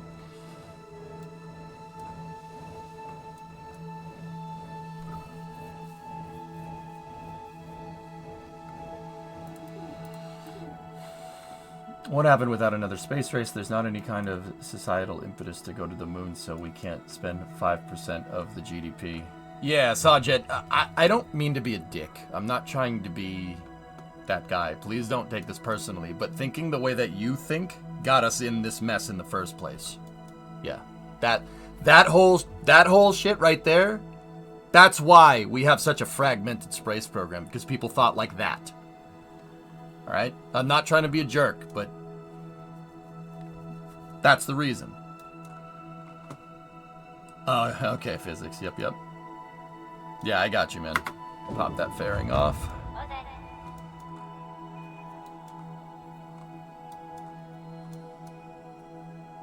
All right, let's coast for a little bit. We made compromise after compromise after compromise. We're not going to do this. Well, if there's no space race, we're not going to do this. We're not going to do this. We're not going to do that. I'm sick of the bullcrap, dude. I'm sick of it.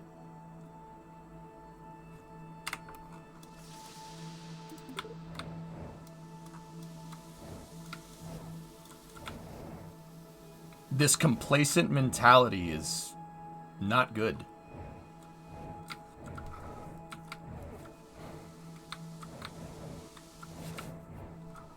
But hey, whatever. It is what it is. I'm just going to go back to launching my rocket, okay?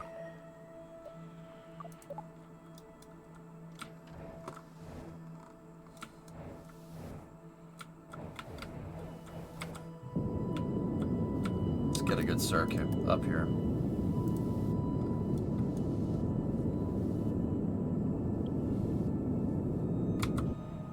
Do we have the trajectory? We do. Okay. Little trick here that you can do, guys. I'm going to focus on the moon. And if we focus on the moon, because the moon is 0 degrees inclined, we can see if we'll be 0 degrees inclined as well. Looks like we got to do a slight on-orbit plane change here. We're just going to do a coplanar normal burn here. 24 meters a second.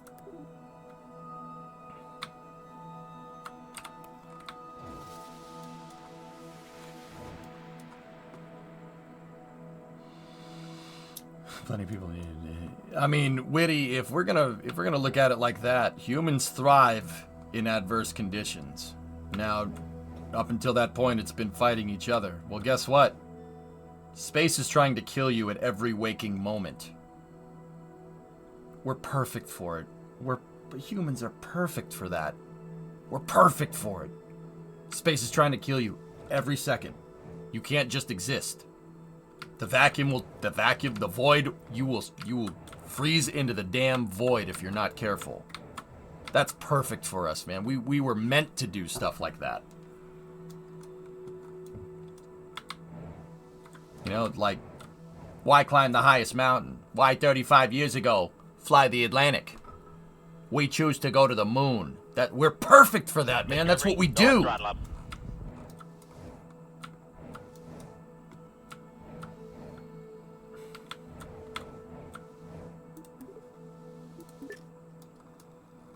That's right, Ando. When that speech was given, when that speech was given, it was.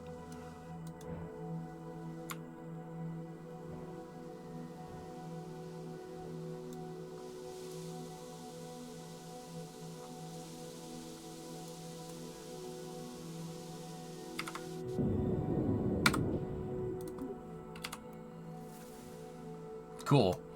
All right, now we gotta go for precise insertion. We need to set our apogee to 2863.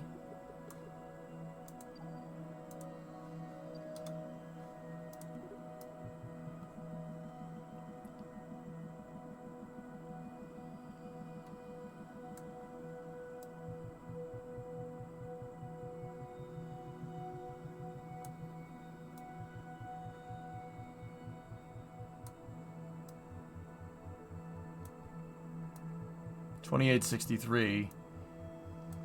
There we go.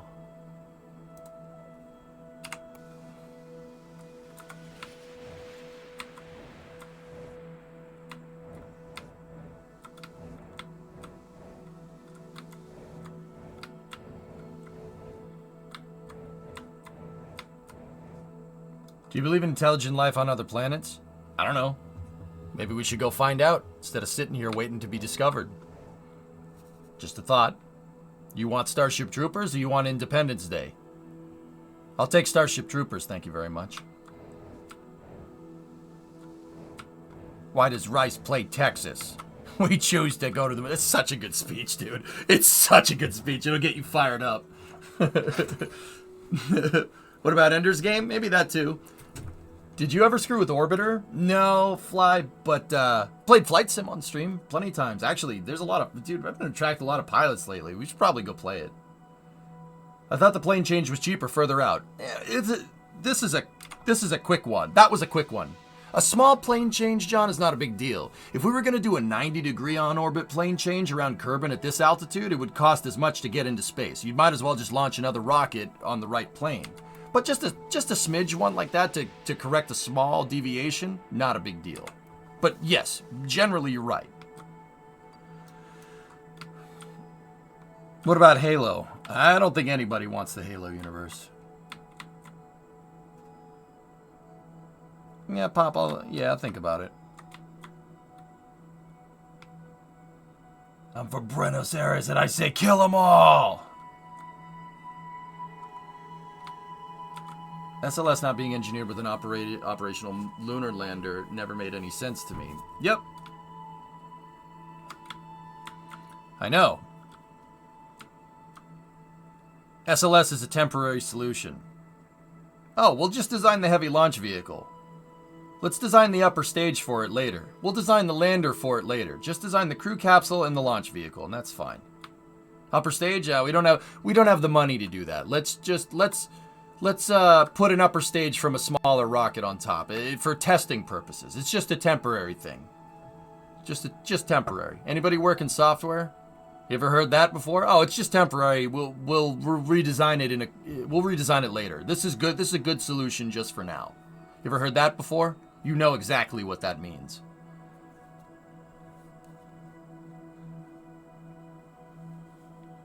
It's just a test, bro. Please, come on, bro. Please, it's just a test, bro. Temporary is permanent. It's right in the name, guys. Look at the name of the Block 1 SLS upper stage. Block 1 SLS upper stage.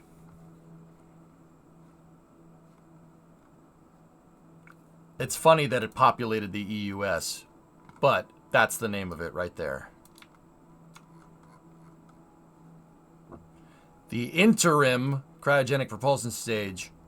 A minimally modified 5-meter Delta cryogenic second stage is the upper stage of the SLS launch, the Space Launch System Block 1.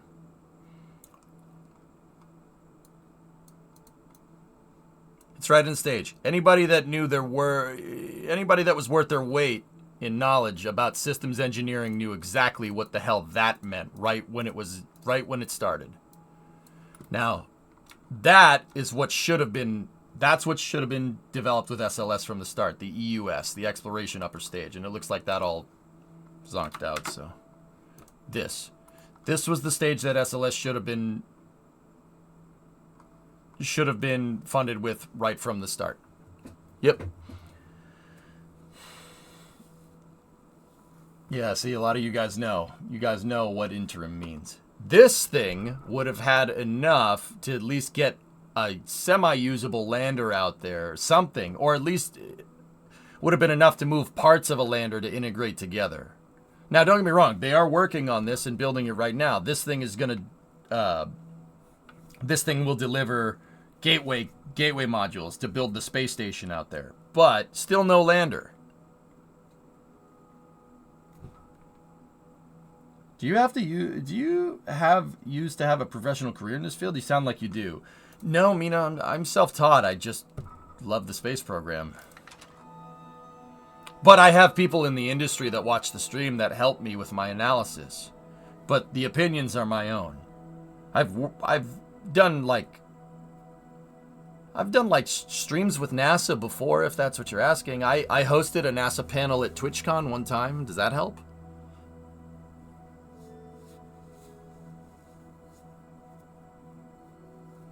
But yeah, what I do is I teach it here. I teach it here. But I'm self-taught when it comes to aerospace engineering. Yeah. Yeah. I got a lot of people fooled, you know? But I'm not an engineer, believe it or not. But yeah. Did you watch Destin's video on the topic? Yep. Yeah, I have, Enroy. This guy's full of baloney. Gabagool, but close. All right, 50 seconds till the transfer. Discovery, go at throttle up. Have you ever been on a NASA base besides watching a launch?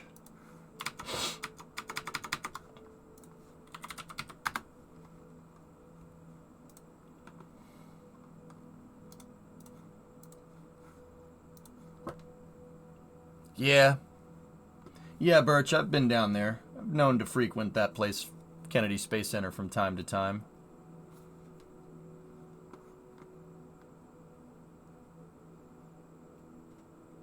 That's that's SLS's ML. Yeah, this is a wicked old picture though, but yeah. Mm-hmm.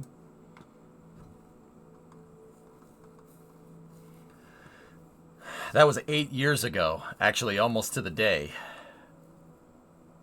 This not 39A. That's the ML, so it's would have been by the VAB and stuff. That's the guy who stole all the fruit snacks from the break room. You shut up. Shut up. They're mine. Can't have them. So yeah, let's just say I've been down to KSC and I didn't get the KSCVC tour. You know what I'm saying?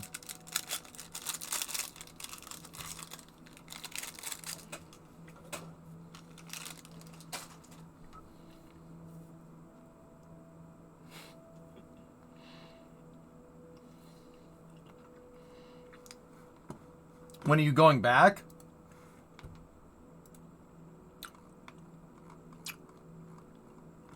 Soon.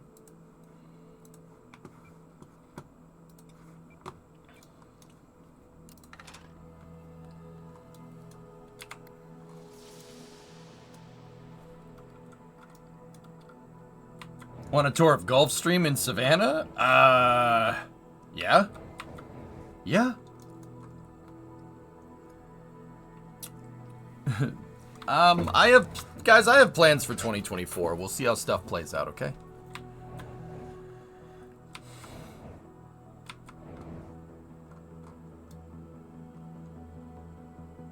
Okay, here we go.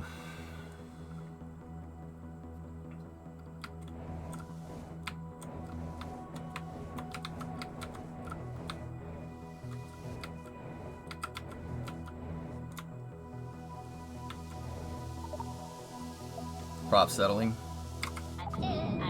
Atus Argonaut.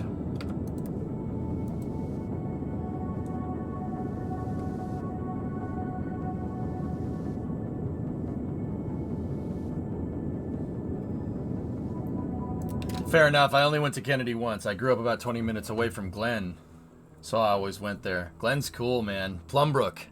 Actually, Birch, did you see the picture? Here, Dan, you know, I'll just show you. Here. There were some really nice pictures coming out of Plumbrook from Sierra Space. Check that out. From the vacuum chamber. Plumbrook's over by Sandusky, dude, but yeah, it's part of NASA Glen technically. Look at that, man. That looks like something. That's the biggest vacuum test chamber in the world. Basically, it looks like a reinforced concrete like dome. And see this opening right here? That's the door. And what they'll do is they'll bring the area inside the concrete dome down to vacuum to test how spacecraft work in space in the vacuum. It's actually super cool. They had Dream Chaser out there testing it, little mini space shuttle. This was a couple of days ago, dude. Look at that thing. That thing's gonna launch on ULA's Vulcan rocket on its second flight, and it's gonna go up to the ISS. We're gonna have a shuttle back up at the ISS. Not the big shuttle, but hey, I'll take the little baby shuttle. That's fine with me. I should be NASA administrator. Have you talked with engineers that worked on the space shuttle? Yeah, plenty of them, Ivan. Yeah, of course. Sorry, I meant the main Brook Park base. My dad and grandpa both worked for NASA, so you were always on base. Yeah, okay, the one that's next to the Cleveland Assembly, Ford's Cleveland Assembly plant, the other side of the airport. Yeah, I got you. I know that. I know where that is. That's cool, man. Wasn't the chamber also shown in Armageddon? Yeah, maybe. Will Dream Chaser ever fly crew? Maybe in the future. Not this version, though, Funky. But maybe in the future. Rob Kopp with the 50. Thanks, man. Why would they need to retest it? Retest what? Dream Chaser? What do you mean, retest it? It's never been tested before.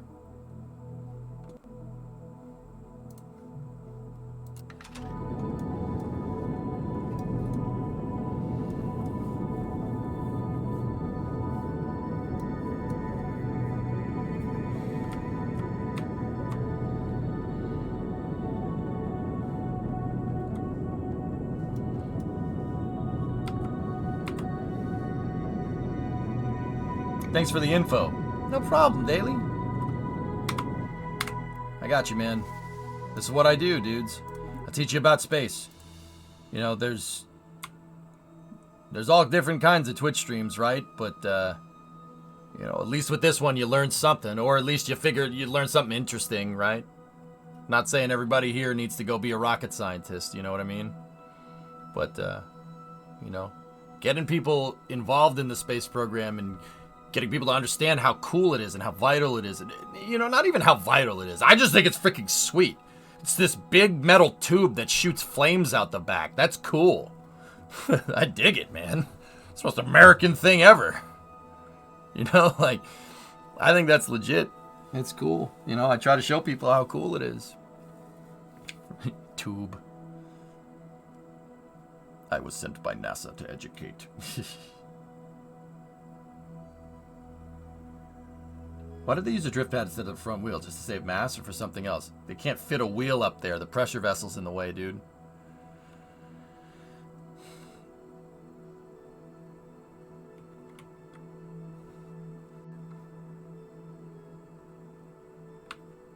Akasela, yeah.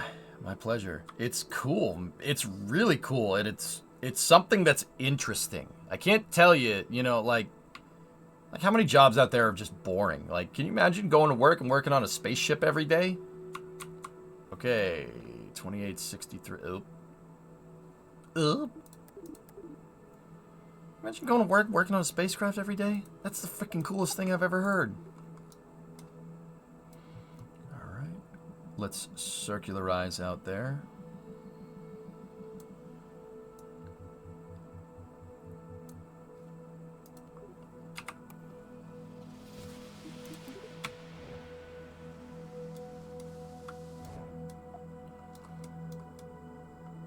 Love this. Thanks, Manifest. I am Partner Plus, dude, for what it's worth. And yeah, I have a Discord. Do you know what the frick you can do with an aluminum tube? Have you tried TikTok? No, I don't go on TikTok. History. Spent 20 years working in the classical music world. Now my midlife crisis is geeking out over aerospace. Even going back to school studying software engineering and embedded systems. History, that's cool, man. Music theory is wild to me, dude. It's really cool. Yeah, Graham, there you go, right? What's the mission right now? Trying to get up to Geo, Alton, for the mission.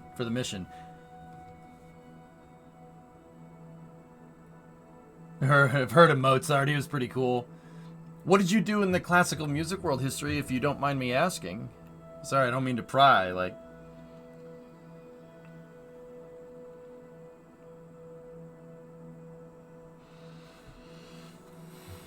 You're a singer, you worked in opera and music theater. That's cool, man.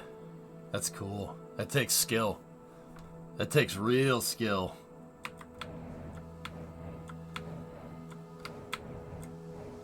To control your breathing while you're singing, that's hard, man. That's hard to do. Takes a lot of practice. That's cool, man. Alright, let's get out there.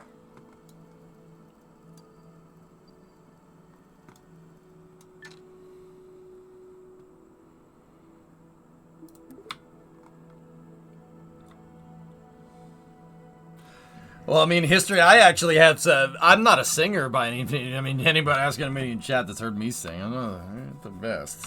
I should probably stick to the rocket science. You know what I mean?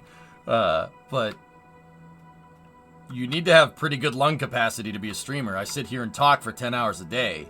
I got to take care of my voice. You have to. Ask anybody that works in this business.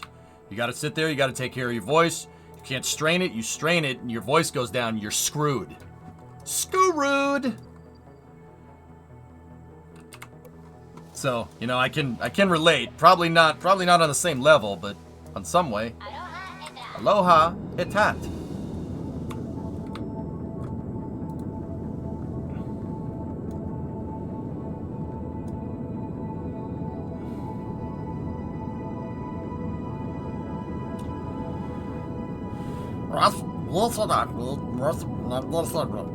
Yes, I can speak Kerbal. I'm fluent.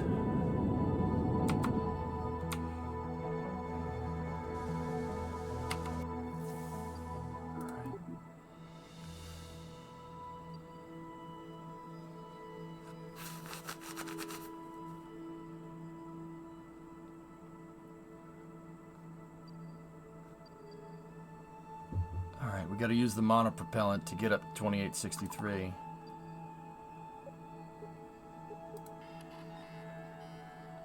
Oh, yeah, that's good too.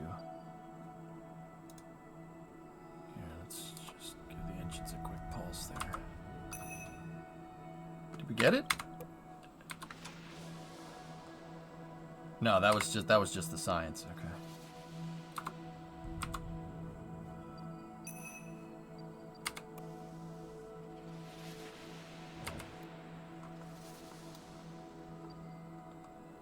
No. It mutes the view. It mutes the YouTube VODs, Electron. I can't do that. I've been very careful about that. How do you say hello in Kerbal?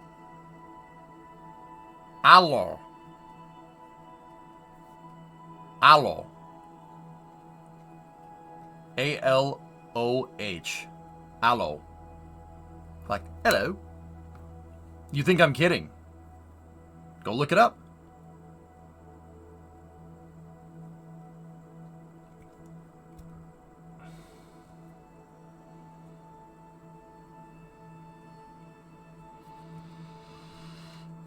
Kerbal is just backwards Spanish. Yep, it's backwards Spanish. So, hola, H-O-L-A. It's just that backwards. Allo. I'm not. That's the lore from the devs, dude. How's the science treating you? I love it. It's good times.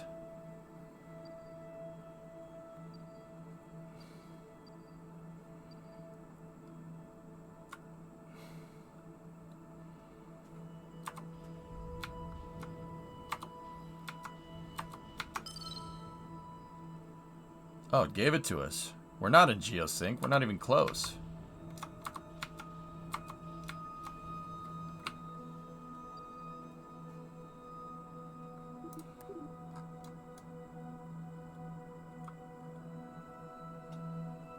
Hey, I know where Spain is. Okay. All right. I'll put this thing in proper geosync. 2863.3 is where we need to be. Shattermade, me too. What marble is that? Kerbin. It's supposed to be... Kerbin in the game is supposed to be like Earth. It's just... it's about 1/10 the size. Earth's diameter, guys, I don't know. The moon's orbit, probably? Yeah. Yeah, that's about right.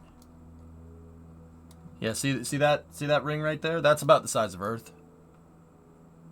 Yeah, give or take. Earth's a big mother. Actually, it's small, but you know, what are you gonna do?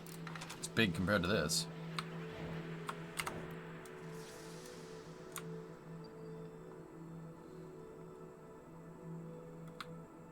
So I'm burning radial out here to adjust my PE. I'm trying to push my PE up to 2863.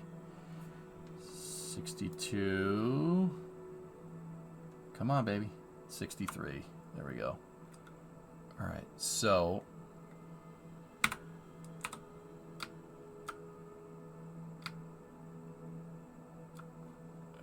now what we need to do AP is at 2905.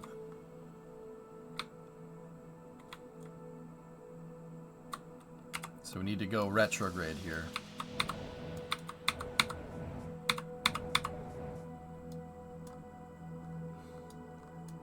Did you put a relay on this craft? Nope, no relay.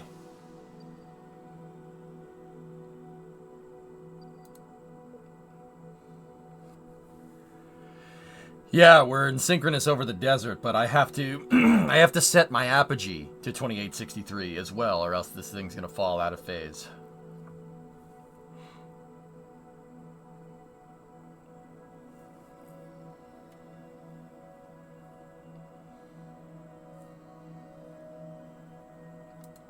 Geosynchronous daily is where we need to be. See how my orbital period. So what is geosynchronous or geostationary? Well, first of all, the difference between those two words means the difference between one and the other is on the equator versus not on the equator.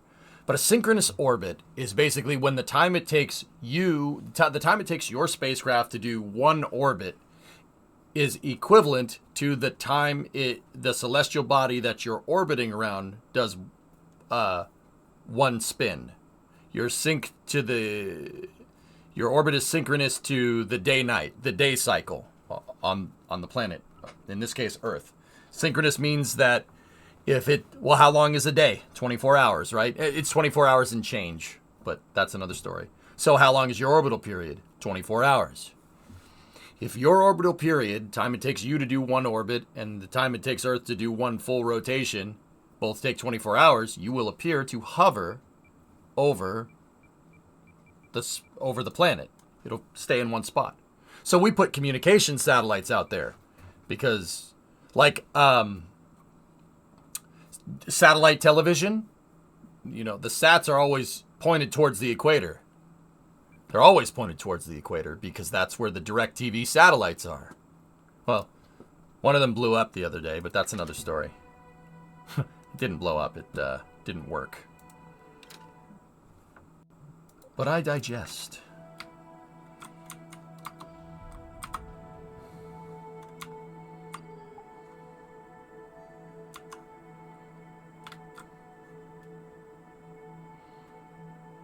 It didn't get retired. A DirecTV satellite went up on a payload a couple months ago. It didn't work. Oops.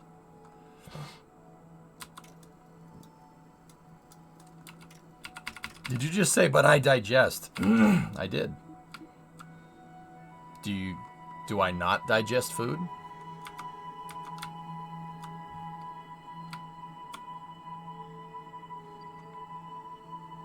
Hope they paid for extended coverage. It was actually one hell of an insurance payout, and the commercial spaceflight industry really can't afford, actually can't afford to have insurance payouts like that.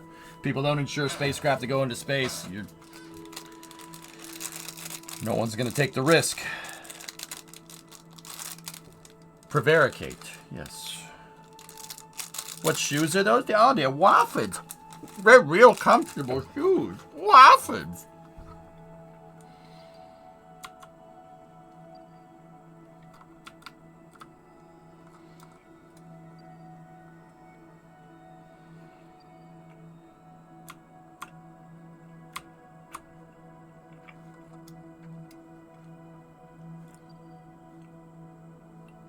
Good enough.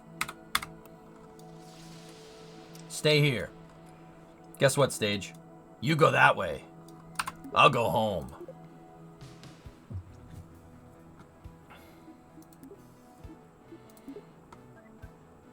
Fantastic work. Your new satellite now shines brightly above Kerbal, a twinkling new star that never sets. Discovery, go at throttle up. Hey, Satos, thanks for that Prime sub, dude. I appreciate it. It's from Cities. It's from the radio on Cities. Waffles. They're real comfortable shoes. The R&D team seemed especially excited to point their transmitters at the new satellite last night. Though I could swear they looked a little disappointed when it was still there in the morning. I think I heard one of them grumble something about wanting to try a particle bean. Particle bean? Bean. Yeah. I guess it's some type of very small snack. Yeah. Yeah. Particle beans. Yeah, is that Red Bull? Whoosh, whoosh, whoosh, whoosh. 383 science. No, it's purple. Oh, okay. You gonna go on until Starlink 632? First 19th flight of a booster. Booster 1028. 1028 can't be right, Tessa. It's got to be 1048. I know, Lane. Isn't it dope? It's freaking sick, man. Buy it. It's fun as hell.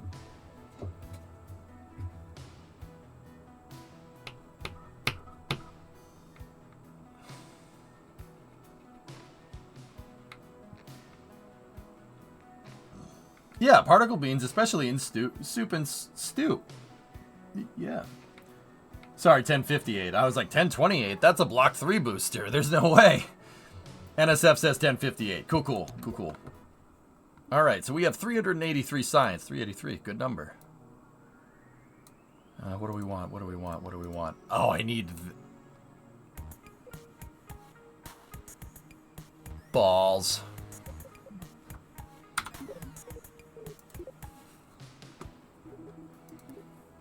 Can we do any of these real quick?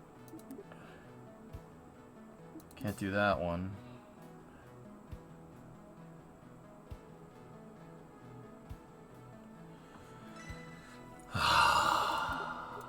Do in a moment.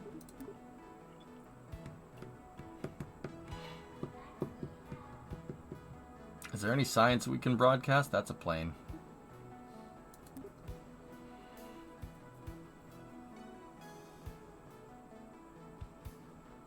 Yeah, Kerbal.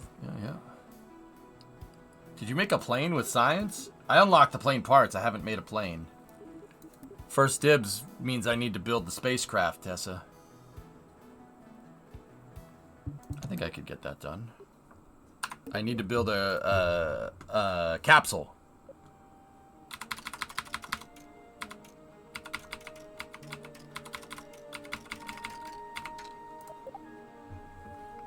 Let's see. That's a 10-minute build, easy. Yeah, no, it's not. And you know it, so stop pretending.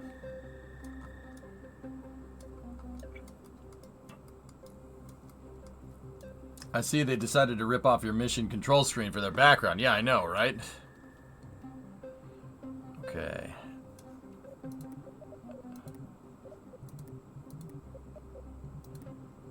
So we're going to need a docking port for this as well. Where are those docking ports? Oh, right there.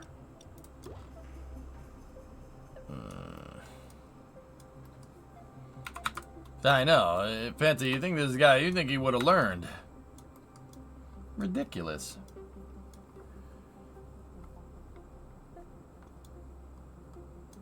I think you can get small amounts of science by being in different biomes if you haven't already done them all, plus the special sites. I could build a plane real quick just to fly around. I don't think it has it for the science area, no. Platinum. Like around KSC, I'm pretty sure it doesn't.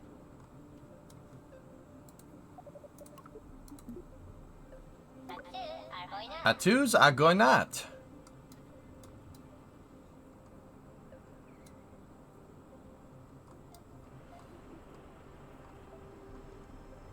Okay, it probably won't be 10 minutes. It'll be an hour. Quick hour job for, you know.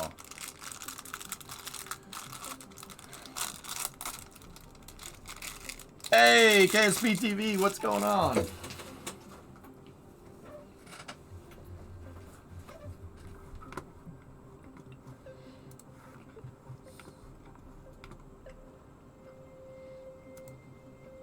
You'll love this for space news.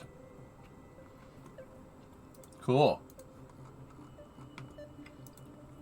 Oh, the reel. Nice, Squall. There you go.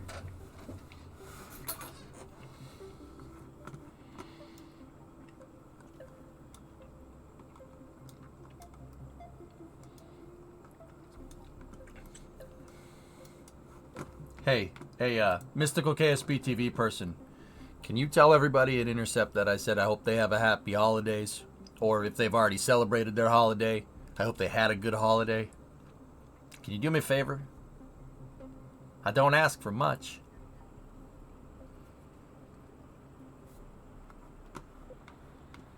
Please? You'll pass it along? Thank you. How many biomes does Kerbal have? See, I'm not sure. I don't think we can farm KSC anymore, guys. I'm pretty sure we can. I'm pretty sure the dev said no. No. Pretty sure they nixed that one. So, I mean, I could go in here and we could build out a quickie, or, well, as quick as you're going to get from me, airplane.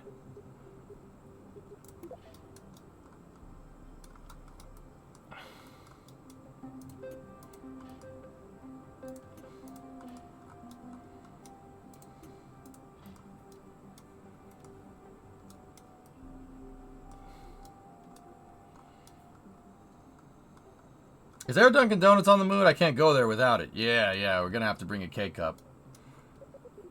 Shut up, Lane. Shut up, man! Okay.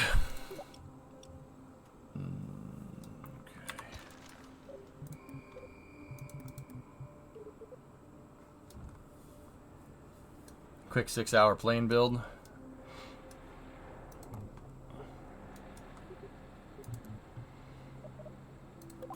Oh, the atmospheric sniffer. The little sniffer. Nice. Alright, put that behind there.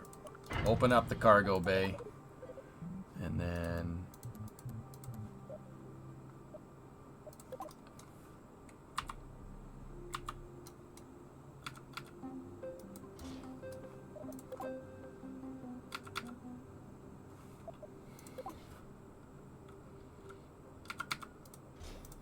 Oh, the Science Junior. Oh, cool. All right. All right, get this. Get the monopropellant out. No torque. No torque authority. We don't do that. No, we don't do that. Star Raker? No. Yeah, about that. You missed the... If they don't celebrate any holidays, get back to work. No?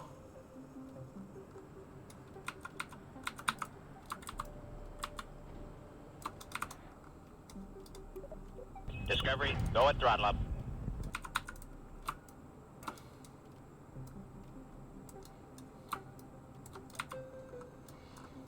Hey, S. 69-month resub. Nice. Phone Sister with a 51-month resub. Blue Fair with a 46. Just wanted to tell you.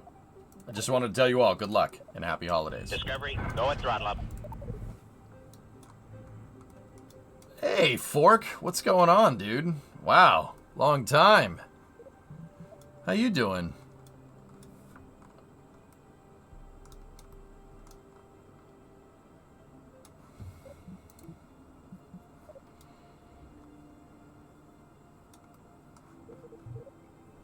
My man. All right. Discovery, go at throttle up.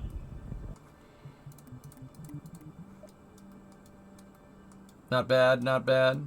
You're up in Quebec tonight? Nice. Oh, you got gifted a sub for Bone Sister. Does the air sniffer need to be in the airstream to work?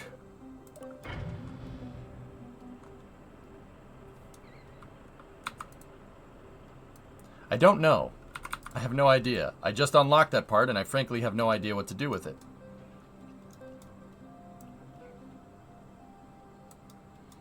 So you know what we can do?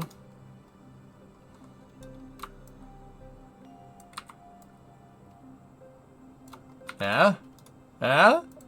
Yeah? Yeah? Oh! Which you can imagine what it'd be like if they did.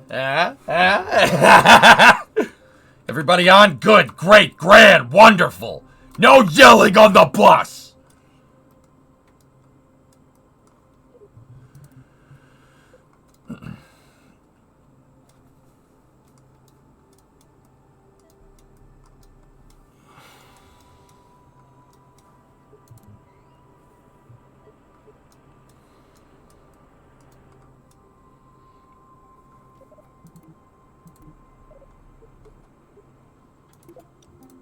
We have the Huisley. Do we have the Juno? We don't have a Juno? No way. Ah, no Juno, no ticket. Word on the street is that O'Doyle rules. Thanks a lot, O'Doyle. Nice meeting you.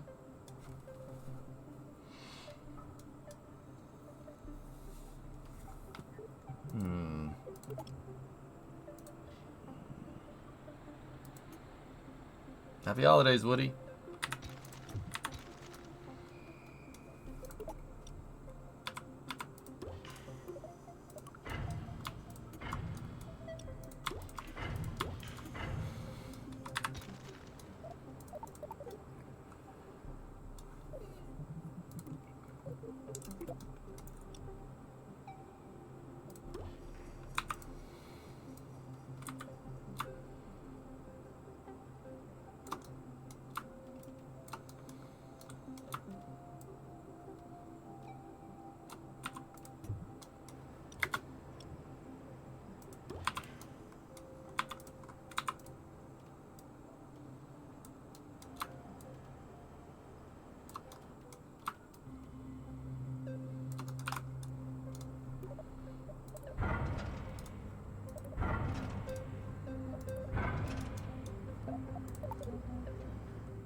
No.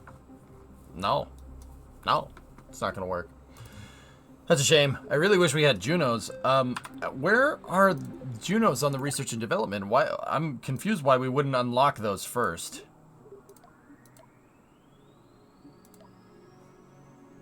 The Junos are the tiny little jet engine.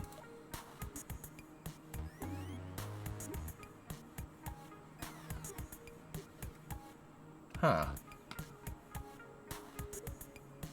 Well. Alright, well. I kind of thought I had Junos unlocked when I said we were going to go make a plane, but we don't have those unlocked. Fork, I was flying into Boston when you guys got all that wind and rain last week. It was...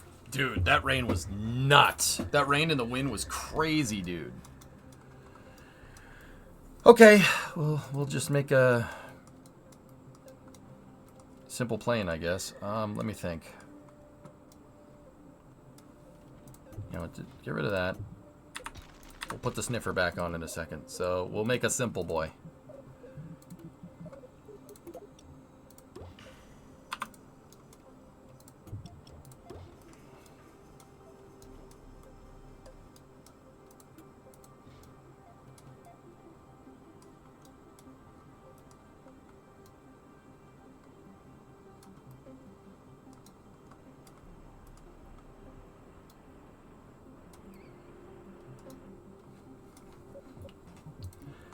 I'm gonna need an intake.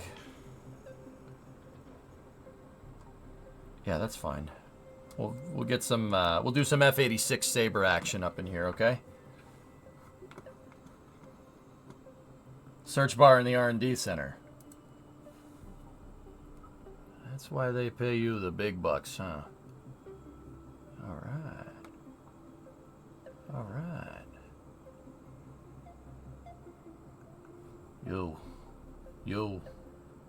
You're very good, you're very good, you. We never had a search bar before. No, you're right on the money. Yes, you are.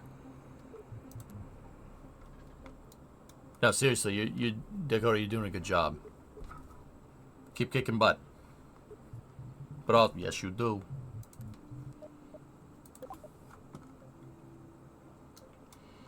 I'm like, okay, like I get it, it's in public, you know, but honestly, you guys pulled through hard with this one, and it shows.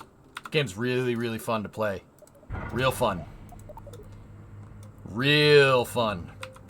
So, you guys should pat yourself on the back. Seriously, you did a good job. You know, I know it's easy for me to say, like, here with everybody watching, but it's great. It's great. The science mode is fantastic. It's fun. It's really fun to play, and it's solid. So Darren knows Darren and that crew has been doing a damn good job.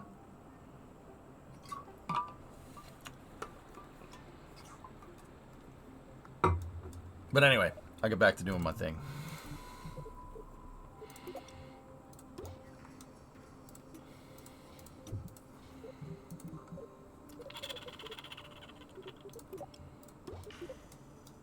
Appreciate the love. Thanks for playing our silly game. You ain't getting rid of me that easy. You ain't getting rid of me that easy. It's funny because it's true. Shouldn't the sniff go at the bottom to avoid airflow? I could put it down there if you want. Doesn't really matter. I don't think the game... They haven't given us the tools to pick apart the aerodynamics yet. But oh, don't worry, I will find out. And you want that dookie so bad, you can almost taste it. That's right, Vassar.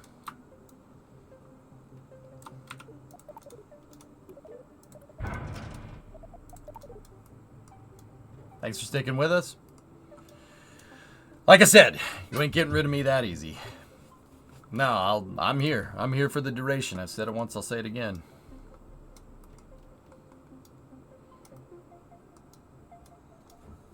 I just figured the cockpit... there's no fluid dynamic simulation, John, as far as I can tell. So, I don't think it matters. But we'll do it right. We'll do it right. We're going to do it right. All right, so... Transition, transform, that's a stab. Stab is what I'm looking for, I think. And, yeah. Okay. Changeling is an adjustable fin. Okay, so that one articulates.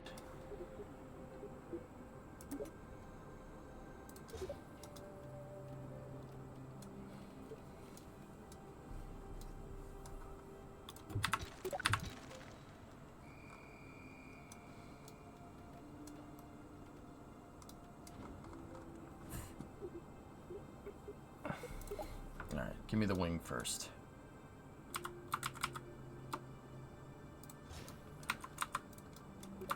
So, I'm not gonna...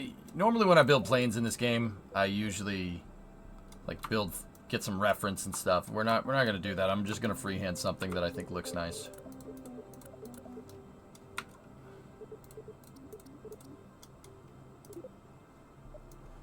Procedural wings are the coolest thing.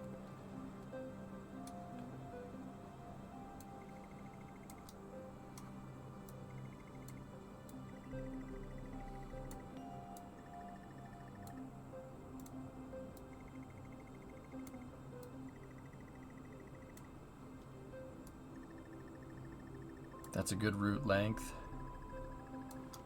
Root thickness, no, it doesn't need to be that thick. 6. Tip length, like that.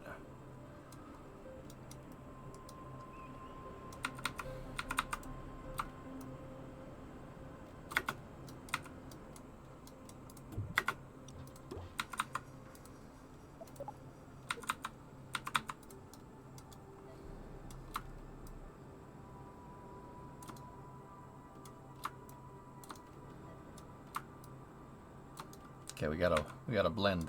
We gotta blend it in. All right, so tip length is 10, tip thickness is 3. Oh, no. Come back here. Root thickness is 6. I'm gonna keep the 0.6. Root thickness, the root of the wing.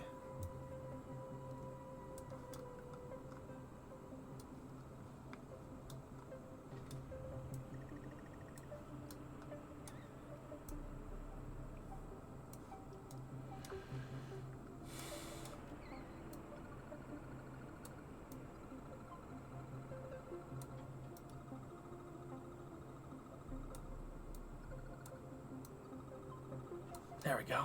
All right, so that's going to be a flap.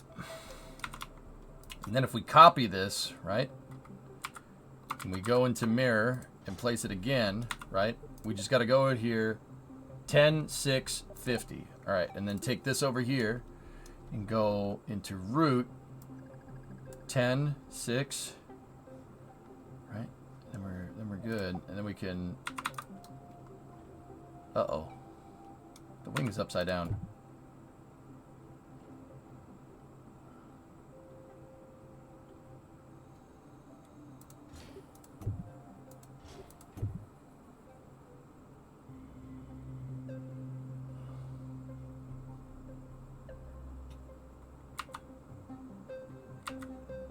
Huh.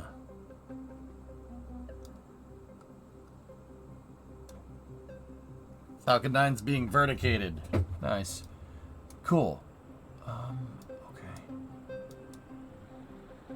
To code, it's mirror sim. Something mirror sim wing on wing. It's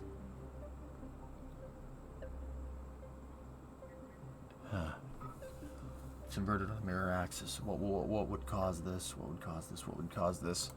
This is my bread and butter. I'm good at fixing this stuff.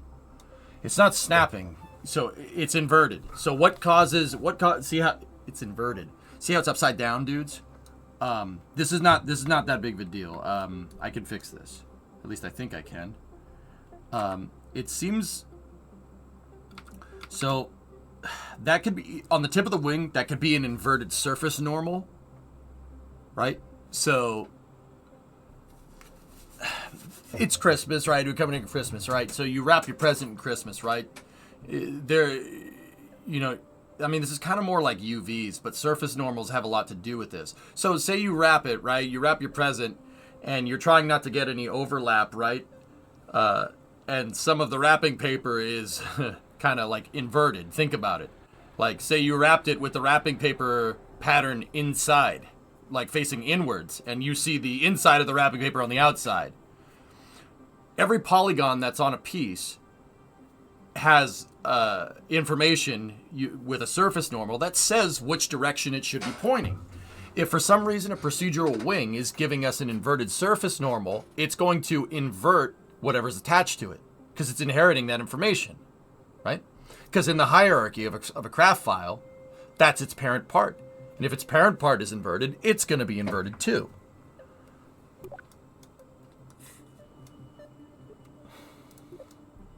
So what I can do is this. Easy peasy. Sorry, that was some 3D artist speak in there for a second. I won't do it again, I swear.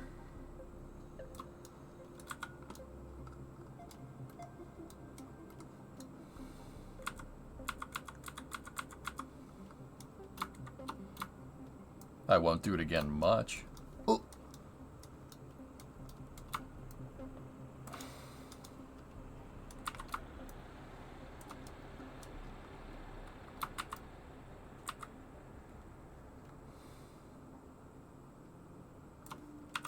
Sure. Quiet you.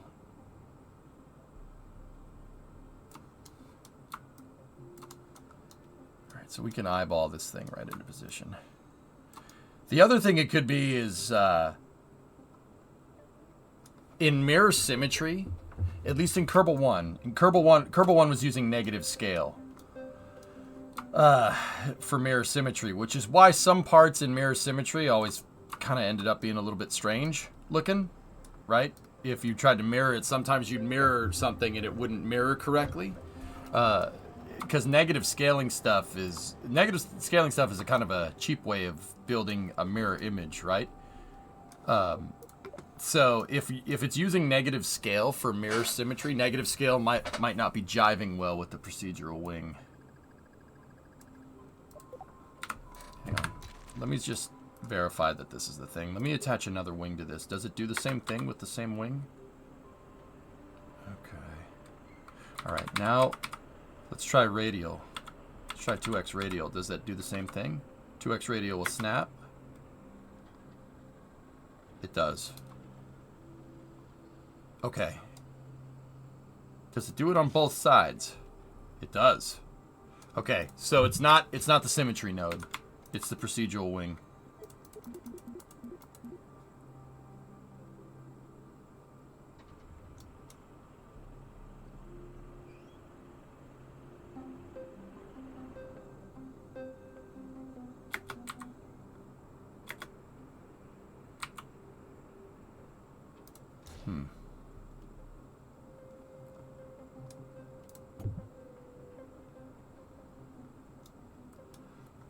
I think it tries to guess if you want it right side up or upside down based off of if you're trying to attach it below a certain center of mass orientation. That could be it too, Jason.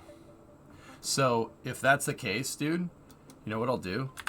I'll take this and I'll attach a pair up here that are pretty much aligned. Actually, you know what? Let's put it above the COM. Let's see what happens. What happens there? Nah, same thing, dude. Same thing.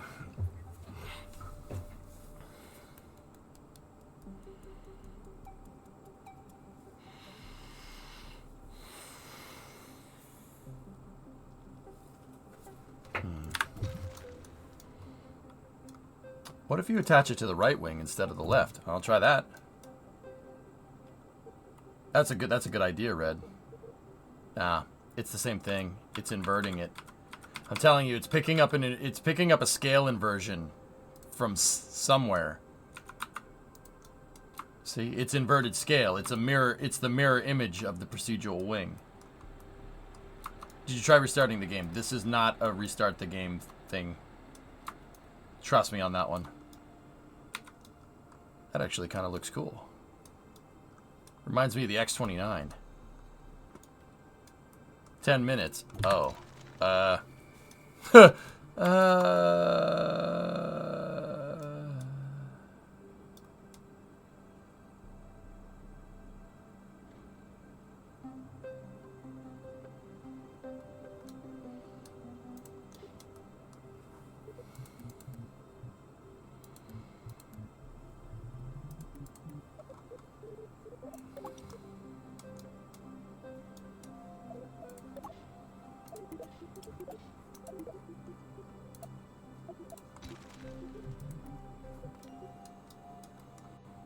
Can you attach it to the body and shift it up and out? Yeah. Yeah, we can. I'm not sure how Kerbal would... I don't really understand the aerodynamics in this game yet. So I'm not sure how that's going to end up, but, you know, whatever.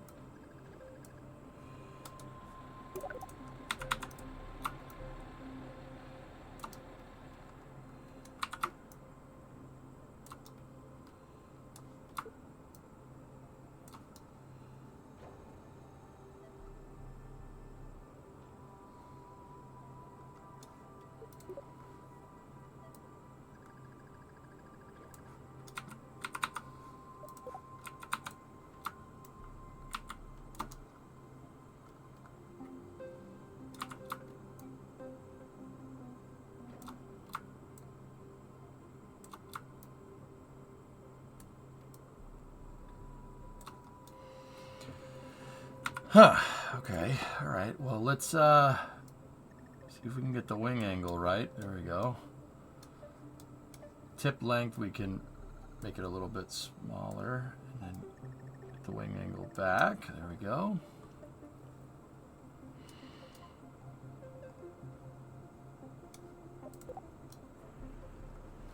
All right, that'll work. But now I think I need to go one more time with this thing. We need to attach it one more time. So here, let me save my work.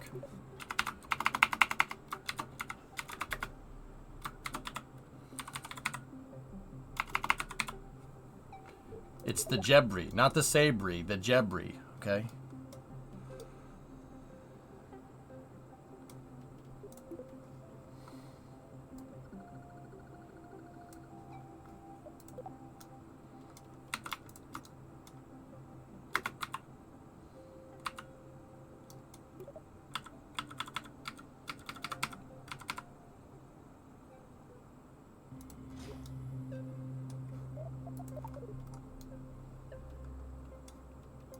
Huh, that seemed to have worked.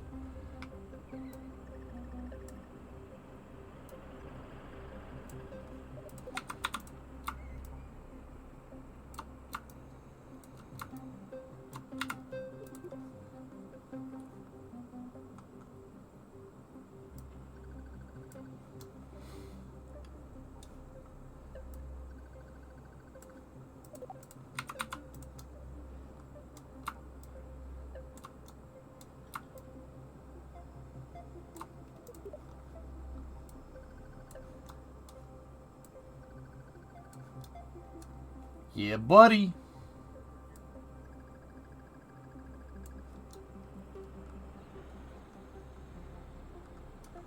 All right, so close up the span.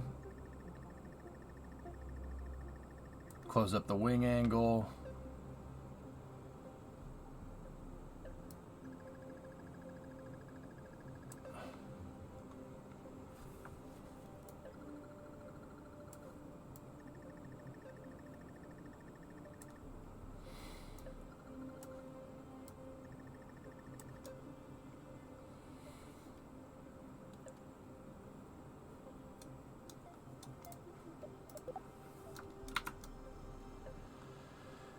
Okay, this will work.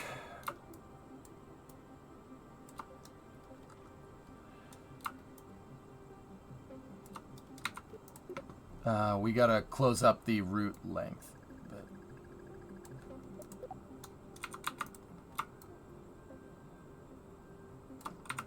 That's fine.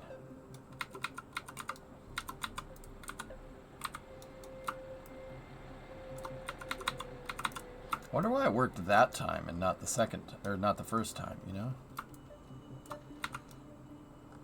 Sweet. Have you seen the X59? Yeah, dude. X59 is quite SST. The Quest. Pretty awesome. So these are stabilizers.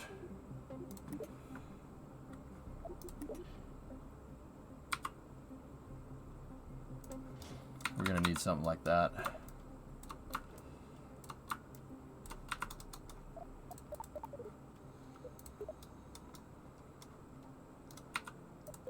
Alright, save the plane before we go any further.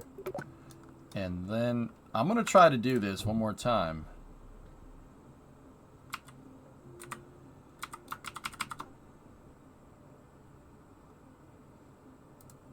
Oh, yes.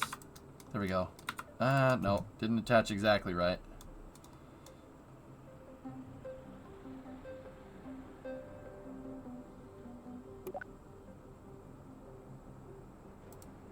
Yes! You just kind of have to move it around a little bit. Move the mouse around a little ways.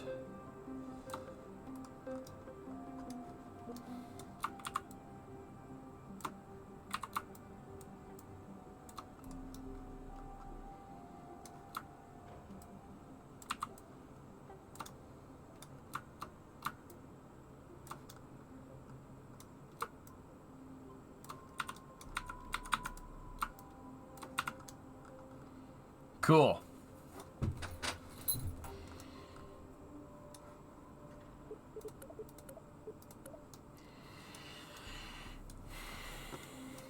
So we don't want negative pitch moment, i.e. I don't want my center of thrust above my center of mass. So what I think I'm going to do is just...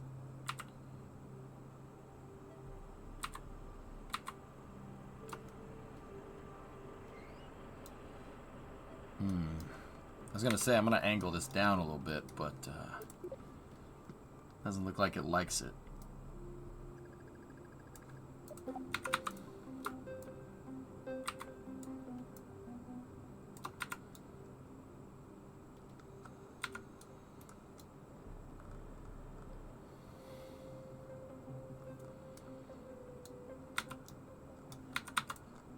Yeah, we could probably get away with it.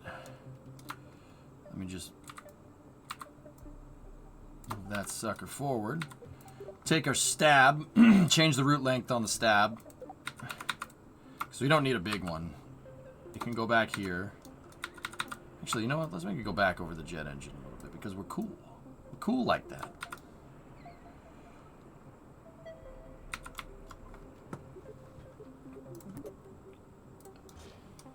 We take some control surfaces. And we do that.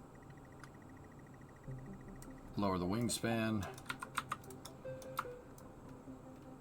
Take these bad boys.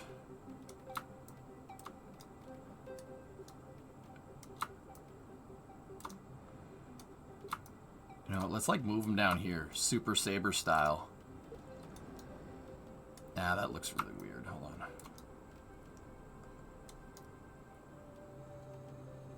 Yeah, that's fine. Center lift is a little ways behind our center of mass now. Probably should go with a smaller. So change the root length here.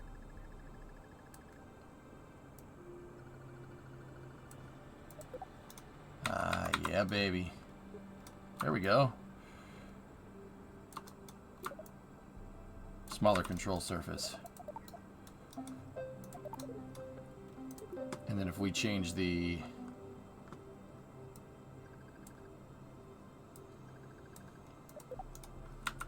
we go. Change that tip thickness. Change the wing angle. Move the wing angle forward a little bit. There we go.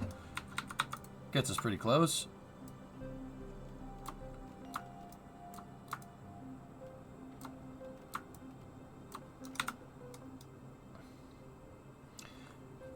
You guys want canards. Well, guess what? You're not getting it.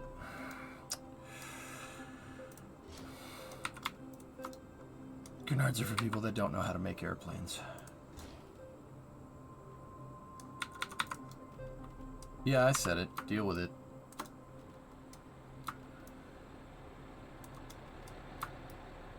Hey, it's not my fault you don't know how to make an airplane. It's not my problem.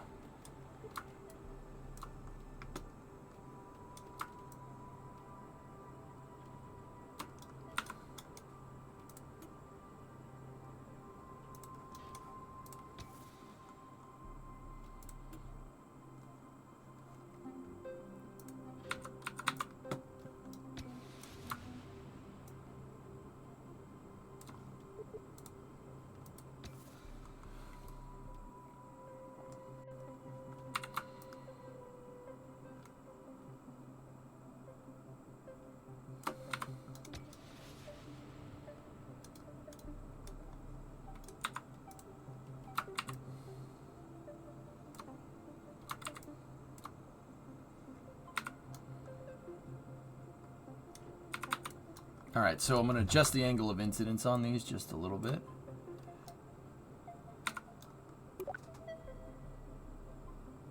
Cool. Alright, cool. Now let's set up our controls here. Advanced controls. That one's set to yaw. Advanced controls here. Those ones are set to pitch. Advanced controls. That's flaps. Advanced controls, shut them off completely. Right here, advanced controls, shut those all off. Flaps again, shut that off. We go out here, set this one, advanced controls, we set those to roll. Don't need 30% limiter on the roll. 10% is good. Go, save. The Jebri.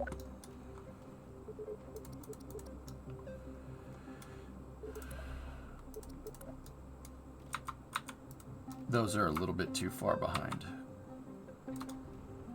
That's where they need to be. And I rotated them.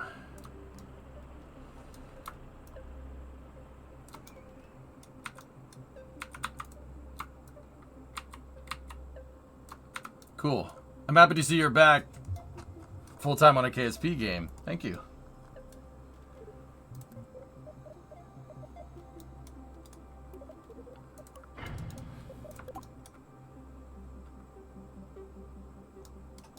Yeah, it's good to be back, man.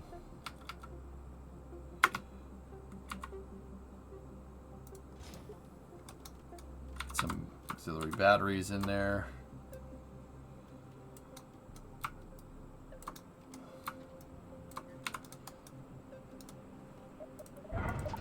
Anything else? Discovery, go at throttle up. Oh yeah, the lights. Gotta have those.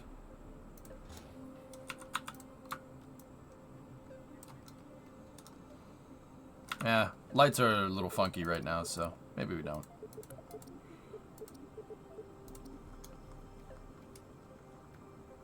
I had that hanging here, Petered in with a 9-month resub. I want dihedral wings. I want dihedral wings to make it look like an F-86. Dihedrals? How hedral are those dang wings, dude? They can't be that hedral. Oh, it's got slats too.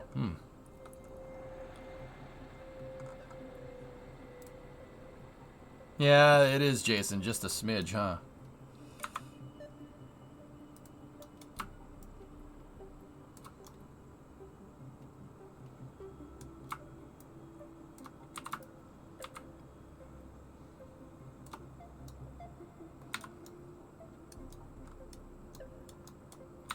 That tiny bit is going to be hard to do without any absolute snap.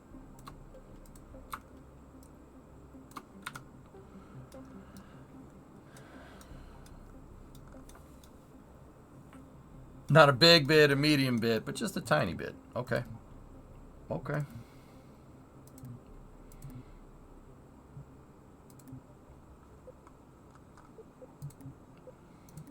I think we're good.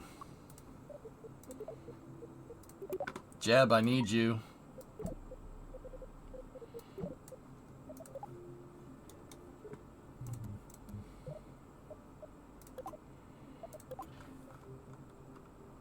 We'll go Cirrus on this thing.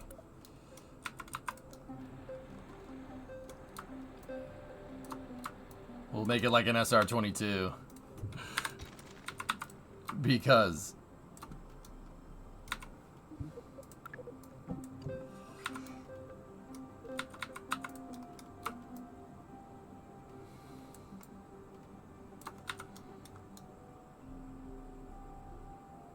all right. Let's go.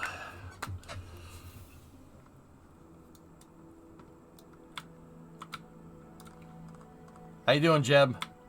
Okay, cool. Test outer control surfaces. Rudder is good.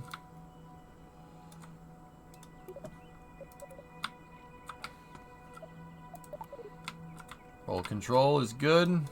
All right, put the flaps down.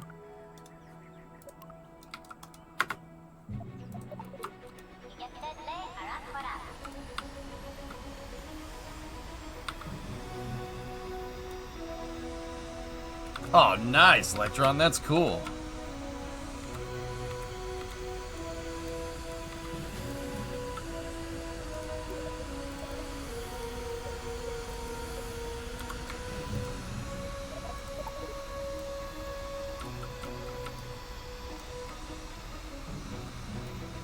Kind of ugly.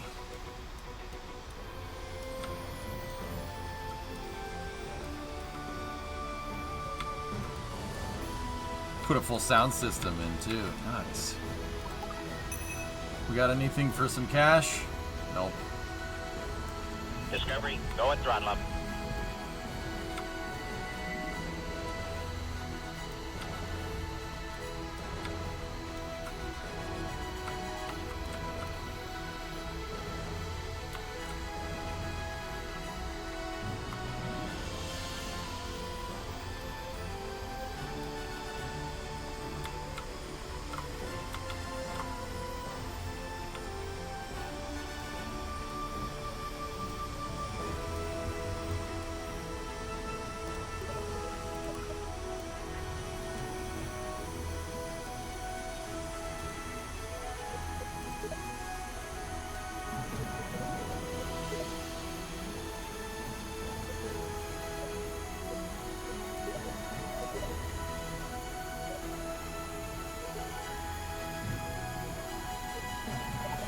Oh, it's gonna take a while to sniff around, huh?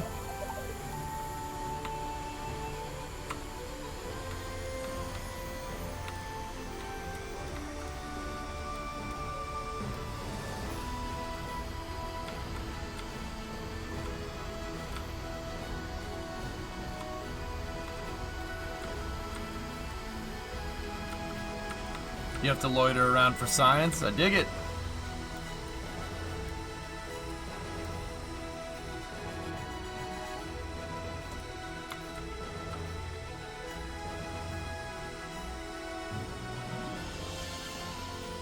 Have you found all 8 regions? No.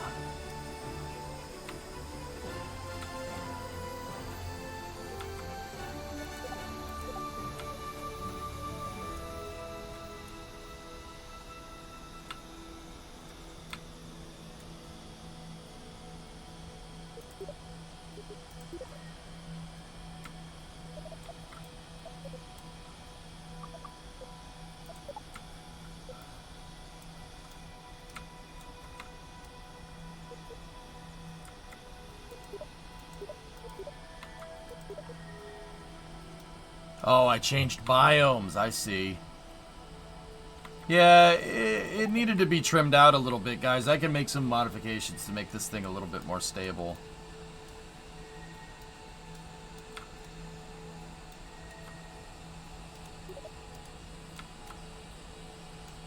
See, we have negative pitch moment again. That's no good. So, like, if I let the plane go, it wants to nose down. See that? That's not cool. That's not ideally what you want.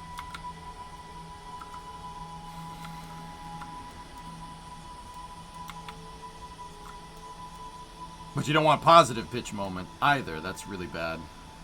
Was this design based off of a MiG? F-86 or MiG-17. Take your pick. Yeah, I trimmed it out on the pitch, but I trimmed it out a lot on the pitch. Look at the deploy angle right now. See, I'm adjusting the angle of incidence there on the on my H stabs, and now I have constricted pitch up moment because of it. We're gonna need to mess with it. What role would a plane that you make need to have for canards to be the best option? Air superiority. A dogfighting plane would be good with canards.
When are we gonna go back to Weeksville?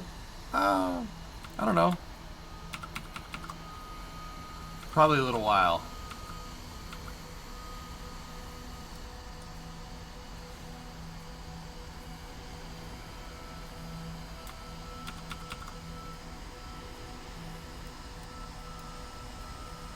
Yeah, maybe in 2024.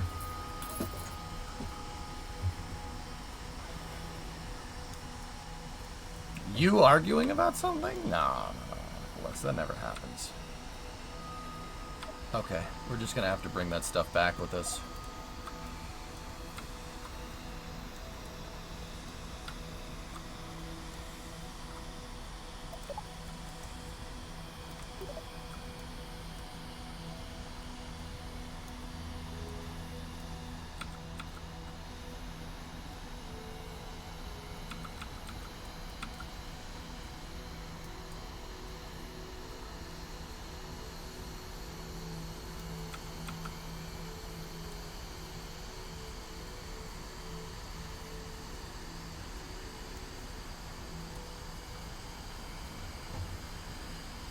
I think I gotta move the wings forward a little bit. All you can do is beach.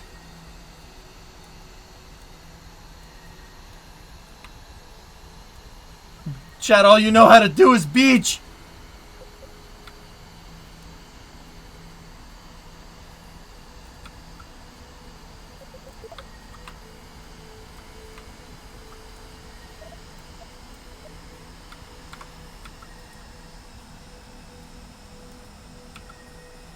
Discovery, go at throttle up. I pay for the ability to beach, sir.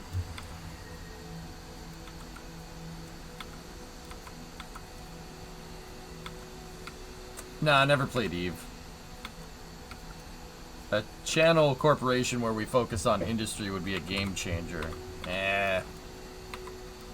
That's too much work, man. What if I get bored of it? What if people don't want to watch?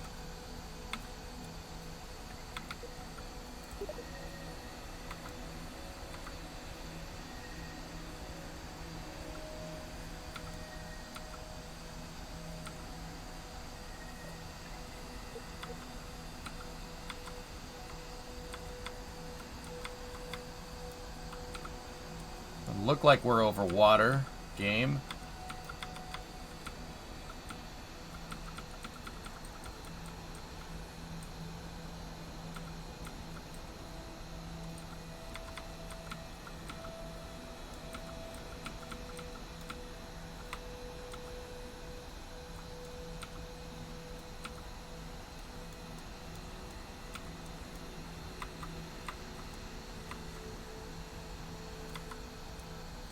How is this not beach?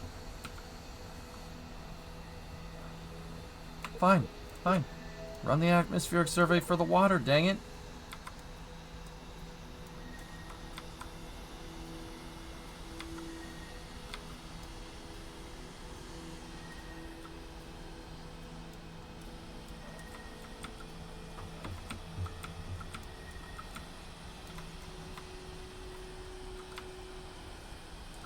Don't lie, Dish. You love challenging people to beach offs.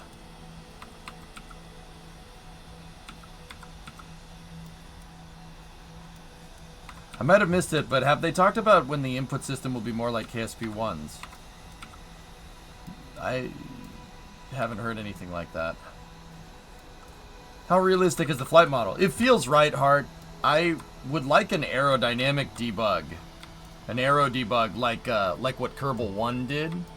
I think, you know, I understand what the devs are trying to do. They're not just trying to make a sequel. Like, they're not just trying to make Kerbal 1 with better graphics. They're trying to bring Kerbal to the next level, and I get that. And you kind of have to take that into account when you say, like, oh, they should do this. Well, they should do this. Well, they should do this.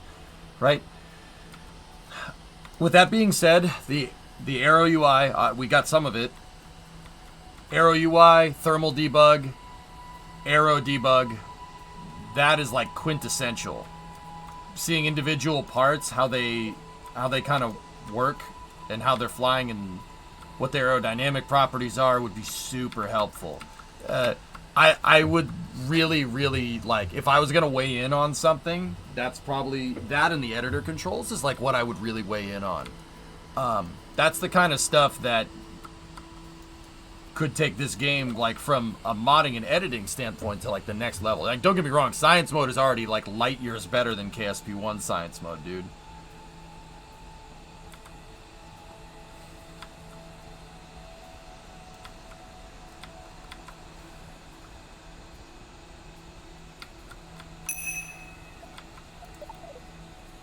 Boom. Plenty of science, plenty of data. Let's RTB.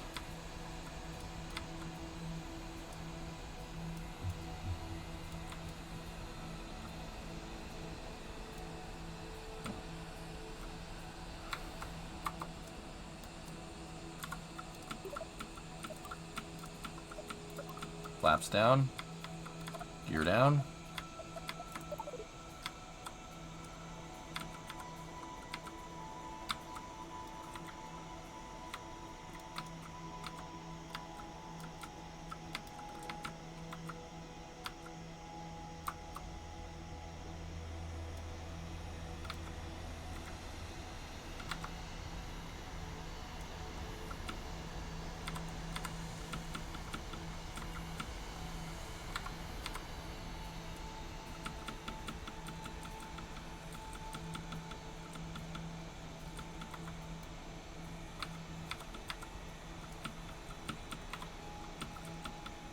Come on, baby.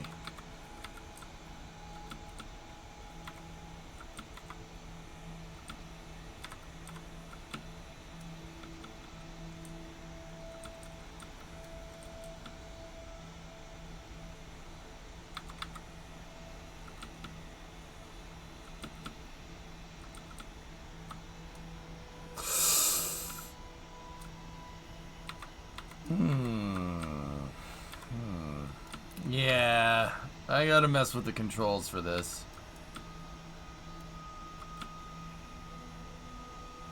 Luckily, these runways are super freaking long.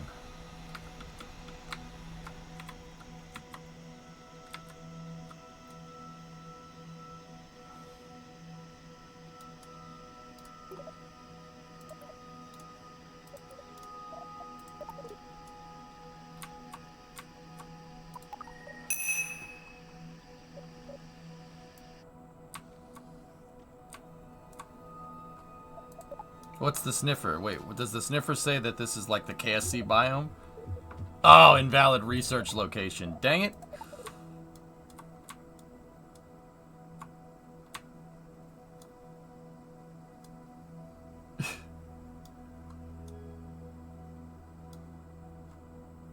Jeb, you okay?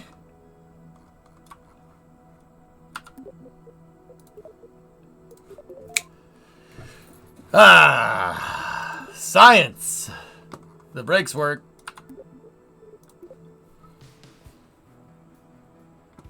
Front wheels stand the MiG, no problems. 447, there we go. Excellent. That's what I needed. I needed this for the next mission. Where do you think KSP2 is going next with the next big update, since the game is so much more stable now? Well, I'll tell you, I got something for you right here. Boop.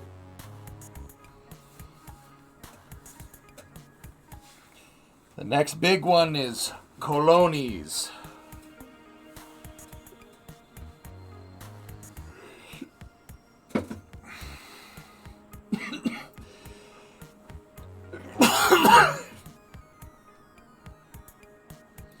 I want the concurrent binary tree, and I would like an editor update.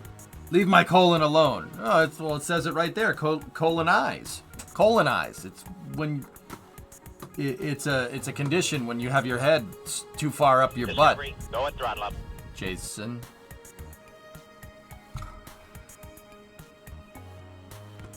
It's colonize. You need to see a rectal optometrist for that. Too bad they have a really crappy outlook on life.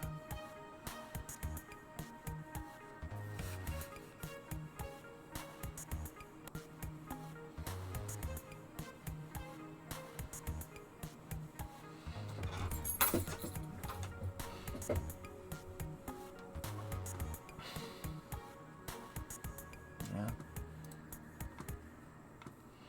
You say you hate puns. The enemy of my enemy is my friend.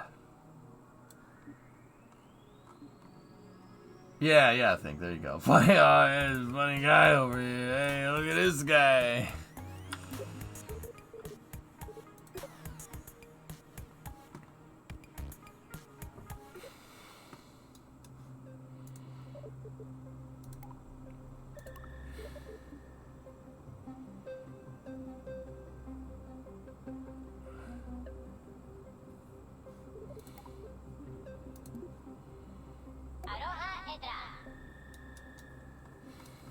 Wait a minute, let me go back into...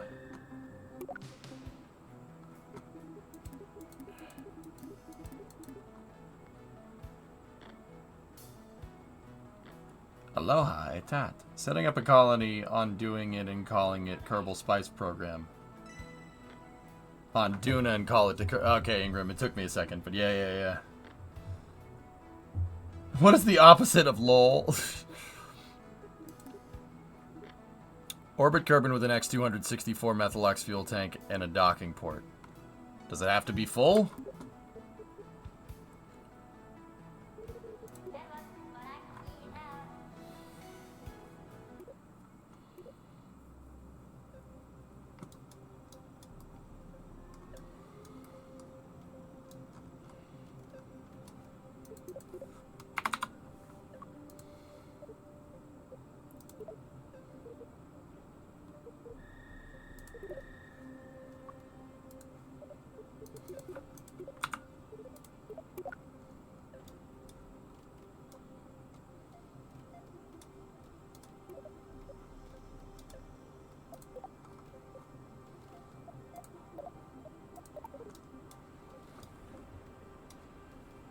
Alright, get the science package off for a second.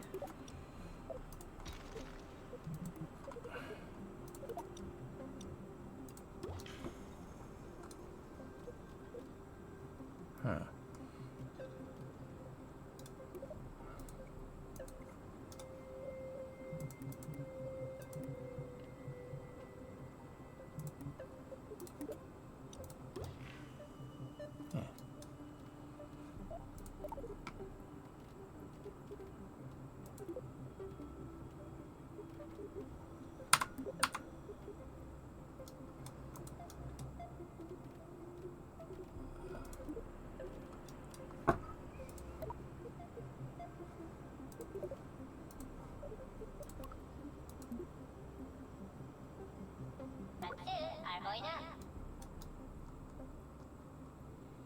Yeah, so Yoda, it should be fine.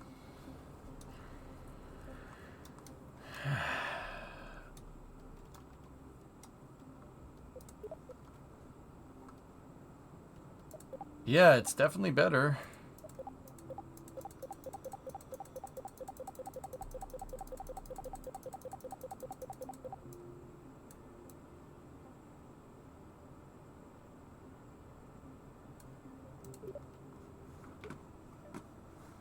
Yeah.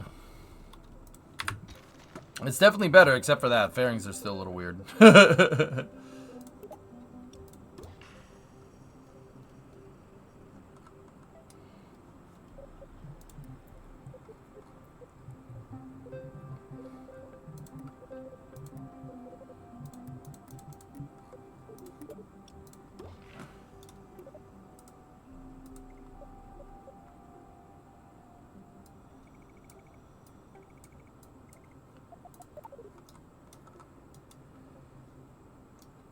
And we need an antenna. We should have one on the package. Oh, there we go. Cool, sweet. All right.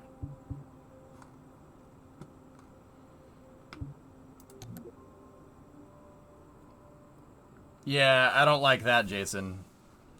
I don't think it should let you edit it, but whatever.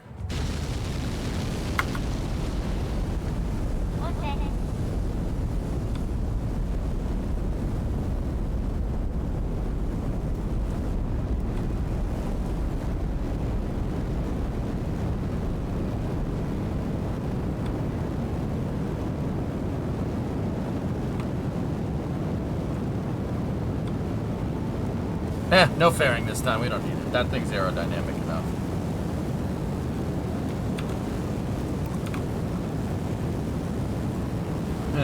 Tube. What are you hoping to achieve with this launch? It wants me to put that and that in space.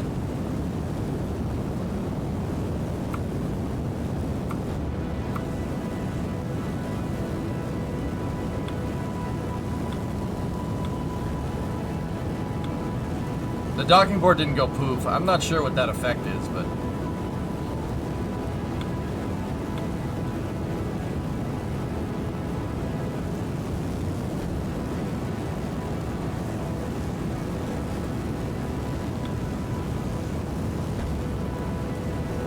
what you can do with it in the little tube? Throttling down for maximum dynamic pressure.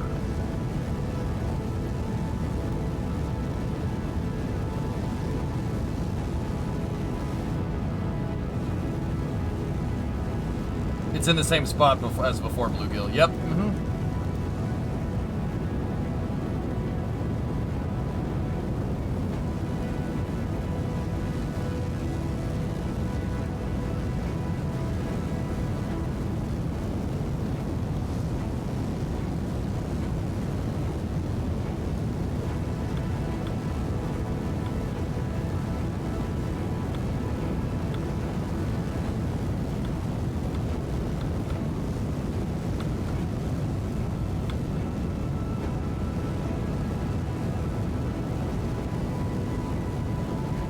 Keeping the dynamic pressure low will prevent heating on the front of the vehicle because we don't have a fairing, which is, yeah, this wouldn't work very well. Revive KEI. Well, Green, we have the buoyancy. Give me, you know, like, it's doable.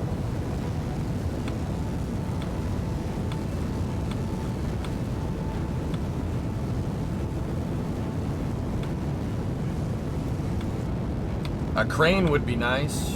Oh, you know, like I would really appreciate some robotics, but I don't think they want to put that into the in by 1.0.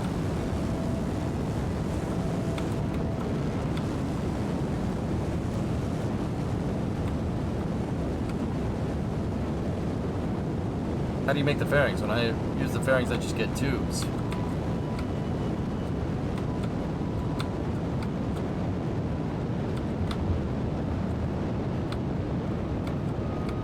I'm pretty sure you're using the wrong part, Travis.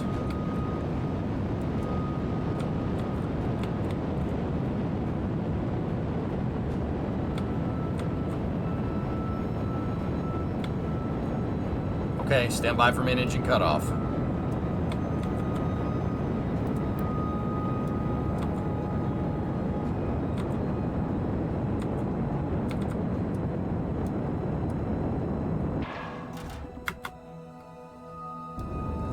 We have MECO, separation.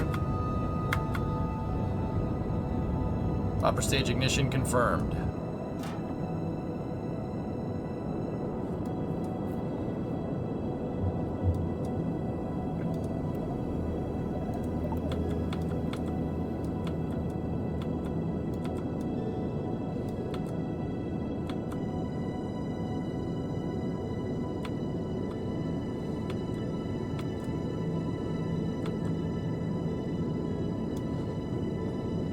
Are you sure it's this part, Travis? The one that says cockle shell on it, or AEFF125 or AEFF 2.50 or something? Are you sure it's those pieces? Because there are other pieces that you can make like tubes with and stuff. Fairing separation confirmed. Boom.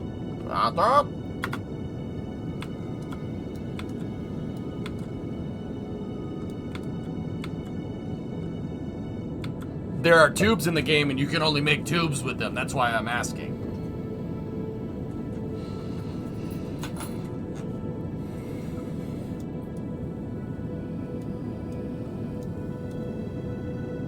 Why always 6 engines? Why not 7, 9, or 5? For real, I based this stage off of a Saturn,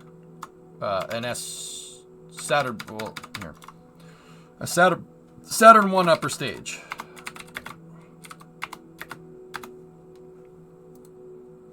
The Saturn 1 upper stage is called an S4. That's right. I forgot the name of it for a second. Not an S4B, just an S4. There we go. Yeah, that's what I base mine off of. It has 6 RL10s. I just wanted it to look like that. No other reason.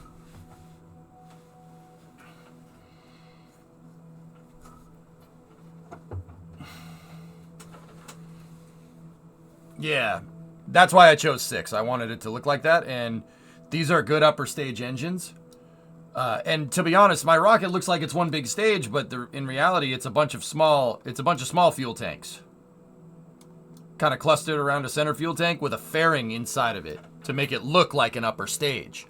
The reason why I did that, well, is because I took a page out of the Saturn 1's book.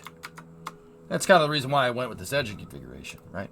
So the S4, right?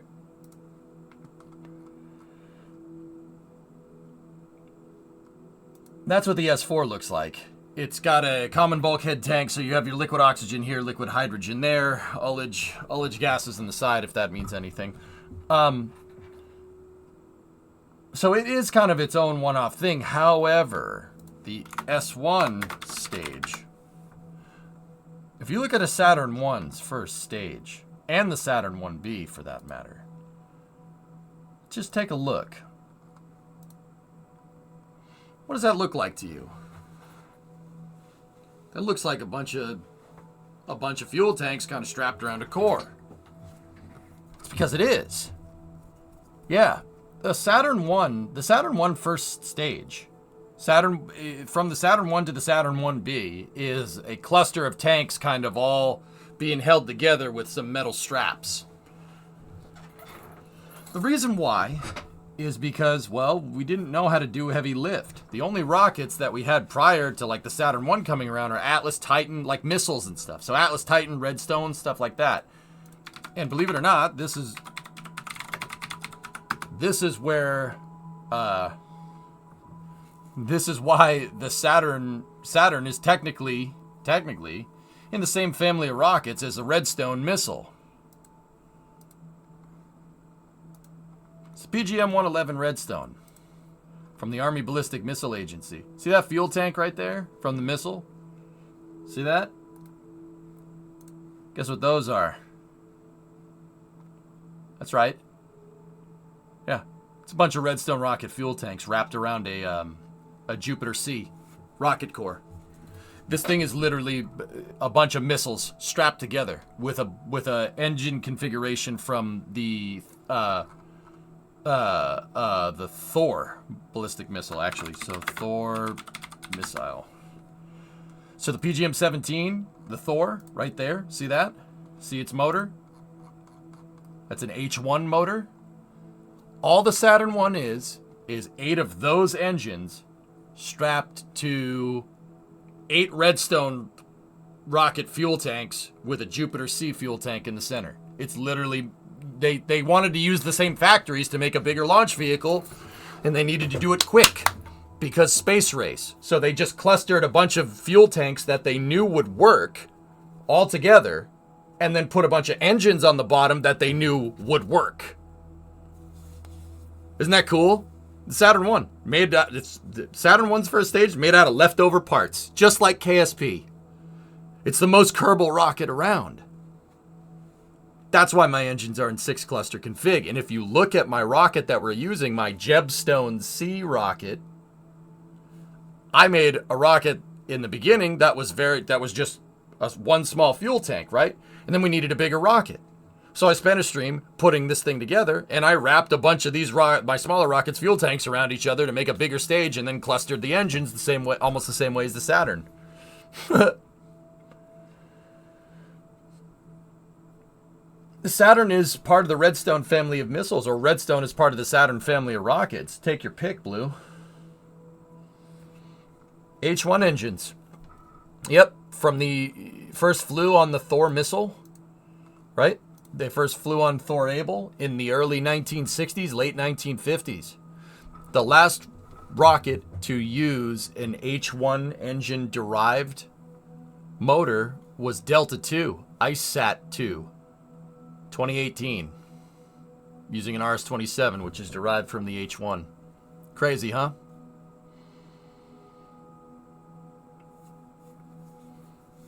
Oh yeah, you want to see who built that first stage, by the way? Here, I have a picture. Check this out. Want to know who engineered that stage?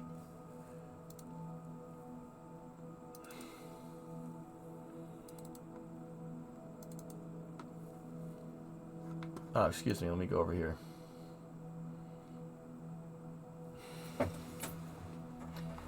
Chrysler. Chrysler made it. It's a Mopar.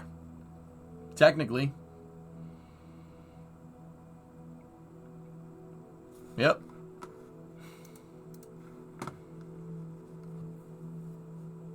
Yeah, the Saturn 1 first stage is made by Chrysler. Yes, that Chrysler. The same Chrysler that made Chargers, Challengers, Barracudas, Sheridan tanks. All this cool stuff, man. Douglas made the S4 and the S4B. That's right. Yep. I'm sad my truck isn't in this poster. One of my cars is in that poster. I have a car that looks just like that. Mine's a Coronet 500, though, not a 440. Mine's a 500. It's got all the luxury trim. That was ripped out because mouses got to it. But it had all the luxury trim. When are you fixing the 500? Let me finish up with this thing, and then we'll bring it in here. Yep, my Coronet looks exactly like that. It's got 4 doors, but it's that color. Actually, it's B5 blue, so it's that one. But anyway, yeah, pretty neat, huh?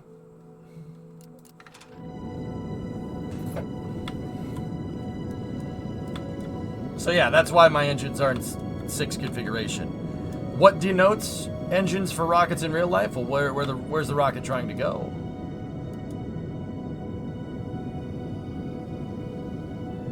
Uh-oh. You're all right.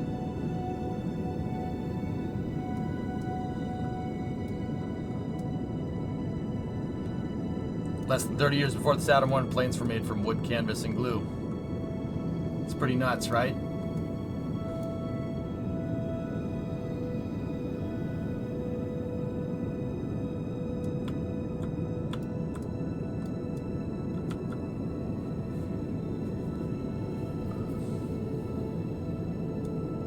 It's probably gonna happen, Hellfish, yeah. I gotta finish working on that 97.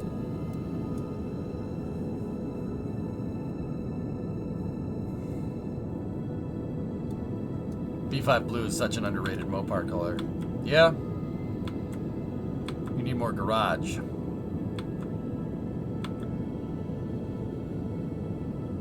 I do, but it's not in the cards.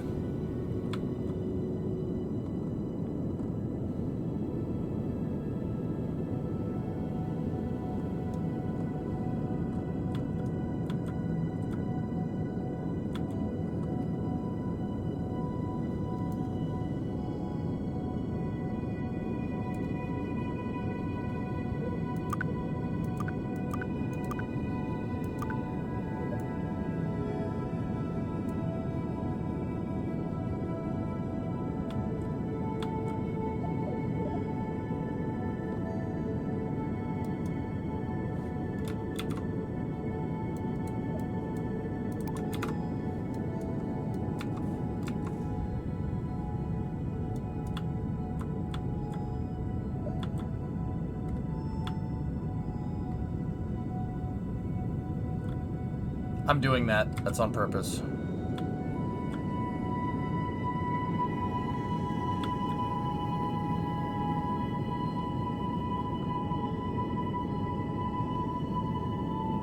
Discovery, go and throttle up. Mythbusters, you just got your A and P. Dude, congratulations! Now that's a Christmas present. Cool.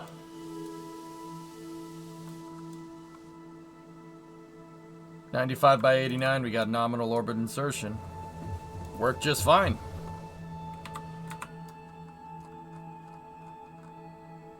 Marvin, what do you think about it? He's good. What's an A&P? Aircraft mechanic.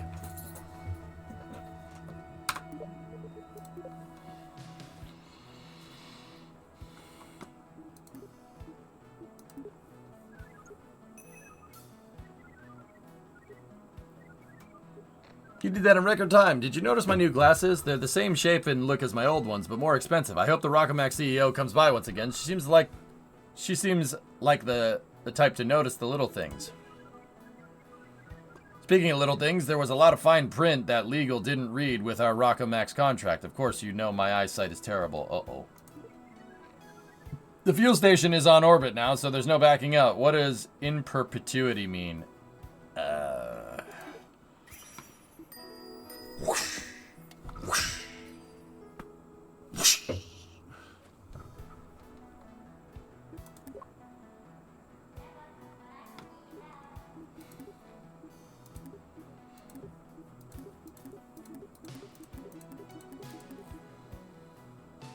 Airframes and power plants. Yep. That's awesome, Mythbusters. That's cool, dude. Congratulations.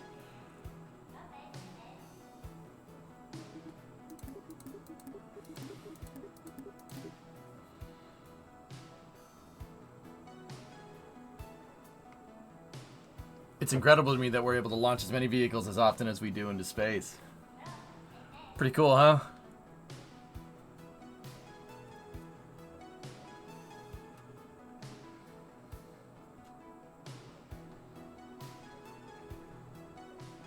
See, Kraken, you're back now with some Vietnamese pork and rice. Ooh.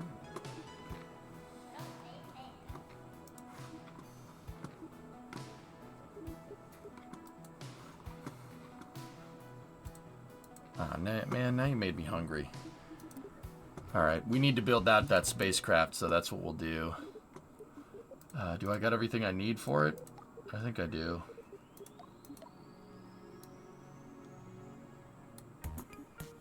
How heavy is Jebstone?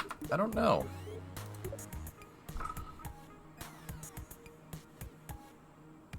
Fruit snack? Fruit snack! Look at us. Who would have thought? Not me.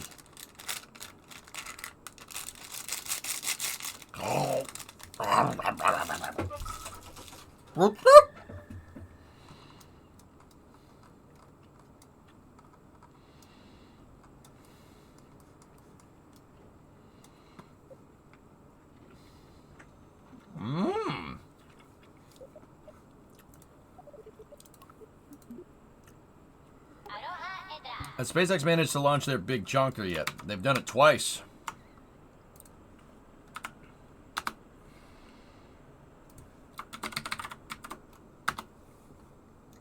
Forks, have you not seen... Oh, dude. You're in for a frickin' treat.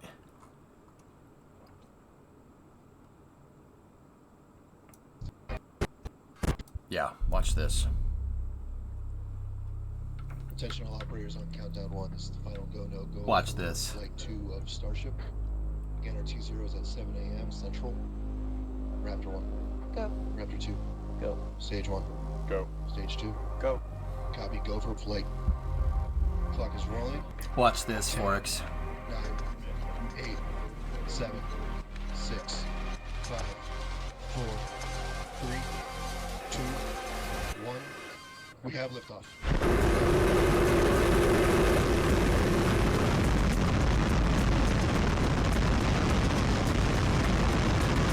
That's cool. That's really cool.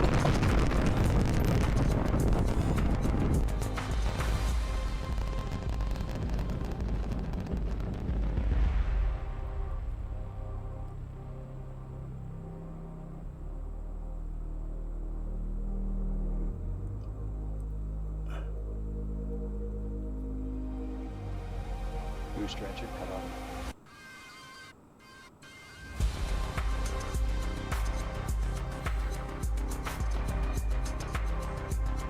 No, that's so cool. You gotta be kidding me.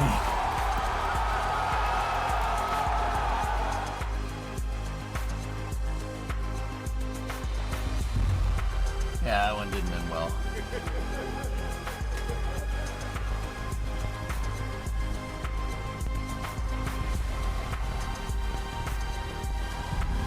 Yeah, that one didn't work. That didn't work either. How cool was that, man, huh? This freaking part. Right here. Bro! Let's go! It's so good! Oh, it's so good! Oh. Do we know much about the failure? No.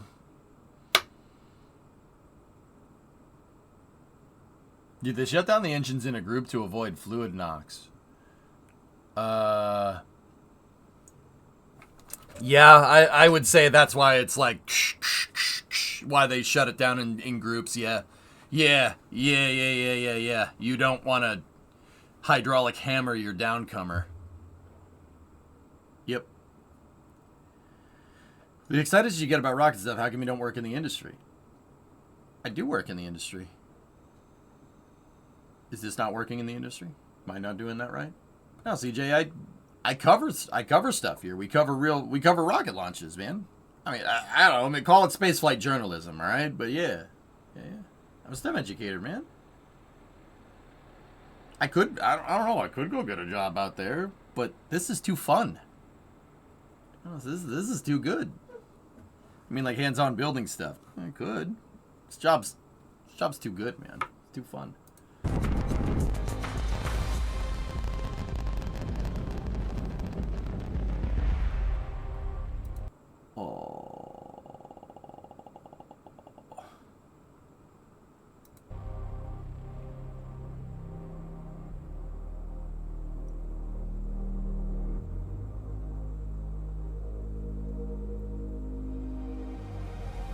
booster engine cut on. Damn, that's so cool, dude. They'll get it next time. Stage separation.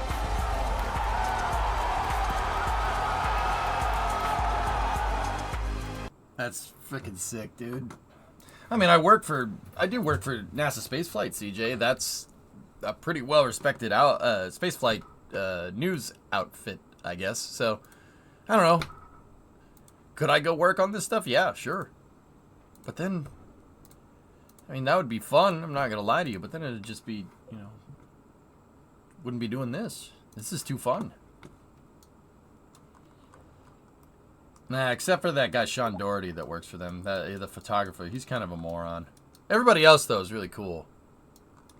Oh, hey Sean, how you doing? Hey. Is there a way you could replicate that cluster in KSP? I built something like it in KSP 1, Gizmo. Yeah. Come down here next flight or riot. Pasquale, hey, thanks for that Prime sub. I appreciate it. Yeah, I don't know. I'll think about it. I have plans in the 3rd week of January, though, so hopefully it doesn't go then.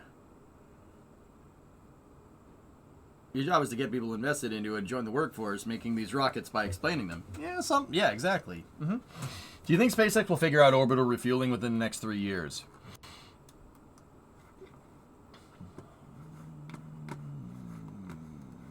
Yeah, it's possible. I wasn't implying that you shouldn't be on Twitch. You just seem to have a lot of passion for rockets. It's cool to see. You make the rockets fun for us, so this is cool too. Yeah, I got you, CJ. I got you. Yep. Mini EJ? Wait, what? No. I don't know. Botlando? That's hard to say, dude. So, personally, I have a theory, all right? This is one of EJ's wild fan theories, okay? So, let's go over here real quick, and let's check out an NSF recap here. So, ooh, whoa. That's a new vice grip. Nice. All right, so NASA spaceflight here. Check this out. So let's go. Let's see. Where's a good recap? Right here. So if you want to watch the whole thing, I'll put up the link in chat. But I'm trying to just get a certain picture here. Let's go in there. That's when they were moving the booster out. So a little thing on refueling, and once again, this is like EJ's crazy fan theory, right? I really got to find some Ship 28 stuff. That's the Raptor platform. Nice, Ferd. That's a nice truck, boy. Is that a Huffy? All right, here we go. Nah, that's not going to get me exactly what I want.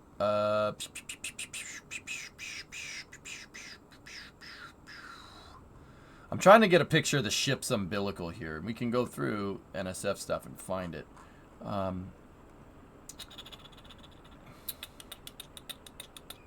Yeah, this will work. All right, so, but if you look at the umbilicals here,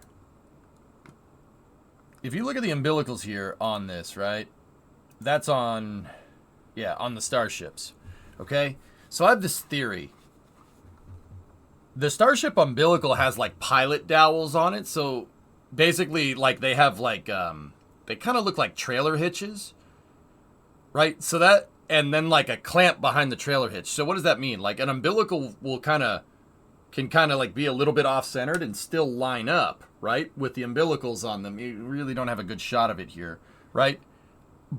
But it kind of, how the umbilical on Starship kind of works for quick integration to and from stage 0 from Mechazilla, right? And then crowning it on the pad, right? How this all kind of looks is kind of like, it kind of looks like a docking port. Docking ports usually have like a pilot piece, right? Like let's take the Apollo probe and drogue, for instance, right? Basically, it had a cone, right? And the cone shape finds the docking port, right? And it aligns it, and then it grasps, right? So, I guess what I'm trying to say is, like, I think the refueling might be a little... I think they're working on it, and I think that the refueling is kind of a byproduct of like the pad. Like the pad is prototyping it for them, right? Because the way they engineered that umbilical, it really doesn't look like any type of umbilical that I've ever seen in the industry before. And yes, I would be the type of moron that looks at that and compares it, right? Basically, the way they set up their umbilical looks like one starship is going to have something like that attached to it, right? And it will deploy when two starships are next to each other, and the umbilical will attach, and they'll just transfer fuel through the pre-existing fuel lines on Starship. I need a picture of the quick disconnect S, if you can find one. That's my theory, at least. It seems right, but I'm not 100% sure. Like, I don't know. I'm not SpaceX. The way they have their umbilical set up for Starship makes it look like it's kind of set up like a docking port almost.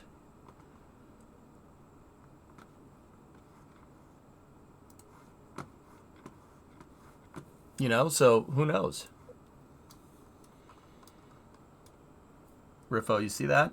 You guys see that by Riffo right there? That's bait. See that? That's bait.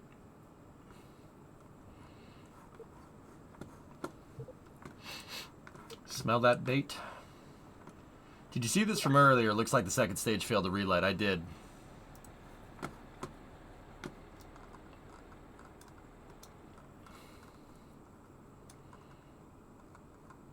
Yeah, so that's my theory, Botlando, that the way SpaceX set up their Starship docking port, not docking port, the umbilical for fueling and defueling Starship, that actually is a prototype for their on-orbit refueling rig.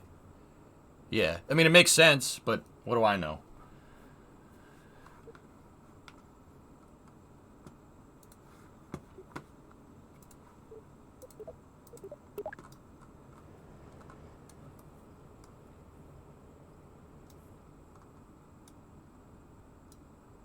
I mean, yes, if you're gonna get me the umbilical there, I'll, where's the VAB music?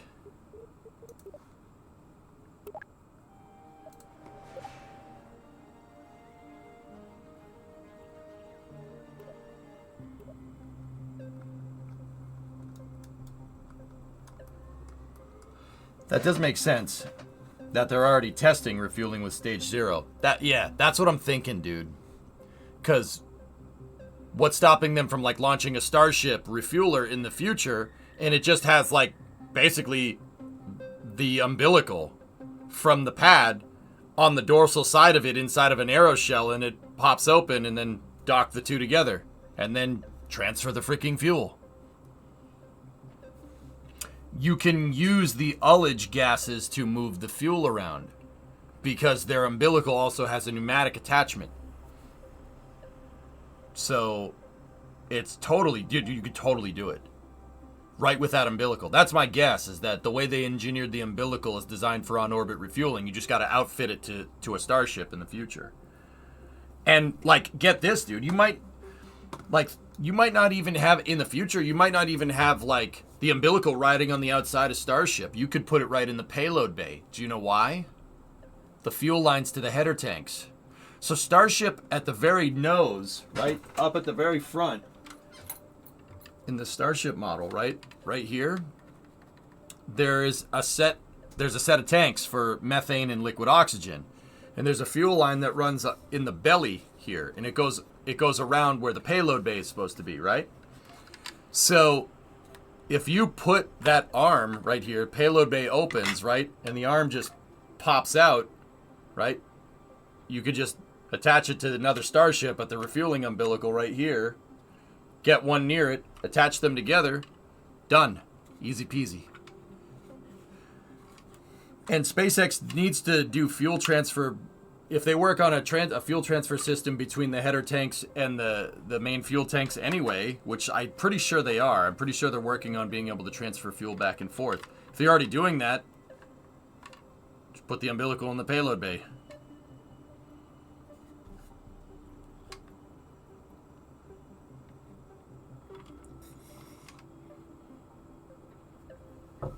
Discord. Thank you, buddy.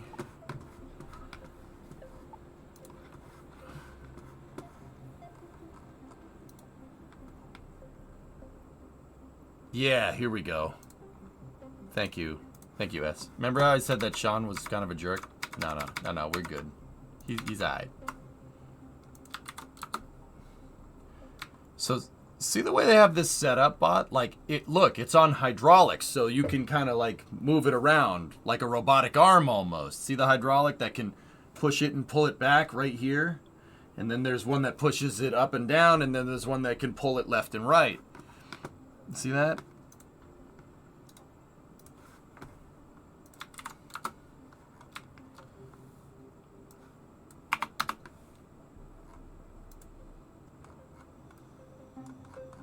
Now, if we look at the umbilical, right? Look.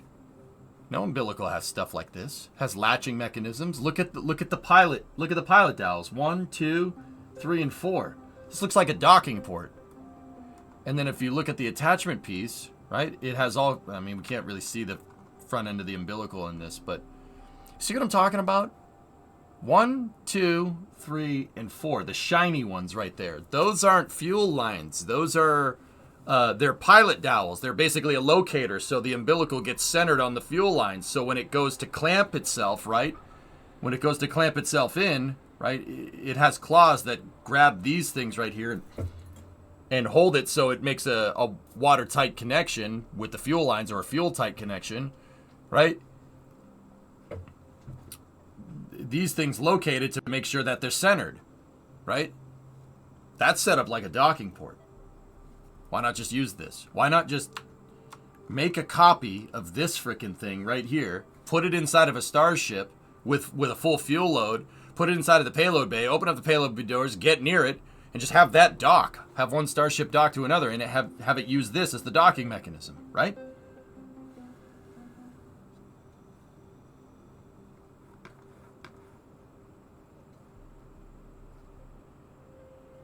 Looks like a fly tongue, but much big. Yeah, kind of. I guess they wanted to be compatible with Starship 2.0, and that's why it's hydraulic. Must have known it's going to be bigger for some time. Well, yeah, they can adjust it because, like, they added the hot staging ring, for instance, right? See what I'm saying? It's smart, dude. Here, there's, was that the shot with the guy? No, we need this shot with this guy right here. See what I'm talking about? That's my theory. I don't know if that's true, guys. It makes sense when you think about it, but yeah, see? Yeah, see the big old alignment pins? I mean, the pad can already, the umbilical can basically remotely attach itself already. So that means it's looking for it, right? It's not like the umbilical is being remotely controlled by somebody. My guess is that SpaceX has some kind of software to go and locate it and put it in position. Why not just use that with the docking software that they already have from Dragon? Those two combined together. So the rendezvous part, SpaceX knows how to do from rendezvousing Dragon with the ISS, right? The docking part they already know how to do, right? Because, well, 1, the umbilical, 2, docking Dragon to the ISS. So they already know how to rendezvous. They already know how to do proximity operations, and they know how to dock stuff together. What does that leave? That leaves just figuring out fuel transfer. And that's something that you can prototype down here. So, bot, like, we haven't seen anything crazy, right? You haven't seen anything, like, too nutty from SpaceX. Like, they haven't really talked about doing any fuel transfers, but my theory is that they've just been working on other systems that will lead them to do it already. Hey, Shoreline. Can I ask how docking ports deal with cold weathering in space? Not sure, Sea Kraken. Not sure if you caught my last. No. And if they have recondensers like they've talked about waiting, you've talked about wanting to have, you both don't need to fly up. What? And if they have recondensers like they've talked about wanting to have you both don't need to fly up as much and don't have to worry about whether your propellant is liquid when you transfer. Just turn on the cooler. Oh yeah, I mean that's possible. I doubt that, but yeah, maybe. I mean, you could. That'd be really cool. Hey Van, 54 months. Hello, I'm my friend. I am a friend of Shortline. Please call me Frisco. Okay, hun. How are you? Will NASA beat them to it? Orbital refueling? X. To doubt.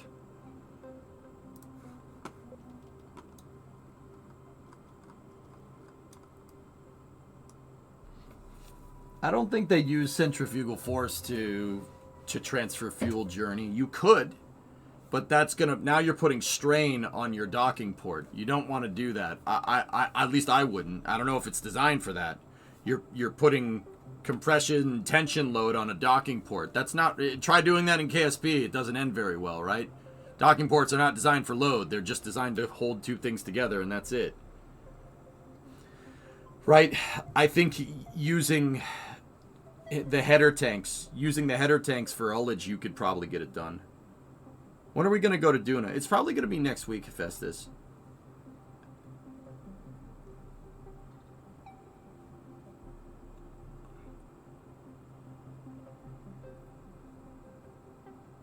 You need to settle the propellants, Jack. Settle the propellants and use some ullage. Yeah, probably just, use the RCS that's already there. Thank you for the insight. I do think SpaceX can figure out Starship and orbital refueling. Thinking about Artemis, the orbital refueling part is my biggest worry, or at least them figuring it out in a reasonable timeline. Yeah.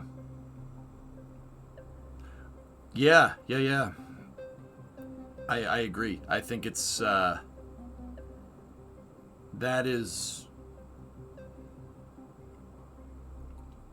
it's a big line item. Yeah, we got to get that done. I think they can do it. I think SpaceX can do it. In Elon's own words, SpaceX takes the impossible and makes it late. Hey, better late than never.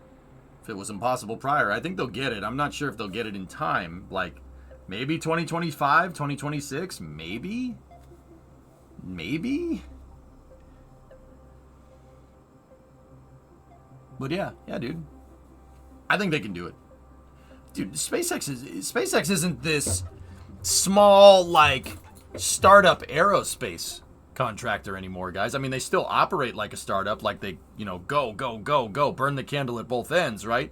They still operate like that, but they're not a small company. SpaceX is like 10,000 strong at this point. They're a gigantic defense contractor. And they're a gigantic defense contractor that's working as fast as a damn startup. I still don't know how they managed to get that done. That's pretty damn impressive. But dude, my point is that look at how fast Starship is going right now. We've had 2 Starship flights within a year already. When SpaceX was a much smaller company, when they were at the cadence of launching twice a year with Falcon 9, that was like 2011, 2012, right? Maybe once, maybe twice a year. And then after that, it was 5 or 6 times a year. And then after that, it was 10 to 12 times a year. And then after that, it was 20.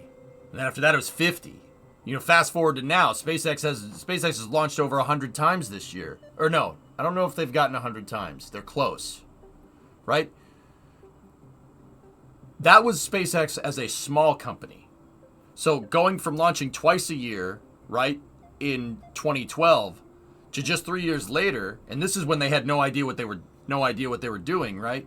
In 2015, landing first stages and launching 6 to 7 times a year. That was just 3 years, and that was a small company of like maybe 2,000 people. SpaceX is 10,000 strong right now. I don't know if it's 10,000. I think it's over 10,000, right? Think about that for a second. Taking the rate of iteration that they work at, right, into account, right, and them actually having a lot of super talented and qualified personnel, and the resource base behind this, testing, R&D, and then raking in profits with Starlink. Starship iteration is going to happen at a pace that we've never seen before. Not even with Falcon 9. Mid-90s at the moment. They'll be just short of 100. Last, maybe?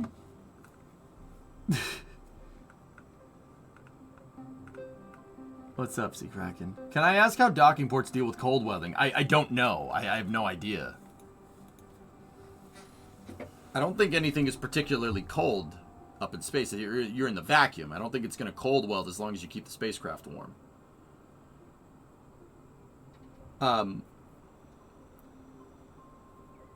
Elon's not playing Kerbal, he's playing Factorio. Those are his words, Moo. But yeah, pretty much. Why do you rarely never see footage recorded of an onboard camera like a GoPro? From start to end on a passenger mission like Dragon boarding the ISS. It'd be cool to hear them plotting burns and so forth. It's because they're a private organization and they want a lot of stuff proprietary. Back during the shuttle era, Keen Bop, they showed you everything. Everything. They were constantly monitoring the mission all the time. Shuttle missions were a treat, dude. It was a friggin' treat. So cool. This was the mention I met. What's the schedule for next week? Wednesday, Thursday, Friday, Saturday.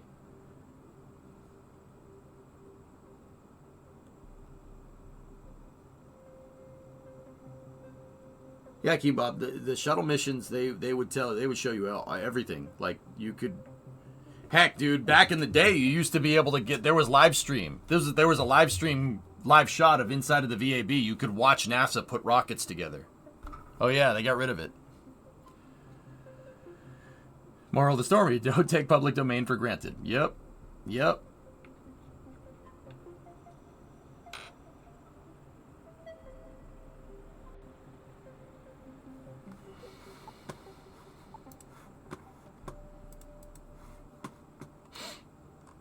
Anyway.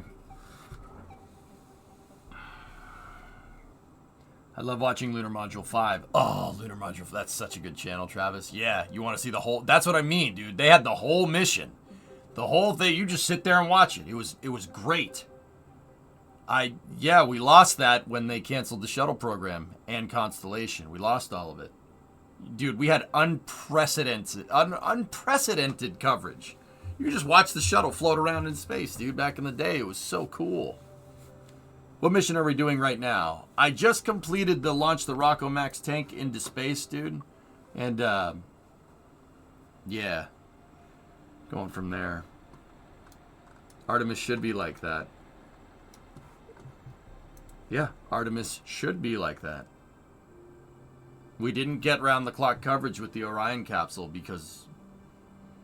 for whatever reason, in this day and age, Lockheed Martin didn't want people, certain parts of the capsule shown. Yeah. Actually, I don't know if it was totally Lockheed. I think there was some ITAR there, and, basically, long story short, we don't want to show off our stuff anymore. Like, that's kind of the industry norm now. You don't really show it off. You show certain things, right? Yeah, we got a 19th booster flight coming, but Bill, I'm getting kind of tired, man. And I'm trying not to push it because I'm still getting over being sick. Like, I tried to push through it the other day and it didn't end well. We did get those sweet solar panel cams. Yep. Yeah, those were cool. But I would want like a live shot of that the whole time, like all the way out and back, That would be really cool. Yeah, SpaceX used to show pictures of their LOX tank. That's right, Hammer. Yeah. They used to show interior shots of the fuel draining and stuff. It was really cool. But, yeah, they don't do that kind of stuff anymore. But anyway. We do have a flight tonight, but I'm trying to take it easy. But it is a 19th flight for a booster. So maybe I'll take a break and be back for it.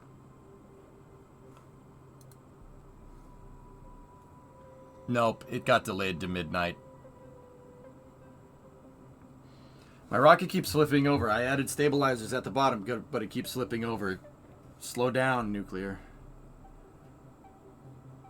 You want to see better full thick. Thanks, Astinger. Yeah. That's probably it, Peterton. Yeah, it moved. Next space flight is saying group 632 is at midnight.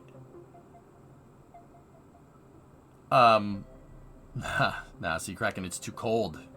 Too cold to paint, dude. We're at -6 C right now. It's 22 degrees out.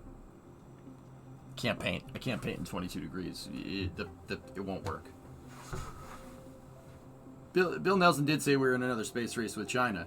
Yeah, Bandit, but when we were in a space race with Russia, we were super straightforward and upfront with what we were doing.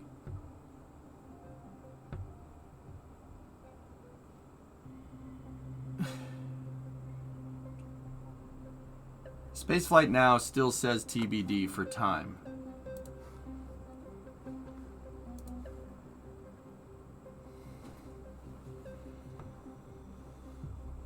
You get a nice popcorn finish, maybe. Yeah, no, right.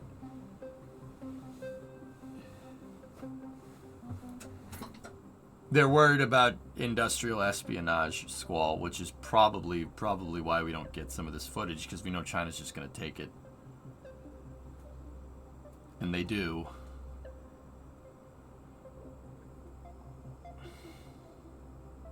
They really make it not fun, man. Frick them. They really make it not fun, dude.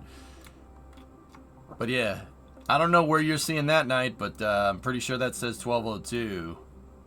Good number, but yeah. I think I'm going to pack it in, dudes. But before everybody leaves... I mean, actually, we have the Sarah mission tomorrow. Sarah 2-3 on Falcon. It should be at 8 a.m. If I go to bed now, I'll probably wake up for it. So what we'll do is, yeah, I'll be around tomorrow for real, like just in the morning, just for that, real quick. For Sarah 2-3. Its liftoff time is 8:11 Eastern. That's 3 hours and 49 minutes before my normal start time. But since this is the last like real stream, like official stream, like big stream before Xmas, I would like you to hear something, if you don't mind. Give me one moment. For all the people. Okay. So, here. Listen.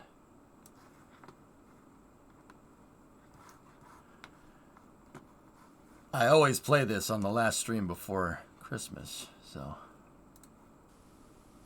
We are now approaching lunar sunrise, and for all the people back on Earth, the crew of Apollo 8 has a message that we would like to send to you. In the beginning, God created the heaven and the earth. And the earth was without form and void, and darkness was upon the face of the deep. And the Spirit of God moved upon the face of the waters. And God said, "Let there be light." And there was light.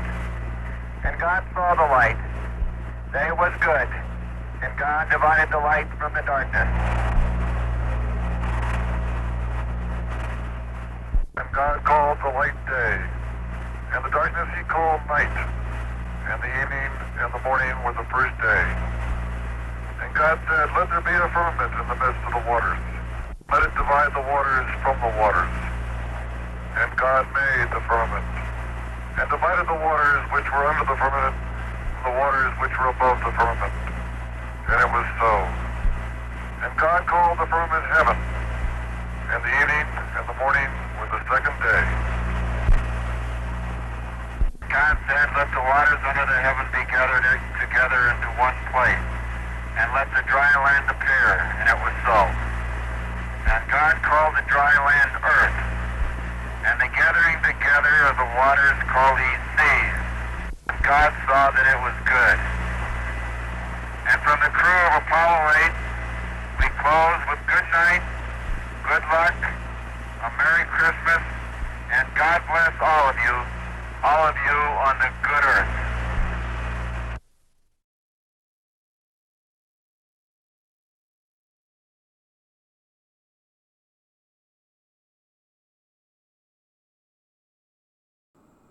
Merry Christmas, everybody. Have a good night and a good holiday.